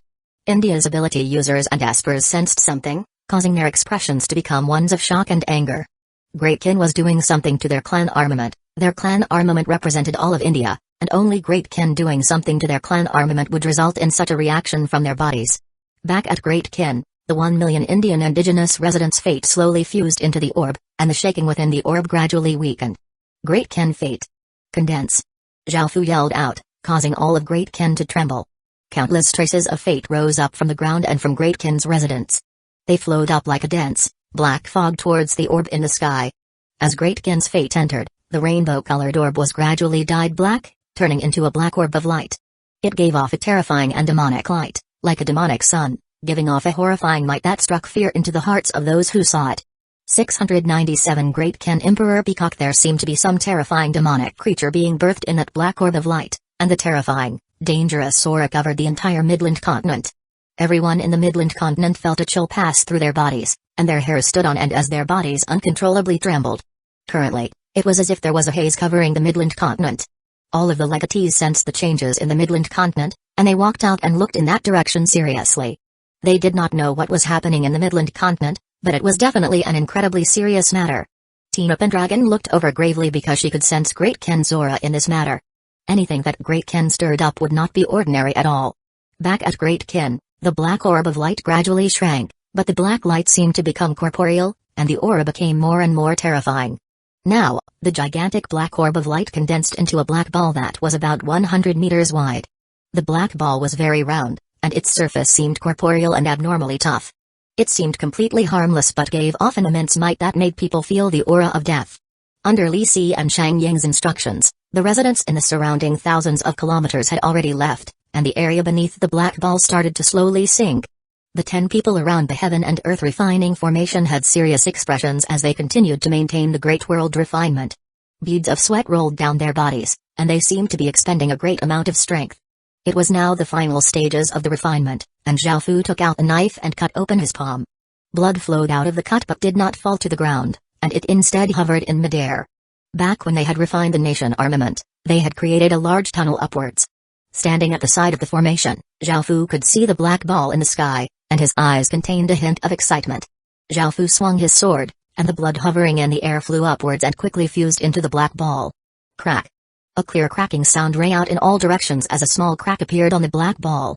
In that moment, countless people felt incredibly nervous because whatever was within the black ball was about to come out. Crack! Crack! Crack! A few more cracking sounds sounded out as more cracks appeared on the black ball. Everyone started to feel more nervous, and almost everyone in the Midland continent was looking at this black ball. Crack! Crack! Crack! By now, the black ball was covered with cracks, and everyone felt as if their hearts were in their throats. Bang! As a massive sound rang out, the black ball suddenly exploded, causing black shards to shoot in all directions, and a peacock appeared in the sky. The peacock was 10 or so meters tall and jet black. Its feathers and claws gave off a cold light, and its eyes were blood red. It did not have the beauty and elegance of a peacock, instead, it had might and savageness. Scree-ee. The black peacock spread its wings and gave a piercing cry, causing a black wave of light to ripple out. As it spread out, Even the sky seemed to be torn. Countless motes of black light descended, and Great Kin residents felt a sense of warmth. Any sicknesses or discomfort immediately disappeared, their bloodlines became strengthened, and their power was increased. However, for everyone else who was touched by the black light, they felt as if they were hit heavily, forcing them back a few steps. A trace of blood leaked out from their mouths, and their eyes were filled with shock and disbelief. The one who had it the worst was India. Everyone felt as if they had been sent flying by an immense force, and their bodies crashed to the ground and trembled. Their bloodlines seemed to have gone cold, and they felt immense powerlessness and pain. Everyone in the world was completely shocked. They had never thought that Great Kin would have the power to do such a thing. On a misty peak, a Taoist disciple saw the shocked expression on the sect master's face as he looked at the black peacock, and he asked curiously, "Sect master, isn't it just a powerful black peacock? Why are you so surprised? What's so special about it? Is it some mystical item?" Only after a while did the sect master come back to his senses and say in a hoarse voice, "Even a mystical item would not be able to compare to it at all. That's a clan armament, one of the 4 clan armaments in the human world." The disciple looked incredibly shocked. He had not expected this black peacock to be a clan armament at all. After all, even with the human world's long history, they only had 4 clan armaments, which represented the 4 most ancient civilizations. It was more than 10 times more difficult to create a clan armament than a nation armament, and it was already hard enough to create a nation armament. "Sect master, are you saying that Great Kin created a clan armament by itself? How is this possible?" the disciple asked in disbelief. The Taoist sect master sighed and replied, "I never thought that Great Kin would have such abilities either." He then continued hesitantly, "Now, Great Kin can be considered to be a separate bloodline. It can even leave the Chinese race and become the Great Kin race. What I'm worried about is that if it does this, it may slaughter the Chinese race in future." Hearing this, the disciple couldn't help but imagine that terrifying scene. He gulped and said nervously, "Sect master, that's not too possible, right? After all, China has given Great Kin so much help, and he has China's clan armament." However, even the disciple himself did not fully believe his words. After all, Great Kin was notorious for how bloodthirsty and cruel it was. How could Great Kin's legacy be so sentimental? As the ancient Chinese saying went, "Those who are not one of us in race are not one with us in heart." Now that Great Kin had 2 clan armaments, anyone would fear them. There was no longer anyone who was a match for Great Kin, so if they started to massacre China, it would be a terrible disaster. The Taoist sect masters did not know what Great Kin was planning either, so he could only hope that Great Kin would not do such a thing. At the same time, he gave the order not to oppose Great Kin at all costs in the future. The other schools of thought and sects all realized this and also gave out the order not to oppose Great Kin. If Great Kin went mad, it was possible that they would start slaughtering everyone as they were of different races now. It all depended on Great Kin's legacy. Back at Great Kin, Zhao Fu looked at the black peacock with a smile on his face. He waved his hand, and the peacock turned into a ray of black light and shot over to Zhao Fu, turning into a black crystal statue that was as big as a palm. 698 Darkness descends. Zhao Fu looked at the black crystal peacock and felt the aura coming from it. It had a closer affinity with him than the imperial ruler's seal. After all, this was something created by himself and had fused with his blood, so the connection between it and him was much closer. At that moment, Zhao Fu suddenly thought about refining the imperial ruler's seal to be Great Kin's own clan armament. If he did that, the imperial ruler's seal would no longer belong to China and would instead belong to Great Kin. If that happened, Great Kin would have 2 clan armaments. The imperial ruler's seal sensed Zhao Fu's thoughts and slightly trembled as if it was afraid. If Zhao Fu refined the imperial ruler's seal, Great Kin would truly be independent. Even its fate would be independent of the rest of China, and Zhao Fu could not help but sink into his thoughts. After a while, Zhao Fu decided to give up on this idea. After all, his roots were in Great Kin, and Great Kin's roots were in China. Great Kin belonged to part of the history of China, and whether it was its culture or bloodline, they all belonged to China. Moreover, he could already use the imperial ruler's seal. Moreover, he was only where he was because of China's fate, so after thinking about it, Zhao Fu decided not to go down this path. Now that Great Kin had formed its own race, it had obtained some bonuses to its bloodline. Even though it was not obvious, it would still be quite useful. That was the conclusion of the clan armament refinement. Seeing that it was already late into the night and everyone seemed quite tired, Zhao Fu told them to go back and rest up. Zhao Fu then took the black crystal peacock, which he had named the Great Kin Emperor Peacock, and placed it next to the imperial ruler's seal in order to guard Great Kin's fate. Half a month later, natural disasters started to descend because of the final stage of the chaotic world.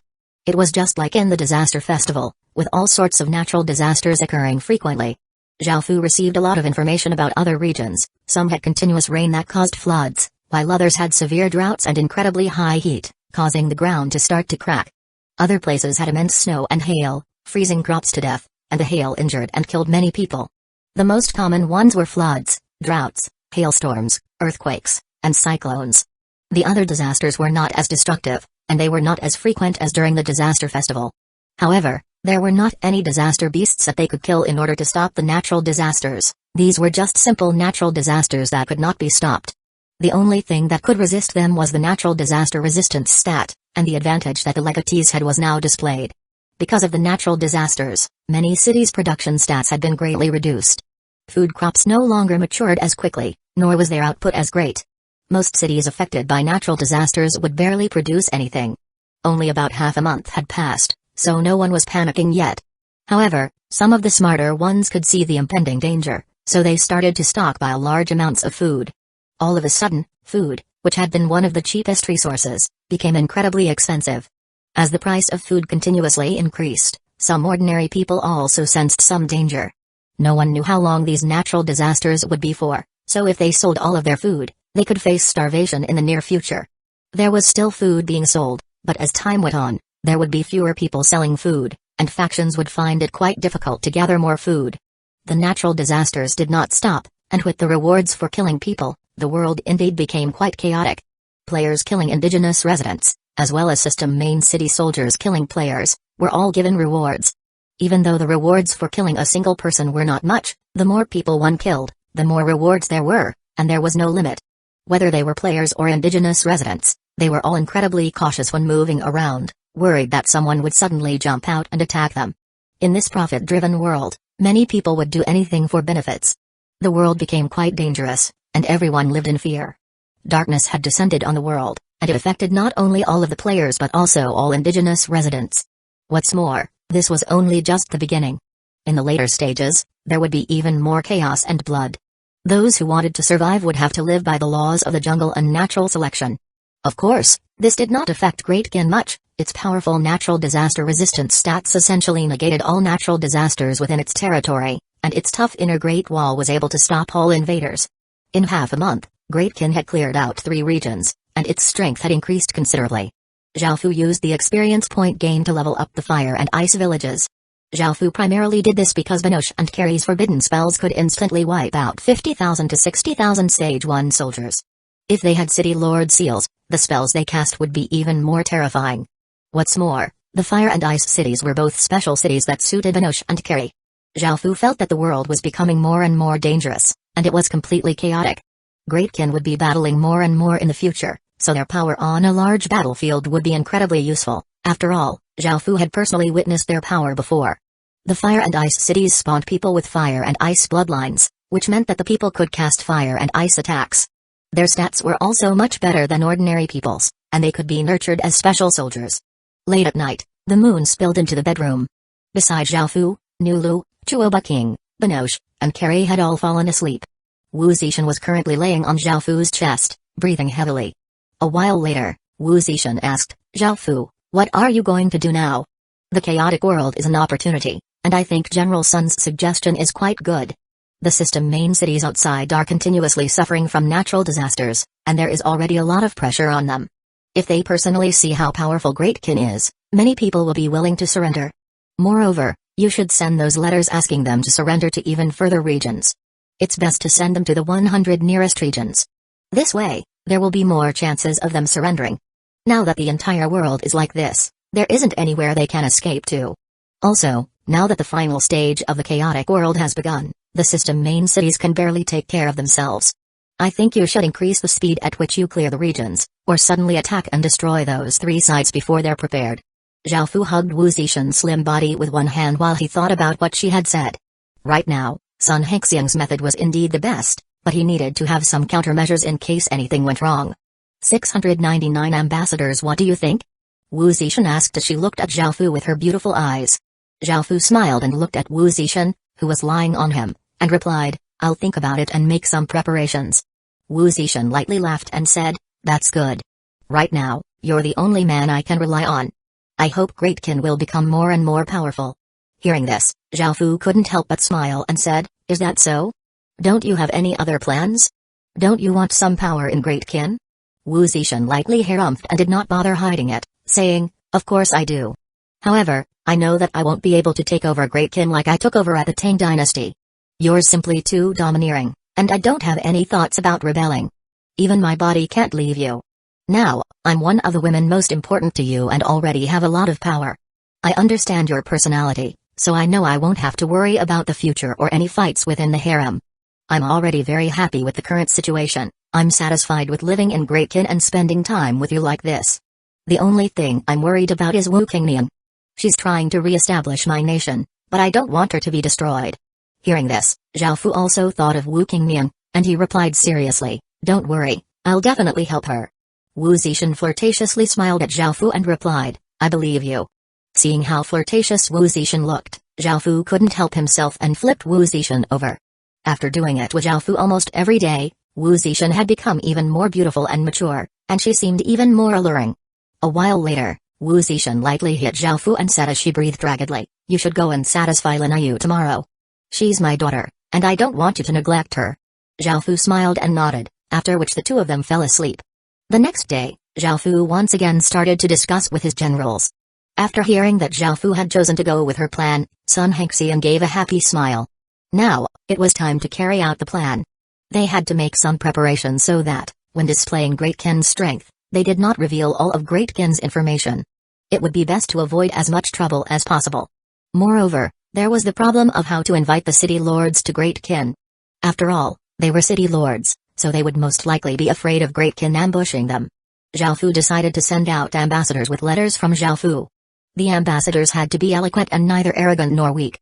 Only then would they be able to display Great Qin's sincerity and show its confidence. If they wanted to find eloquent people who were cultured and refined, they would have to be scholars. As such, Zhao Fu decided to pick out some ambassadors from the Rising Qin Academy. This shook the entire Rising Qin Academy, as this was a great opportunity to rise through the ranks. If they completed this task, they would be rewarded immensely, and their family would be able to live comfortably for the rest of their lives. Now, things proved that Zhao Fu developing the culture of Great Qin had been an incredibly good decision. Zhao Fu stood on a tall platform and looked at the young talents below. All of them had expressions of joy and excitement on their faces, and Zhao Fu quickly chose out some candidates. Next, they went through a test to see if they could perform their job well. Those who did well in the test were given a few days of training, after which they were ready. Because these ambassadors were all scholars, they were eloquent but were quite weak. In this world where might reigned supreme, those who were weak would be looked down on, so they could not go by themselves. This problem was easily solved. Great Qin now had around 10,000 Stage 3 soldiers, and those with Stage 3 cultivation could be generals in system main cities. As such, each ambassador took with them 5 Stage 3 soldiers so that they would not be looked down on. Right from the beginning, they would show Great Qin's terrifying power, forcing them to treat Great Qin seriously. This would make dealing with them much easier later on. Of course, apart from the 5 Stage 3 soldiers, each ambassador would bring some gifts. These gifts were all specialty products from Great Qin that were quite valuable. This not only showed Great Qin's friendly attitude but also its strength and sincerity. If the city lords were interested, they did not have to personally came to Great Qin and could instead send their own ambassador. Through this, they would be able to understand Great Qin, increasing their trust and helping them become willing to submit to Great Qin. After finalizing the plans, teams of ambassadors and Stage 3 soldiers left Great Qin and headed out to the various regions. Zhao Fu felt quite hopeful and wondered how things would turn out. In the Divine Military City, a valiant-looking middle-aged man sat on a chair and frowned as he went through the various reports. Now that it was the final stage of the chaotic world, everything had become 10 times busier than before, and there were more and more things to worry about. This city lord's name was Zhu Chang, and he was a righteous man. He was one of the city lords who had chosen not to slaughter the players. This was because he felt that even if he slaughtered the players in his city, that would not solve the problem and would only serve to increase the hatred between the players and them. There would still be a large battle in the future, and with their numbers, the players would definitely have an advantage. With their ability to revive, if the system main cities were unable to use their neutral status, they would be swamped by the sheer number of players. Because there were rewards for killing people, there would often be large battles within the system main cities, and he would have to send soldiers to suppress them. However, the city was still in chaos, and the residents did not dare to go out, causing the streets to feel quite empty. Moreover, even though the Divine Military City had prepared a lot of food, Because they had not been able to harvest any, they would not be able to go on like this. Sooner or later, they would finish all of the food. They could not keep letting this drag on because when the food ran out, it would be too late to do anything about it. If they could not obtain any food, all of them would starve to death, and no one wanted to see such an outcome. City Lord, I have a matter to report. A soldier walked in and said as he cupped his hands. Zhu Chang felt quite frustrated. He had not even finished dealing with all these matters, and yet another matter had popped up. This made his head hurt, but he still said, "What is it?" "There are a group of people claiming to be ambassadors from the Great Qin Empire. They request to see the city lord." The soldier replied. The Great Qin Empire? Zhu Chang had heard of Great Qin before. It was a massive faction in the north and was the legacy of an otherworlder. They had already conquered 31 regions and were incredibly powerful to the point that they could resist 60 or 70 regions allied together. The surrounding regions had tried to convince him to resist Great Qin as well, but Zhu Chang feared Great Qin's power, and because Great Qin did not seem to want to attack the south, he had refused. 700 Limao Great Qin had also sent letters to express its goodwill and sincerity, but Zhu Chang had been wary of Great Qin, so he had not gone.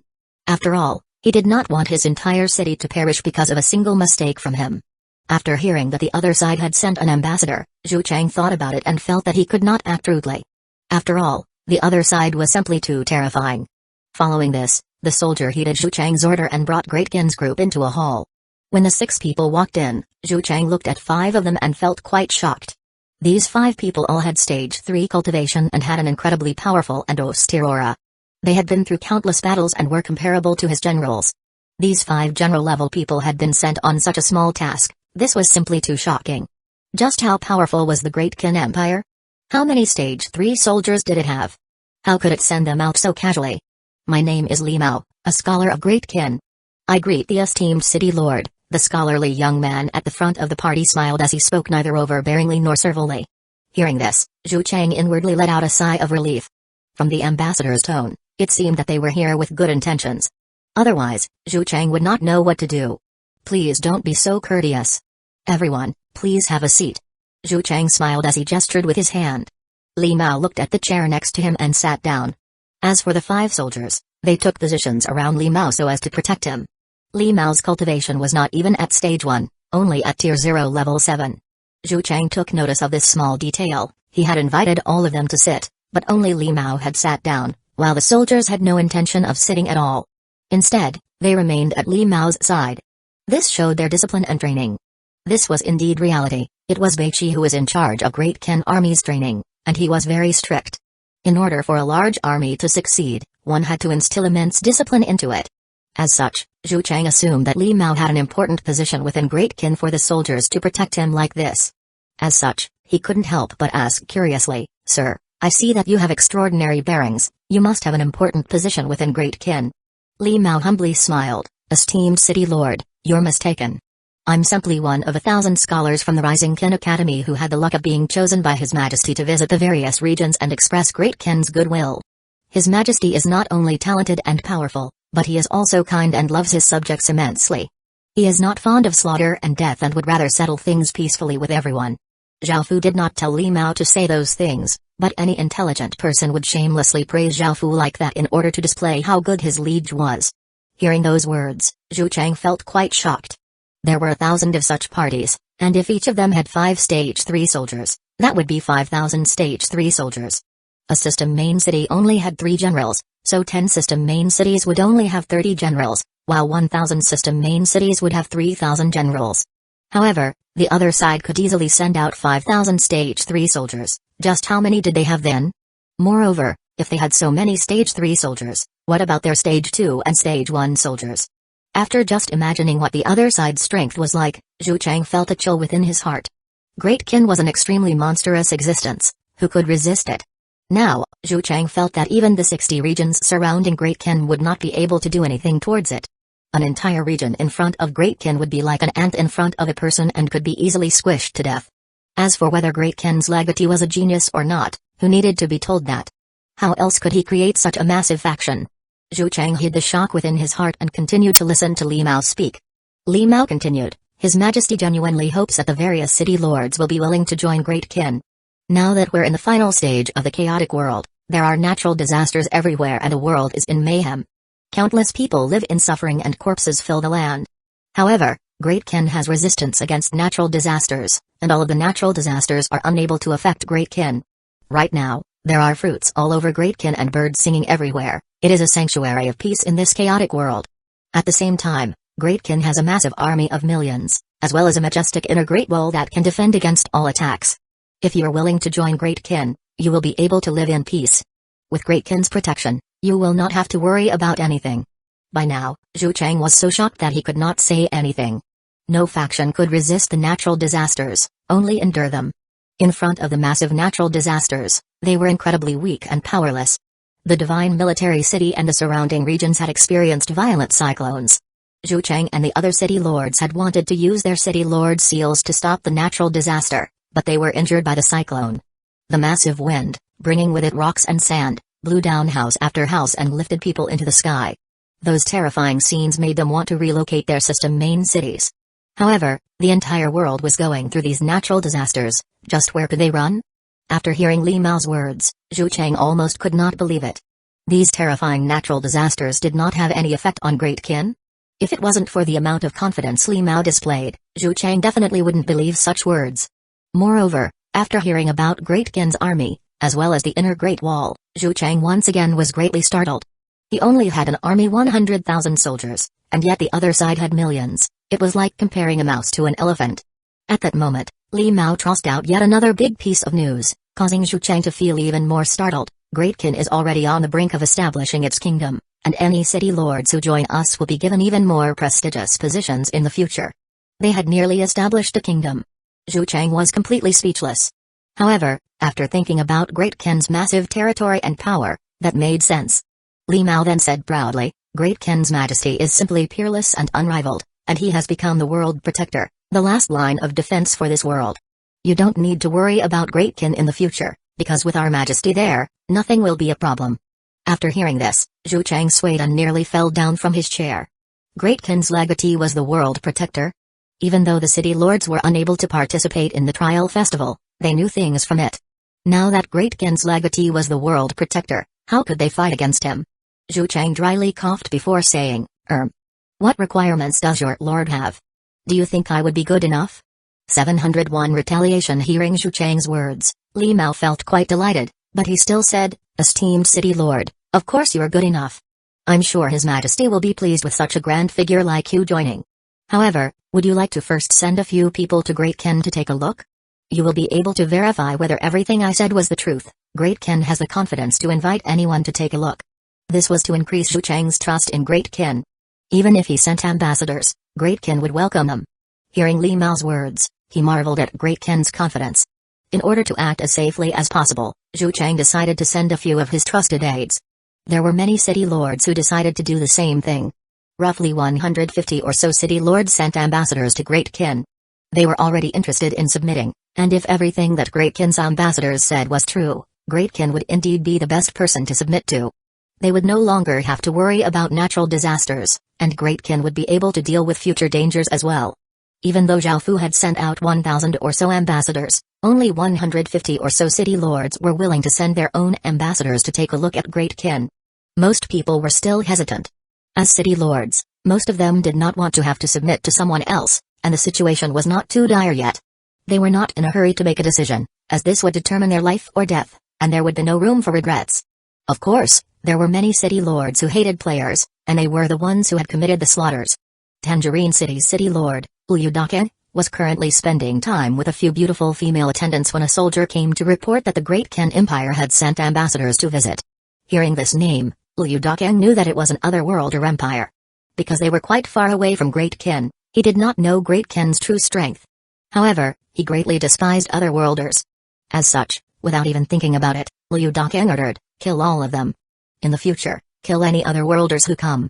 Your elder hates seeing otherworlders, the more we kill, the safer we'll be in the future. The soldier felt quite troubled and said, City Lord, it was Sir Liu who asked me to come and invite you. He says that they're very important people, so please go and meet them. Liu Daqiang yelled angrily, who's the city lord here?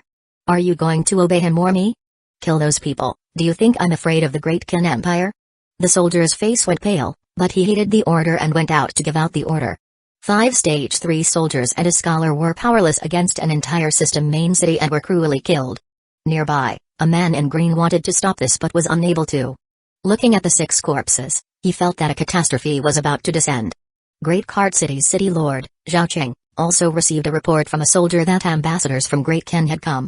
He knew some information about Great Qin, but he had chosen to resist Great Qin. He despised otherworlders, and the otherworlder dynasties were his greatest enemies. Zhao Qing went to the city gates and looked at the 6 people. He felt quite surprised but suddenly attacked. In order to protect the scholar, a few soldiers were instantly killed. The scholar was stained with blood, and he felt quite scared, causing his body to tremble. He knew he was going to die, but thinking about Great Qin, the books he had read, and the soldiers who had died for him, his gaze became resolute as he stood straight. He could not allow Great Qin to be shamed. Even if he had to die, he would die with dignity. Everything you've done today will be repaid 10 times over by the Great Qin Empire. The scholar said as he looked coldly at Zhao Qing. Facing this threat from someone who did not even have stage 1 cultivation, Zhao Qing could not help but coldly harumph. He waved his hand, causing an arc of light to flash out. Blood spurted everywhere as the scholar's head was chopped off and rolled to the ground as his body also collapsed to the ground. Zhao Qing coldly laughed and had his soldiers kill the remaining soldiers and send their corpses back to Great Qin. Within East Peace City, the city lord, Zun, condescending looked at the 6 people in front of him and said arrogantly, "You dare not kneel when greeting me?" Hearing these words, the scholar felt quite displeased, but he understood the importance of this task, so he gave a slight smile and cupped his hands as he said courteously, "Esteemed city lord, my name is Qian Chang, a scholar of Great Qin. I have been sent as an ambassador to this city. I told you to kneel, didn't you hear me?" The Zun's voice became louder, bringing with it a trace of anger. This caused Qian Chang's expression to become cold. He once again cupped his hands as he said, "Esteemed city lord, I am a scholar of Great Qin. I only kneel to the heavens and earth, my parents, and His Majesty. I will not kneel for anyone else." Zun coldly harumphed. He was also one of the city lords who hated otherworlders, and he had no plans to join Great Qin at all. He simply wanted to humiliate Great Qin. Hearing Qian Chang's words, he angrily slapped out, causing a formless energy to slam the 6 people to the ground. The stage 3 soldiers were instantly killed, but Zun left Qian Chang alive. Looking at Qian Chang coughing up blood, Zun stepped on his head and said coldly, "I'll kill anyone from Great Qin." Following this, Zun crushed Qian Chang's head with his foot, causing blood and brains to fly everywhere. Out of the 1,000 scholars, roughly 950 scholars returned, which meant that 50 of them were killed. Luckily, most of the city lords were rational and thought of Great Qin's strength, so they treated the ambassadors with respect. The city lords who had killed the ambassadors were all ones who had committed massacres in their cities. They hated otherworlders and acted savagely, doing whatever they wanted. The deaths of the 50 ambassadors enraged Zhao Fu. However, Great Qin now had a good reason to kill those city lords. Now that the passages to other regions had been opened up, it was easier for the city lords to communicate with each other. If Great Qin attacked a system main city for no reason, this would make the other system main cities feel hostile towards them, which was why Great Qin had not acted recklessly. Now that they had killed Great Qin's ambassadors, killing them was something to be expected. With this reason, Great Qin could attack them without the other city lords saying much. After all, they had killed Great Qin's people first. Zhao Fu gathered all of the city lords, and split 90 or so city lords into 3 teams, leaving the rest to defend Great Qin. The system main cities that had killed Great Qin's ambassadors were in different regions, so Zhao Fu decided to destroy them all quickly without giving them any chance to retaliate. Each group would take down 1 city lord at a time, and the 3 groups would be able to destroy the 50 system main cities in one night. They would give up on the people and resources of those 50 system main cities, as they would not be able to bring them back due to the time constraints. If they sent out too many soldiers to escort them back, that would also be quite troublesome, so they would only take away the city creation stones. 702 blood for blood. Everything was prepared, and it was now night time. Zhao Fu personally led one of the groups and headed towards one of the system main cities. Since they dared to kill his people, he would return blood for blood. Only by killing them would he be able to relieve the hatred and anger in his heart. Zhao Fu first went to Dangerine City by himself. He had ordered the others to kill city lords in the nearby regions. Because Liu Daqian did not know of Great Qin's strength, he did not put Great Qin in his eyes at all. After killing Great Qin's people, he acted as if nothing had happened and had even called for a raucous banquet. Beside him, a green-clothed man looked quite anxious. He had been worrying about what had happened the entire day and felt that the situation was quite dangerous. Zhao Fu stood in the air as he looked down. Now that he was the city lord of a sub-main city, the Great Qin seal had become even more powerful. Adding on Zhao Fu's sovereign bloodline, Zhao Fu would be able to fight 10 system main city lords without any problems at all. Looking at the raucous scene below, Zhao Fu's expression was quite cold as he took out the Sin Dragon sword. He used one of his biggest attacks right from the beginning, sending his power into it and causing the Sin Dragon sword to give off a chilling sword light. Countless traces of water vapor gathered, forming thousands of water swords in the air that gave off a powerful sword aura that covered everyone below. Currently, Zhao Fu did not care about harming any innocents, because right now, he felt that everyone in the system main city should die. The sudden descent of the sword aura caused the countless people participating in the banquet to feel a chill through their bodies. They looked up in terror and saw a black-cloaked figure standing in the air. There were thousands of water swords around him, pointing down at them. Immediately, everyone realized what was about to happen. Expressions of terror covered their faces as they rushed outside and tried to run away, but it was too late. Swish, swish, swish. The water swords shot downwards, flashing past like cold rays of light. They pierced into people's chests, causing blood to spurt everywhere and for limbs to fly everywhere. The countless people participating in the banquet were instantly turned into corpses, and the raucous scene became deathly silent. Liu Dakang furiously roared, "Who are you? Why are you slaughtering Tangerine City's people?" Zhao Fu coldly harumphed, "You dared to kill Great Qin's people, and yet you ask who I am? Today is the day you die." Liu Dakang realized what was happening, and he gripped his saber as he shouted. He stomped on the ground, causing the ground beneath him to crack as he shot into the air. His saber gave off shocking a saber light as he slashed towards Zhao Fu. Zhao Fu disdainfully smiled and raised the Sin Dragon sword and slashed forwards, sending out a powerful black crescent towards Liu Dakang. Bang! Liu Dakang was hit by the black crescent and heavily fell to the ground, smashing out a crater that was 10 meters wide. He coughed up a mouthful of blood before crawling up with great difficulty. Shing! A piercing sword hum sounded out as Zhao Fu flew down from the sky, his sword bringing with it monstrous power as he slashed at Liu Dakang. Liu Dakang gripped his saber with both hands as he blocked, but the massive force behind Zhao Fu's sword made it impossible to stand. He was forced into a half-kneeling position as he defended against Zhao Fu's attack. Zhao Fu looked at Liu Dakang coldly, and his sword suddenly spun, knocking Liu Dakang's saber away. Liu Dakang was greatly startled, and he tried to retreat. However, Zhao Fu rushed forwards and stabbed his sword through Liu Dakang's chest. Liu Dakang looked down in confusion before falling to the ground, dead. Zhao Fu picked up the city lord seal that floated out of Liu Dakang's corpse, then put the corpse into his ring. Liu Dakang's corpse was quite valuable, and Zhao Fu also took his spatial ring. There were many valuable things inside, but Zhao Fu did not bother looking through it as they would not be too useful to him. At that moment, Zhao Fu sensed something and turned to look at a man clothed in green pretending to be dead under a table. He raised his hand, preparing to kill him with a single strike. The green-clothed man sensed Zhao Fu's killing intent and hurriedly got up and knelt, calling out, "I'm willing to submit to sir." By now, there were countless system main city soldiers rushing over. Zhao Fu coldly harumphed as he said, "Pacify this city before I come out, or I'll slaughter this entire city." Zhao Fu walked towards the city hall. Now that he had so many city lords, slaughtering an entire city was not a big deal, it would just take some time. Yes, this lowly one understands. Seeing how this person seemed to view hundreds of thousands of lives like grass and how he had killed the city lord in just a few blows, the green-clothed man hurriedly nodded and agreed. After conquering and relocating this system main city, Zhao Fu once again obtained a lot of experience point and achievement points. By the time Zhao Fu came out, the scene had been pacified, making Zhao Fu feel quite surprised. He had never thought that the man in green actually would have been able to pacify the others. It seemed that he held quite a high position in this system main city.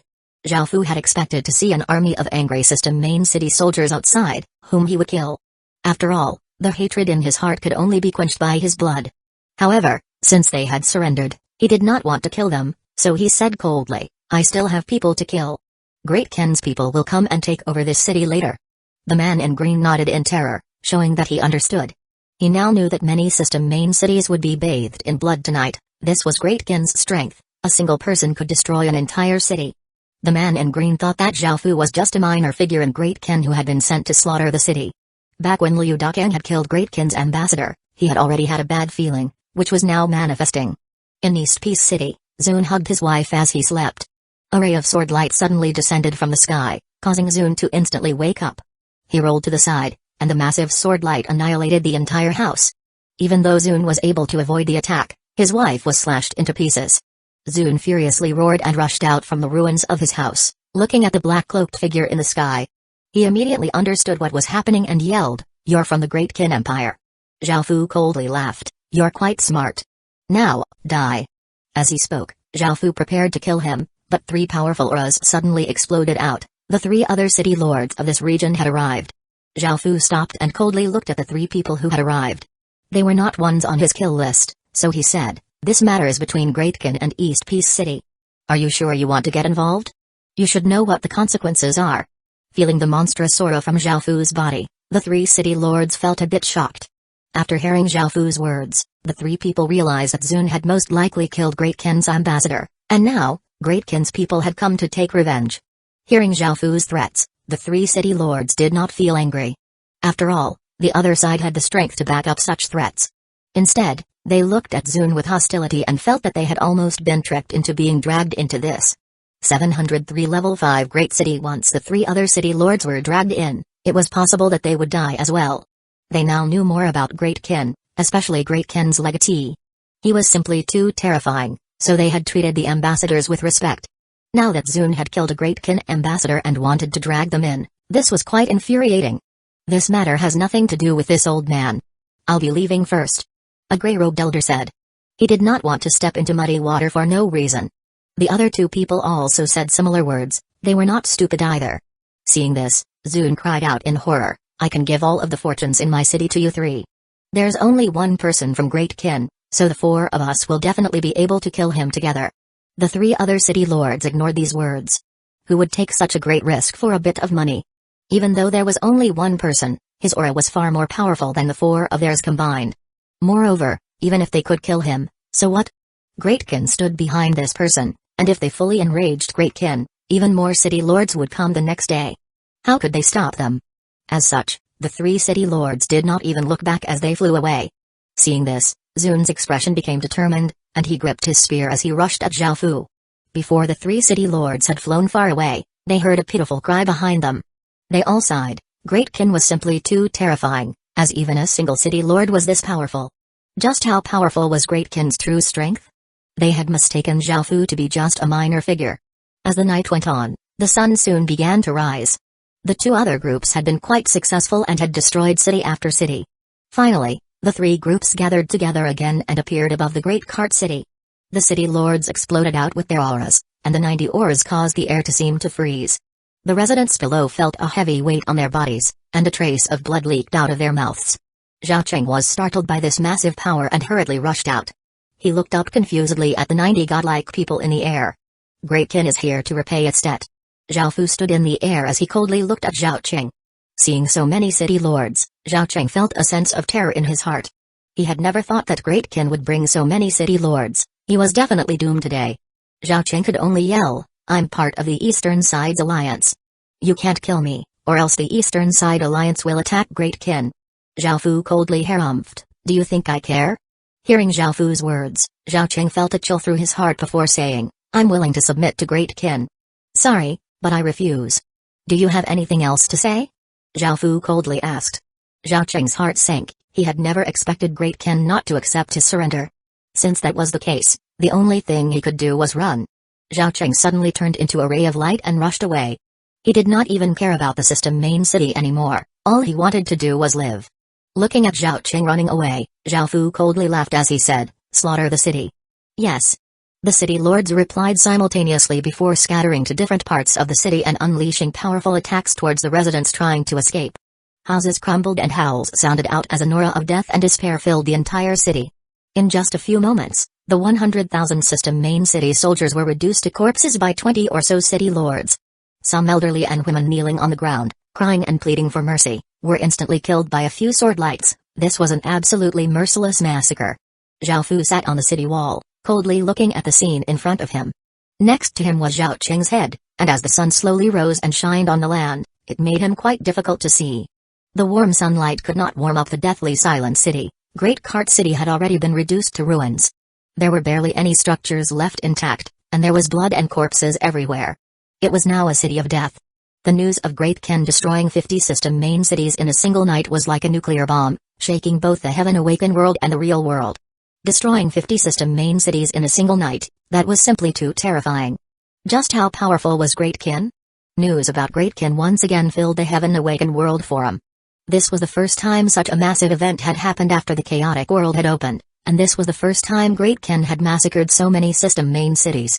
Hundreds of thousands of people had died, and no one had escaped the disaster, whether they were men, women, the old, or the young.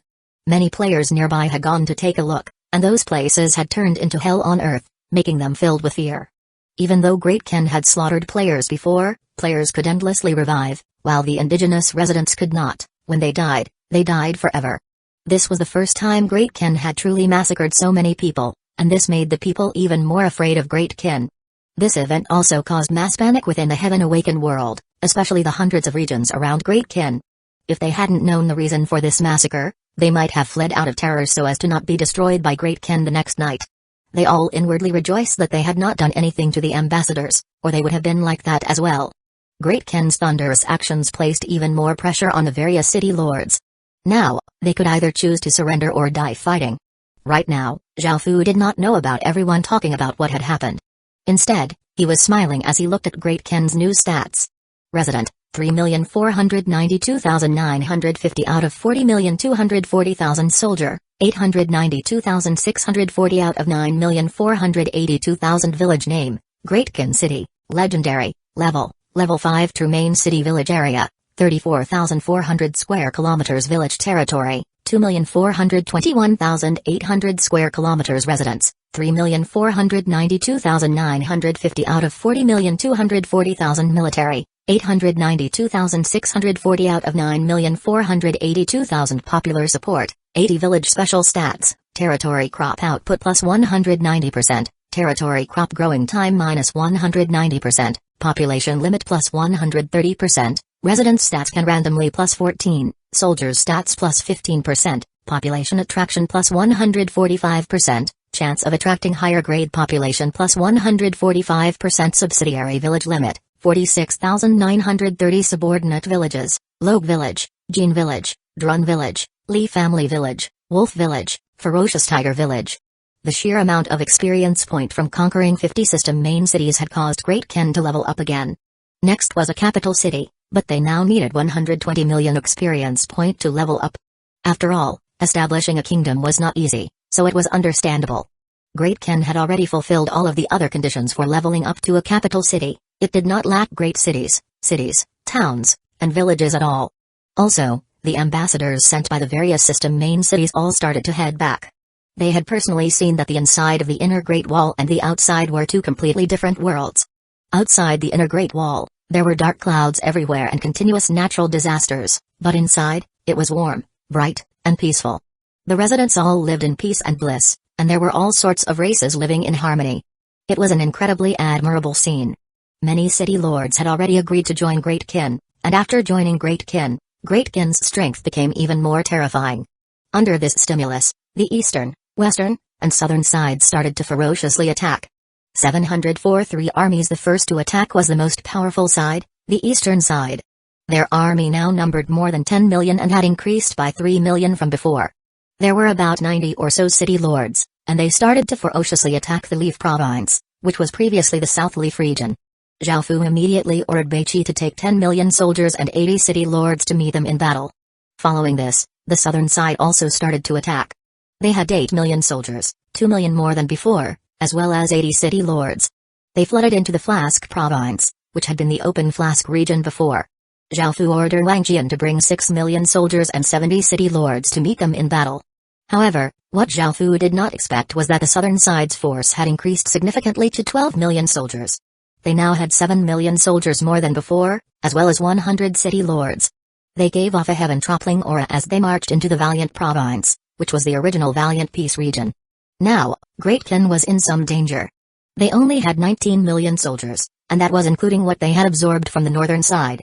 15 million of them were Stage 1 soldiers, and 4 million were not even Stage 1 yet. And yet, they had to face a combined force of 30 million soldiers. Zhao Fu had already sent out 14 million soldiers to defend against the eastern and western sides, and he never expected the southern side, which had been the weakest, to suddenly become the strongest existence. Great Ken only had 5 million soldiers left at its disposal, who had to face the advance of 12 million soldiers. This was a bit difficult. Great Ken was already struggling against the eastern and western sides, as both of the armies it sent out were weaker than the two armies they were facing. This was especially so in terms of city lords. Each of the armies that Zhao Fu sent out had 10 less city lords than the other side, and city lords were incredibly important on the battlefield.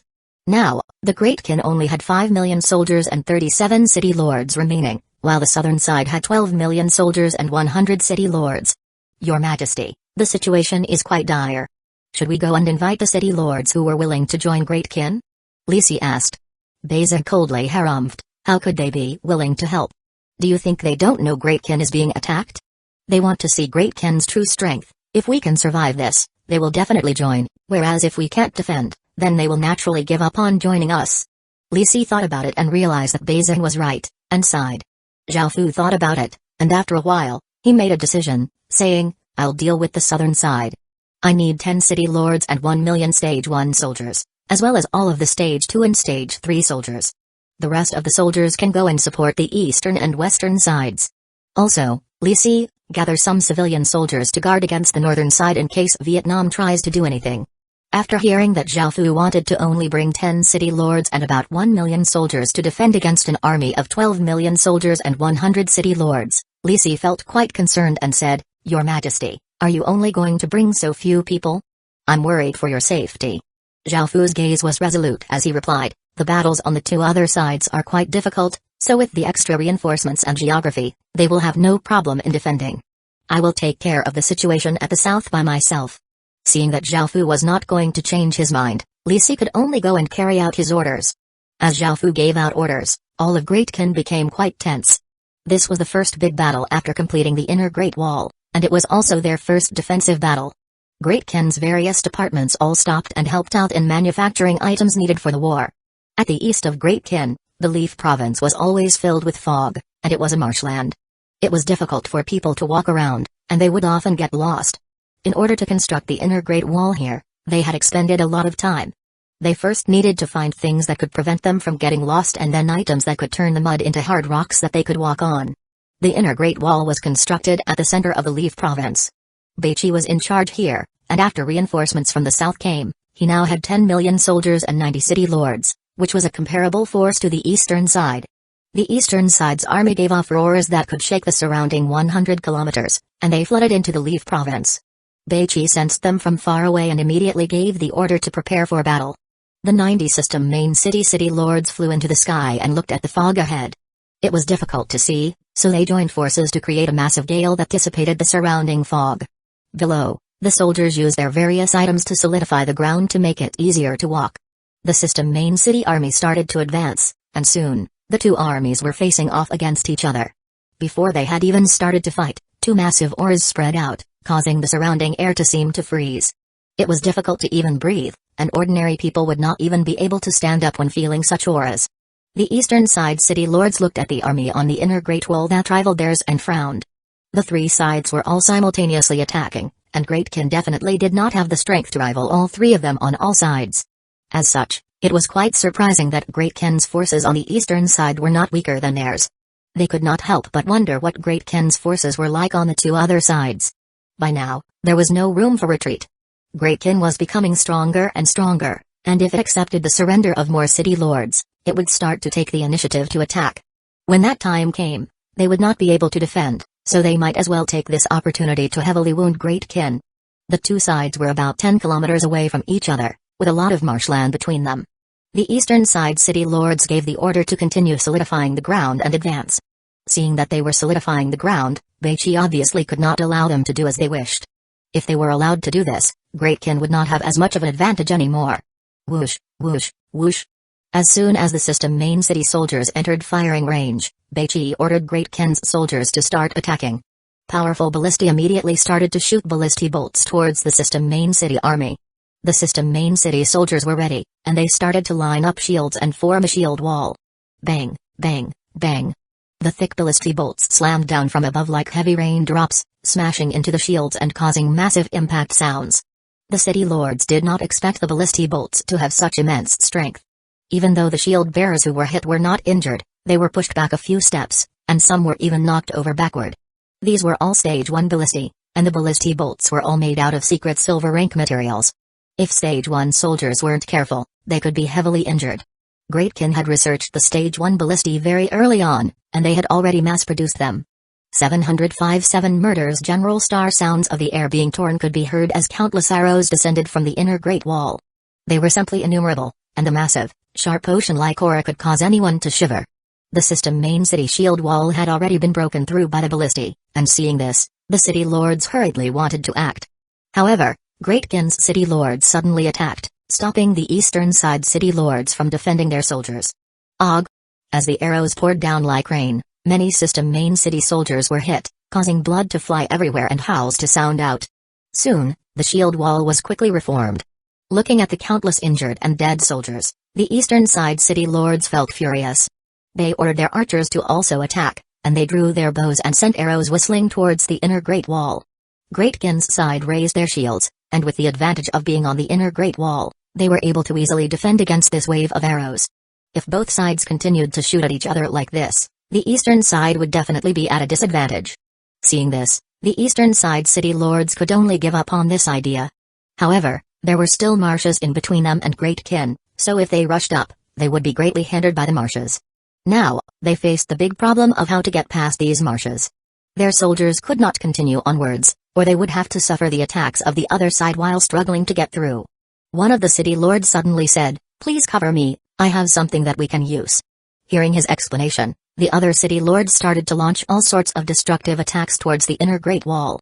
Seeing this, Beichi frowned and ordered Great Kin's city lords to defend against these attacks and tie down the eastern side city lords, preventing them from affecting the battle. The battle was left to Beichi, while the other city lords were responsible for distracting the other side city lords. However, at that moment, one of the eastern side city lords rushed to the front of the system main city army and waved his hand. 100 or so yellow crystals flew out, shooting into the marshes around them. These yellow crystals had very powerful earth attribute energy. After shooting into the marshes, rays of yellow light burst forth. The muddy ground became yellow ground that was about 100 kilometers wide and could be walked on. Soon, the system main city soldiers started to walk on it. Now that Great Kin had lost the advantage of terrain, the system main city soldiers started to charge. Seeing this, the eastern side city lords felt quite delighted and also turned into rays of light as they went to fight Great Kin's city lords. Boom! Boom! Boom! The two sides started to engage in a massive fight, and shockwaves rippled out in the sky. Great Kin's city lords had an advantage in terms of equipment, as they had talisman equipment and talisman armor. Their talisman equipment were all epic rank weapons fused with dark gold rank talisman stones, which could rival an exquisite legendary rank weapon. With those sorts of equipment, Great Kin's city lords' attacks were somewhat stronger. The city lord seals of the two sides were about the same strength, so what determined victory or defeat would be their cultivation, equipment, and skills. Even though the eastern side city lords were slightly at a disadvantage, the 10 million soldiers below gave off terrifying auras as they flooded towards the inner Great Wall with unstoppable momentum. Beichi's gaze became cold as he roared, "Fire!" Arrows streaked through the air, bringing with them immense force as they shot towards the flood of soldiers. However, the system main city had clumped together, their auras rising and forming a formless barrier above them that provided solid defense. As the arrows descended, most of them were blocked by the combined soldiers' auras, and only a small portion of them hit the soldiers. However, they were not enough to slow down this massive flood at all. Beichi coldly drew the 7 murder's sword at his waist. The only people present who had general armaments were Beichi, Aizen, and Mangekyō, but only Beichi planned to use his. He wanted to gather the soldier aura of 10 million soldiers and completely release the 7 murder's general star. Aizen and Mangekyō would only dilute the soldier aura, so Beichi ordered them to kill city lords. With their strength, it would be better for them to go and kill city lords. Beichi slowly breathed out and raised the blood-red 7 murder's sword with both hands, pointing it towards the sky. He then exploded out with his full strength, causing his eyes to become blood-red as he howled, 7 murder's general star. Descend. Boom. A gigantic, blood-red star suddenly appeared in the sky and slowly descended. The sky was instantly dyed blood-red, and a chilling killing intent also spread out, accompanied by a boundless might that covered the surrounding 10,000 kilometers. This caused all of the city lords present to look at Beichi, who was at the center of all of this. His body gave off an incredibly destructive aura, and his eyes gave off a bright, blood-red light, making him look like an Asura. In the distance, the city lords watching from afar also saw the blood-red star descending. They could feel its aura of slaughter and terror, which seemed almost corporeal, and they could almost see a mountain of corpses and sea of blood. They couldn't help but feel a chill and inwardly shiver. Soldier aura formation. Beichi roared out as countless traces of blood red aura streamed out of Great Kin's soldiers' bodies, flooding towards Beichi. The massive amount of blood red aura formed a blood red orb that was 1,000 meters wide, and it hung high in the sky as it gave off a shocking might. Scree-ee-ee. A piercing bird's cry rang out as a gigantic blood red eagle with a wingspan of 1,000 meters broke out of the blood red orb. It flapped its wings, sending out blood red gales that covered the surrounding 100 kilometers and rushed towards the flood of system main city soldiers. Looking at the terrifying blood red eagle, the soldiers at the front had resolute looks in their eyes.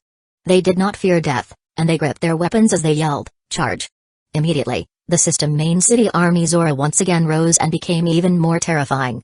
It seemed to be able to destroy anything in its path as it charged towards the inner Great Wall. Kill. On the Great Wall, the soldiers' eyes became blood red after being affected by the 7 murders star. They all roared as they sent even more power into the massive blood red eagle. Boom. A shocking explosion sounded out as the massive flood and the blood red eagle collided. It was as if 2 worlds had collided, shaking the heavens and the earth. After sensing this massive shockwave, the city lords watching in the distance felt incredibly dismayed and watched as this intense battle unfolded. It was simply too shocking and terrifying. Clang, clang, clang. In the end, it was still the blood red eagle with the 7 murders general star's power that was more powerful. The blood red gales that it sent out were like countless blood red blades that slashed towards the system main city soldiers, and they were impossible to defend against by ordinary soldiers. As the blood red eagle flew past, bringing with it sharp gales, the massive flood of soldiers immediately started to disperse. There was a bloodied path that was 10 kilometers wide that ran down the center of the army. This was formed from countless system main city soldiers' corpses and blood, and the scene was incredibly gory. At least 1 million soldiers had died from that attack. 706 10 million soldier aura. This was the terrifying scene created from condensing 10 million soldiers' soldier aura. In just a moment, the blood red eagle had slaughtered nearly 1 million soldiers, which was simply too horrifying. However, the system main city army did not collapse. By now, they had solidified most of the marshes, so the soldiers were able to spread out and continue rushing at the inner Great Wall, ignoring the blood red eagle.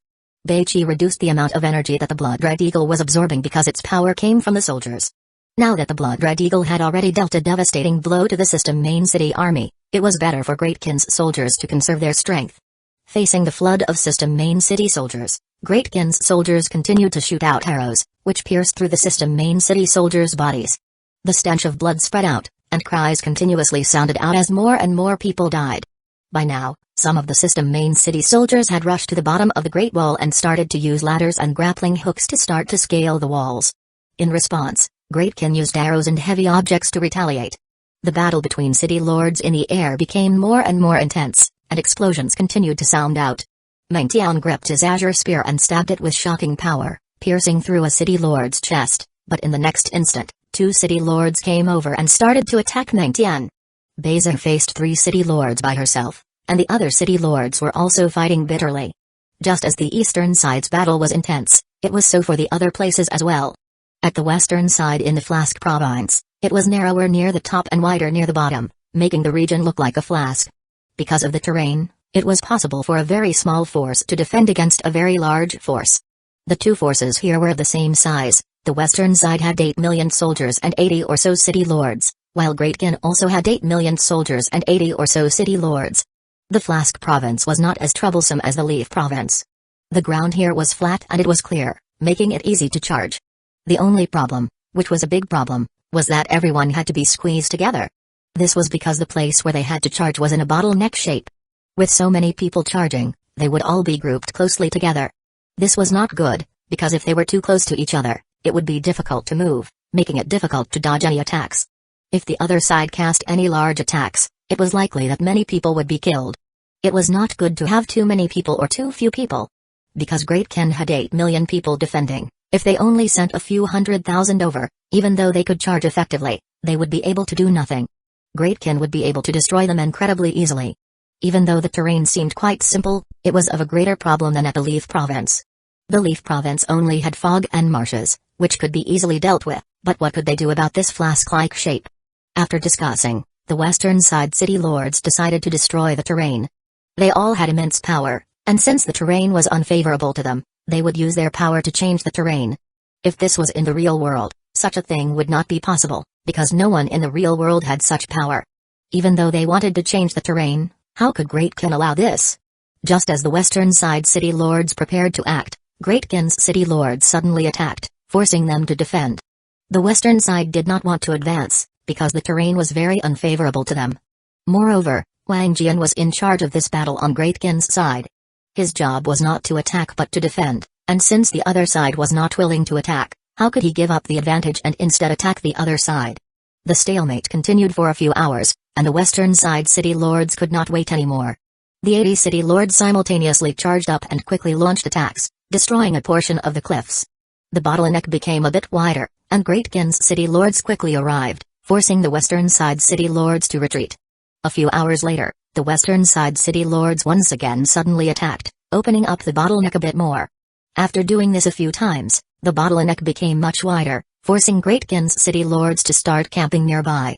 Seeing that they had already done much, the western side city lords looked quite pleased. They finally started to order their soldiers to advance, and the western side soldiers started to flood forwards with immense swords towards the Flask Province's inner Great Wall. Wang Jian and Wei Liao smiled. The system main city army was finally willing to attack. In actuality, Great Kin had allowed them to open up the bottleneck. After waiting for a few hours, it was Great Kin's side that was in a rush, as Great Kin was still fighting on two other sides.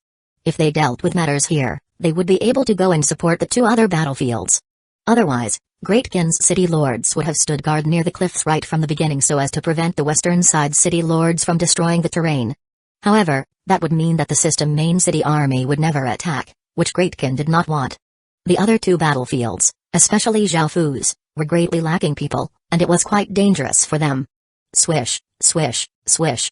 Facing the massive onslaught of the system main city army, Wang Jian ordered Great Kin's archers to continuously release arrows. Even though they were able to kill many of them, they were unable to stop the advance of the army.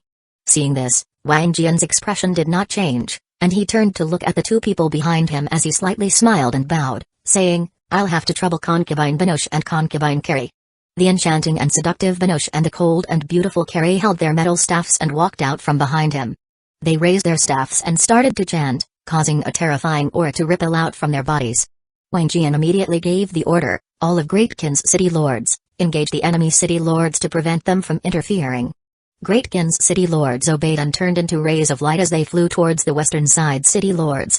The western side city lords showed no fear and flew up as well, and the two sides started to fight. Countless system main city soldiers rushed up like a massive ocean, giving off a terrifying and monstrous aura as they ferociously charged at the inner Great Wall. Great Kin's archers continuously shot out arrows, ending life after life. However, this could not stop the system main city soldiers. They were true soldiers who were unafraid of death and courageously pressed forwards. If it had been an army of players, they would have quickly collapsed. After all, player armies were quite disorganized, and their strength came in their numbers. Looking at the inner Great Wall right in front of them, the system main city soldiers at the front felt incredibly eager and excited. They were about to directly fight Great Kin, and as soldiers, they all had strong battle intents. Their blood started to boil as they continued onwards towards the inner Great Wall.